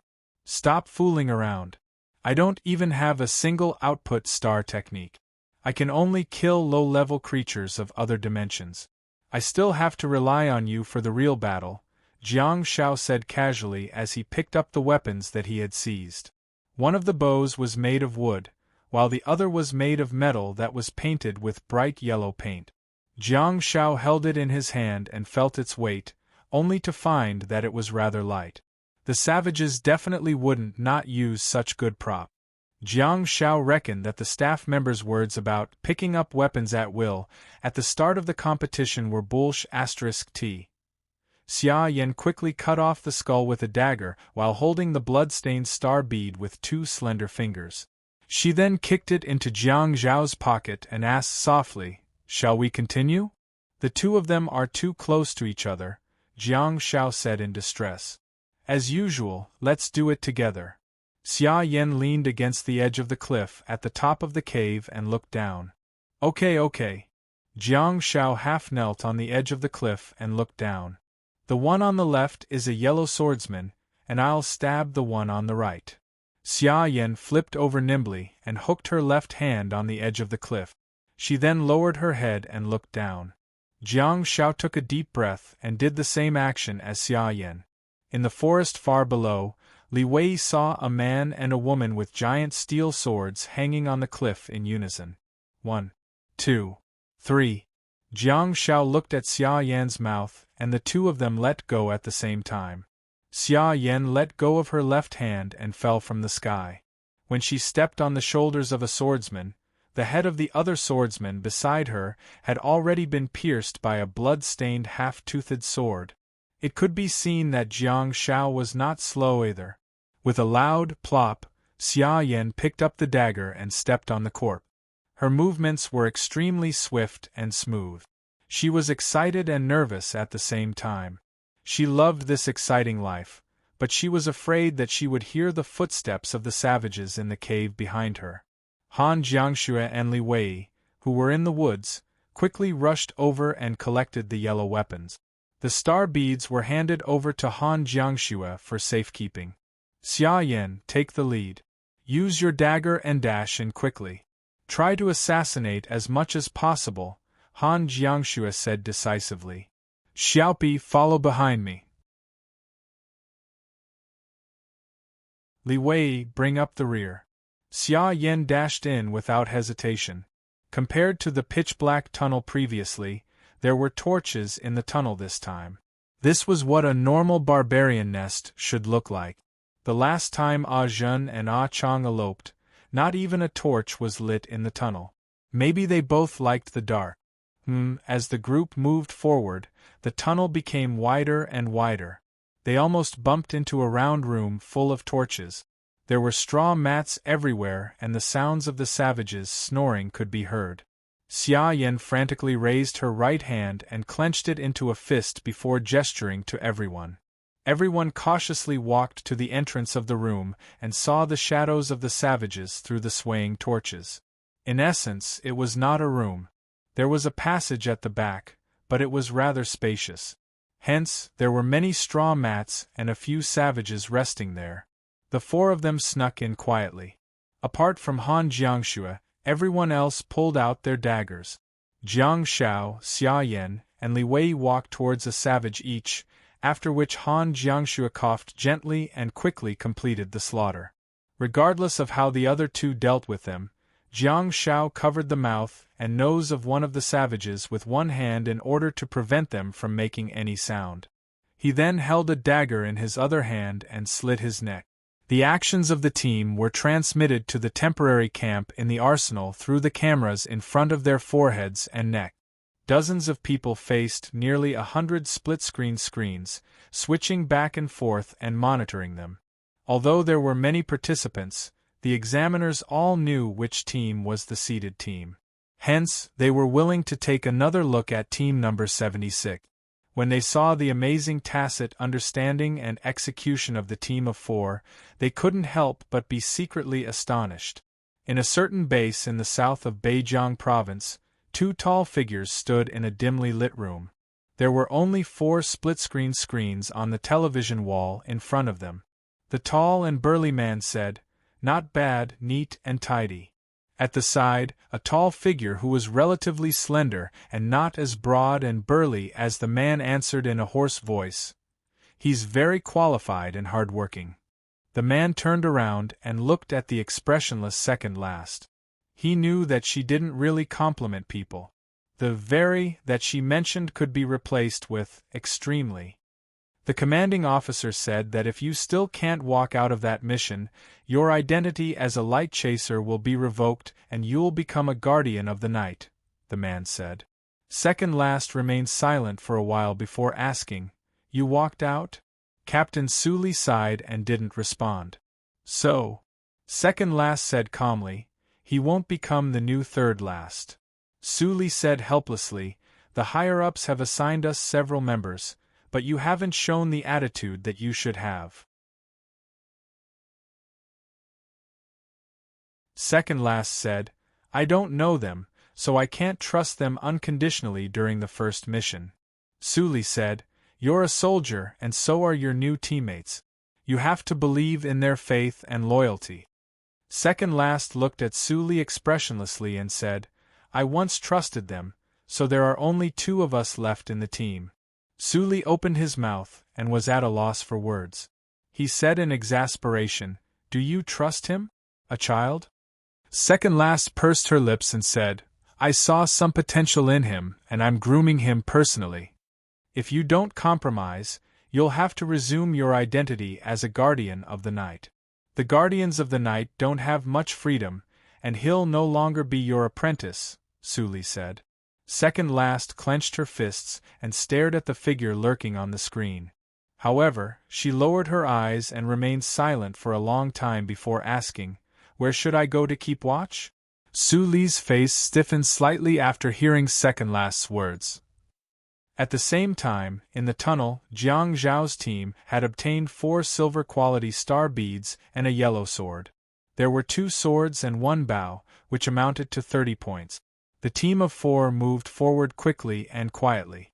The thrilling sneak attack was much more effortless than fighting with real weapons. Xia Yan walked all the way to the corner of the tunnel and leaned against the stone wall. She then peeked her head out, only to see a winding tunnel that was brighter and there seemed to be some figures moving around. They had no idea if it was a fork in the road or a separate room. Xia Yan hurriedly retracted her head and raised 2 fingers at the crowd. She then gestured for them to walk again. Han Jiangxue nodded and changed her position with Xia Yan. She then crouched down and turned around to see 2 savages walking towards them. Han Jiangxue raised her hand and waved it, after which the space at the corner was stacked. Unfortunately, the 2 of them were not walking side by side. Through the overlapping space, Han Jiangxue watched as one of the savages walked into her sky smasher. She raised her left fingers gently and a gust of wind swept through. The savages behind shrieked and slammed their heads into the savages in front of them, after which the 2 of them disappeared in sky smasher. The savages' short howl stopped abruptly, but it sounded extremely ear-piercing in the quiet tunnel. The savages' roars could be heard from the entrance near where the figures were moving. However, a few seconds later, they were all stunned by a majestic male voice. Everyone shuddered in fear. Although it wouldn't matter even if a battle broke out, it was indeed thrilling. The cave fell into silence again, and the 4 of them looked at each other. Under Han Jiangxue's orders, Xia Yan crouched down and walked forward. Xia Yan finally arrived at the entrance of the fire and took a deep breath. She stomped her feet and flipped over, after which her body flashed and she instantly arrived at the other side of the entrance. Han Jiangxue, who was on the left side of the entrance, raised her eyebrows and looked at Xia Yan curiously. However, Xia Yan put the dagger back into the scabbard on the right side of her thigh and placed her hand on the handle of the giant sword behind her. She said softly, "There are too many of them. I can't assassinate them." Han Jiangxue stretched her hand out and condensed star power in her palm. A wisp of flame sprang up and gradually condensed into a ball. "Li Wei, get ready to use Scorch." "Xia Yan, activate Burning Flame." "Listen to my command," Han Jiangxue said while leaning against the wall. Li Wei walked towards Han Jiangxue and arched his leg, leaning against the wall to get ready. 3, 2, 1. Han Jiangxue tossed a bursting flames ball into the entrance like a grenade. Jiang Xiao couldn't help but add, "Farron monkey."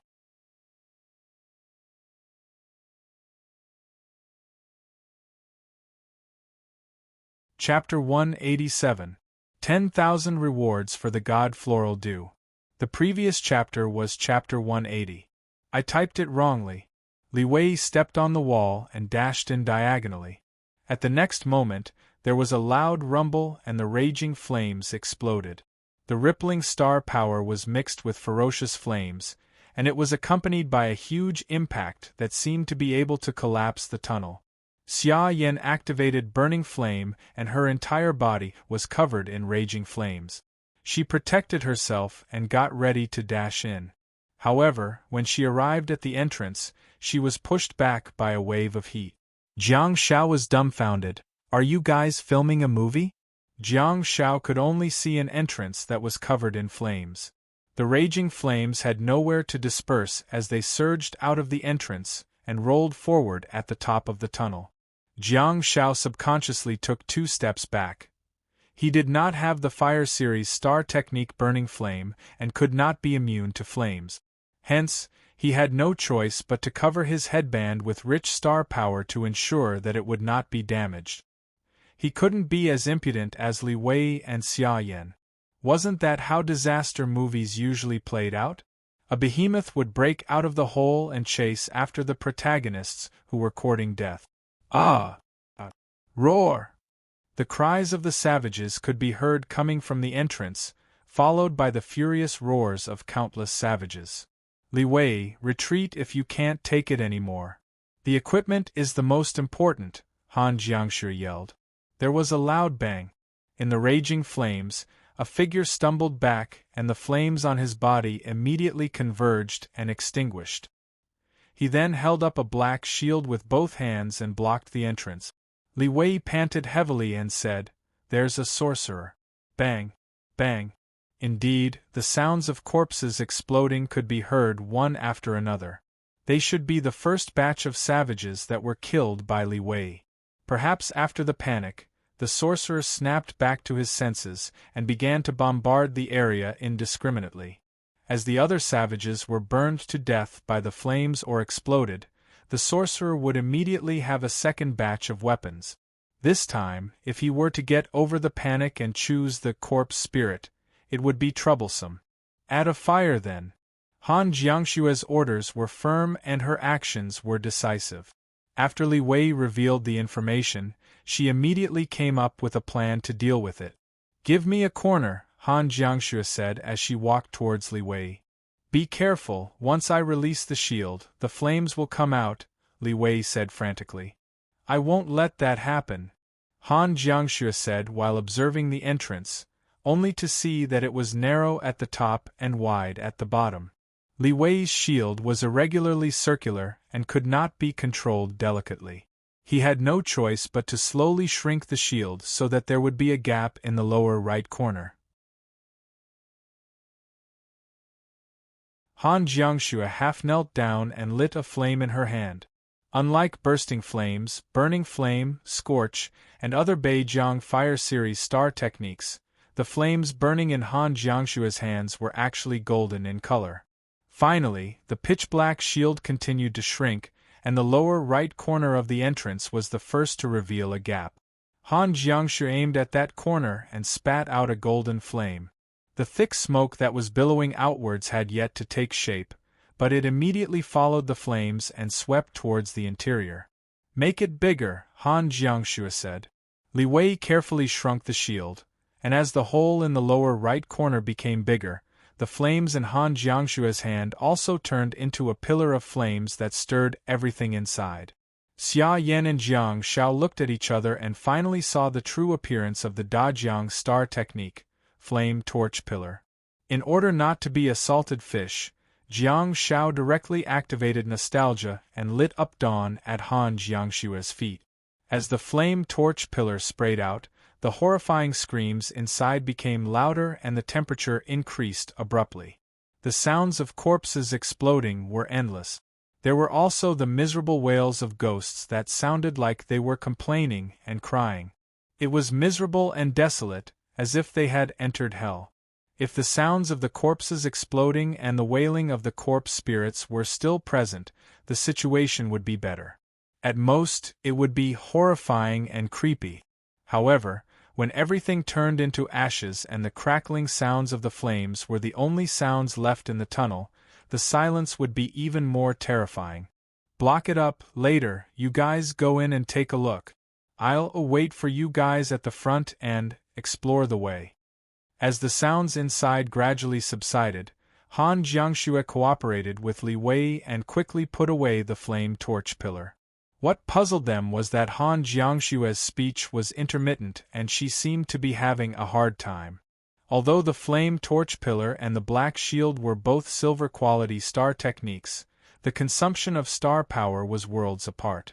With Jiang Zhao's nostalgia, Han Jiangxue was also enjoying the continuous replenishment of vitality and star power while continuously releasing star power. Although the replenishment of star power could not be compared to the consumption, Han Jiangxue was still in high spirits at this moment. She couldn't help but sigh deeply, stand up, and walk towards the front with Jiang Shao in her arms. Jiang Shao felt that the palm on his shoulder seemed to have lost her usual calmness. She seemed to be unable to control her strength and wanted to crush his shoulder. This halo absorbs a lot of vitality. It's indeed rise. Yes, nostalgia. Han Jiangxue tried her best to keep her voice low and suddenly realized that there was some information that she couldn't reveal. Hence, she immediately sobered up. It was Jiang Zhao's first time seeing her trying her best to control herself. Previously, Xia Yan also entered such a hazy and comfortable state, and Jiang Shao carved the first few dishes on her arm. This time, Jiang Shao grabbed Han Jiangshue's hand that was on his right shoulder with his right hand and pulled it down to his chest. He then pulled out an arrow from behind his shoulder with his left hand and said, "That's because you're too aggressive. Maybe all the savages in the room are being burned by the sea of fire you created. That's why you're in such a state. Bear with it." Okay. Han Jiangxue let go of his shoulder and clenched her fists in order to avoid hurting him. Jiang Shao placed the arrow in his left hand against her arm and slashed it down forcefully. A trail of blood flowed from her forearm all the way to her wrist. Traces of blood formed a line and gushed out from the wound. Although Jiang Shao did not use any healing star techniques, her wound was healing slowly, which was not the speed at which a normal human's body would heal automatically after being injured. Do it again. Han Jiangxue patted Jiang Zhao's chest and continued, "This star technique is too domineering. When you use it, it's best not to use it when our team is in a healthy state." Jiang Shao nodded and cut another line of blood on her arm with a pained expression. He said, "I got it, I'll be careful next time." Okay. Han Jiangxue responded calmly and pushed Jiang Shao away. All of a sudden, a golden flame appeared in her hand. Under Jiang Zhao's bewildered gaze, a golden flame whip was thrown out of her hand, but it was not aimed at the savages at the end of the tunnel. Instead, it wrapped around their neck tightly. When was there a savage there? At the next moment, something that made Jiang Shao even more bewildered happened.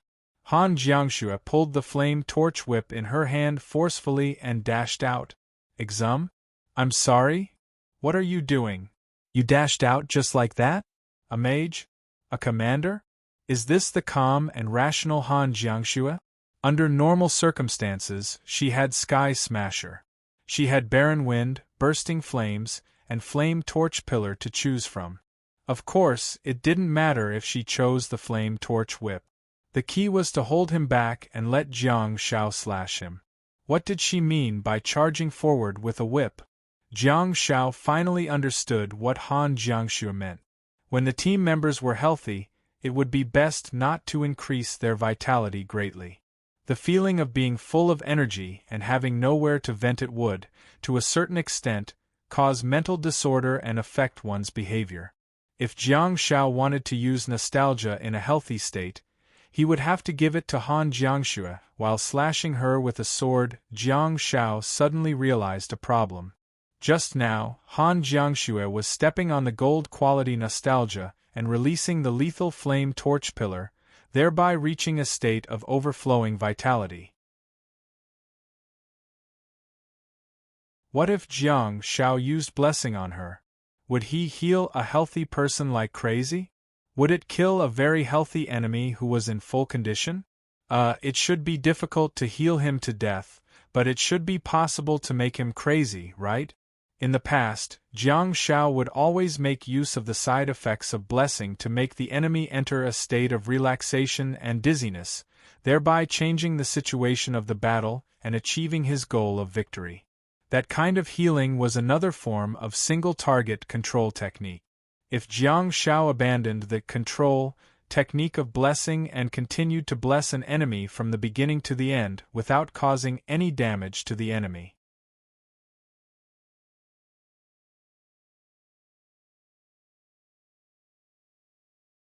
Chapter 188.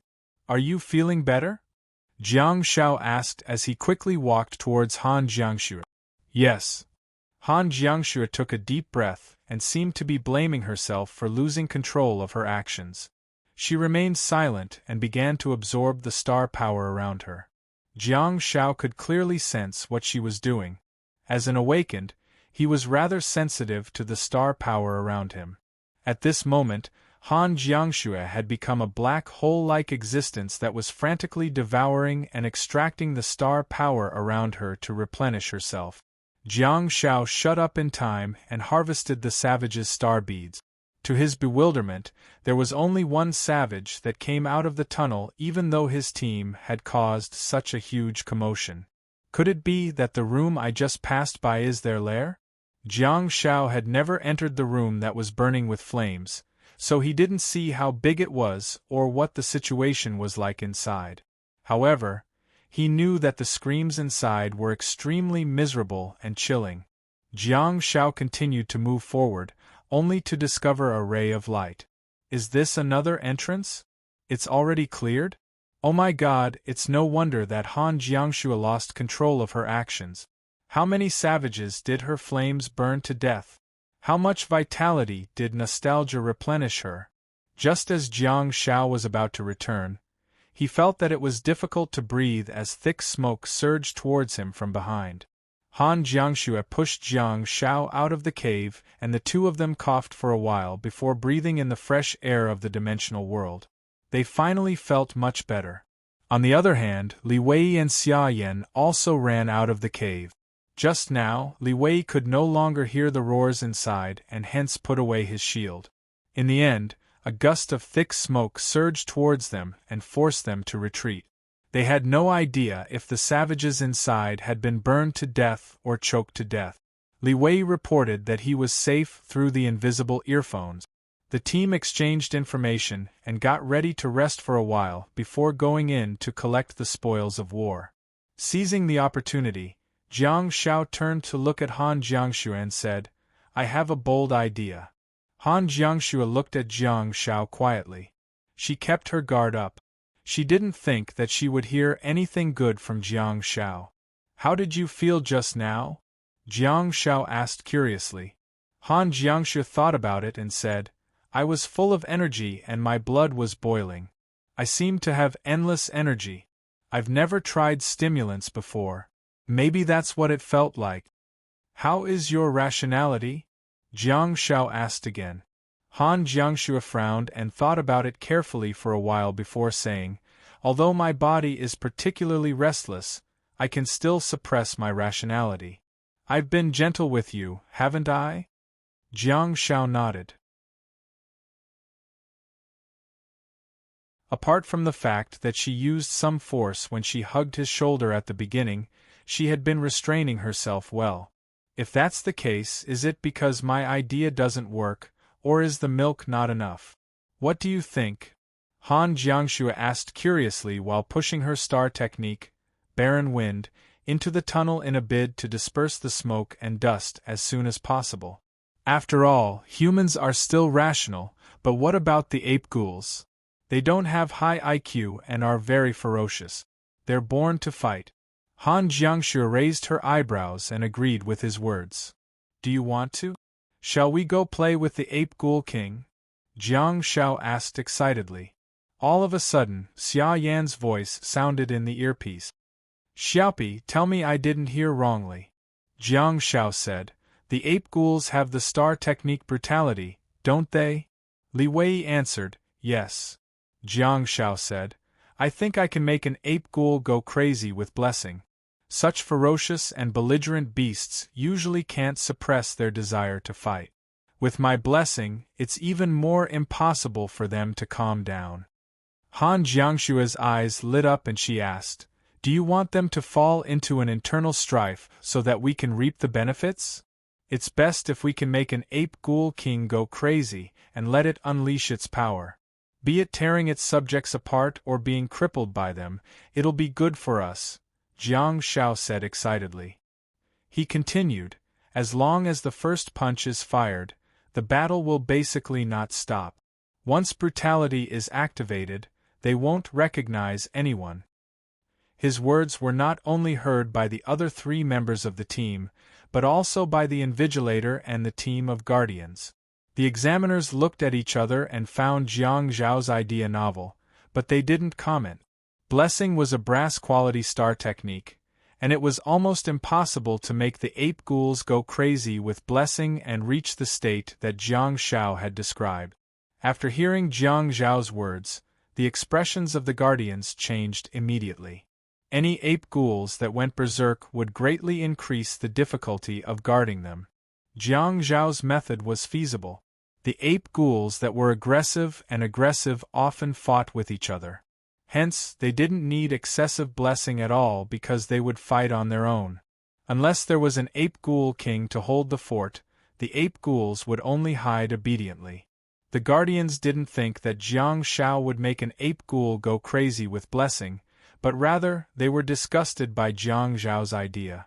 Regardless of the means, Jiang Zhao's goal was to make the ape ghouls fight each other. It was easy for the awakened to do that. As long as there were no other races present, the ape ghouls would not unite against the outside world. They would even fight if there was any small conflict. It would be fine if it was a small group of ape ghouls, but if it was a large group, for the sake of this exam, the Guardians had finally managed to balance the distribution of the monsters in the arsenal and distribute them in various areas. The group of children did not consider the distribution of the monsters. What they wanted were medals and star beads. They didn't care about anything else. A soldier asked, "What's this kid's name?" Another soldier answered, "I'm not sure, I'll go check." The soldier said in discomfort, "All teams, pay close attention to team number 76. They're likely to be the first team to ask us for help." When the Guardians were looking for Jiang Zhao's information, Xia Yan and Li Wei had already dashed into the tunnel with burning flames and quickly harvested the star beads. Unfortunately, it was difficult to identify the specific identities of the burnt corpses. However, it didn't matter. As long as Jiang Shao touched them, they would know which star beads were. According to Xia Yan, they could also bring them back for identification. However, they only obtained 5 of the bright yellow weapons. They had no idea if the rest of the weapons had been destroyed by Li Wei's star power or melted by his and Han Jiangshua's flames. Han Jiangshua cleared Sky Smasher and threw the 2 corpses down. When she saw that Jiang Shao was wiping the star beads, she said, "Give them to me. I'll sort them out when we get back." Jiang Shao handed the star bead over, but he seemed to have discovered something. He reached his hand towards Han Jiangshua's forehead and wiped the camera on her headband. "There seems to be something on it. I'll wipe it for you." While speaking, Jiang Shao winked at Han Jiangshua with his left eye. Han Jiangshua looked at Jiang Shao calmly and reached out to grab the star bead. Regardless of whether she had received the message or not, Jiang Shao directly absorbed the star bead in his hand. In his internal star map, Nostalgia and Dawn both became gold quality level 0, 1/10.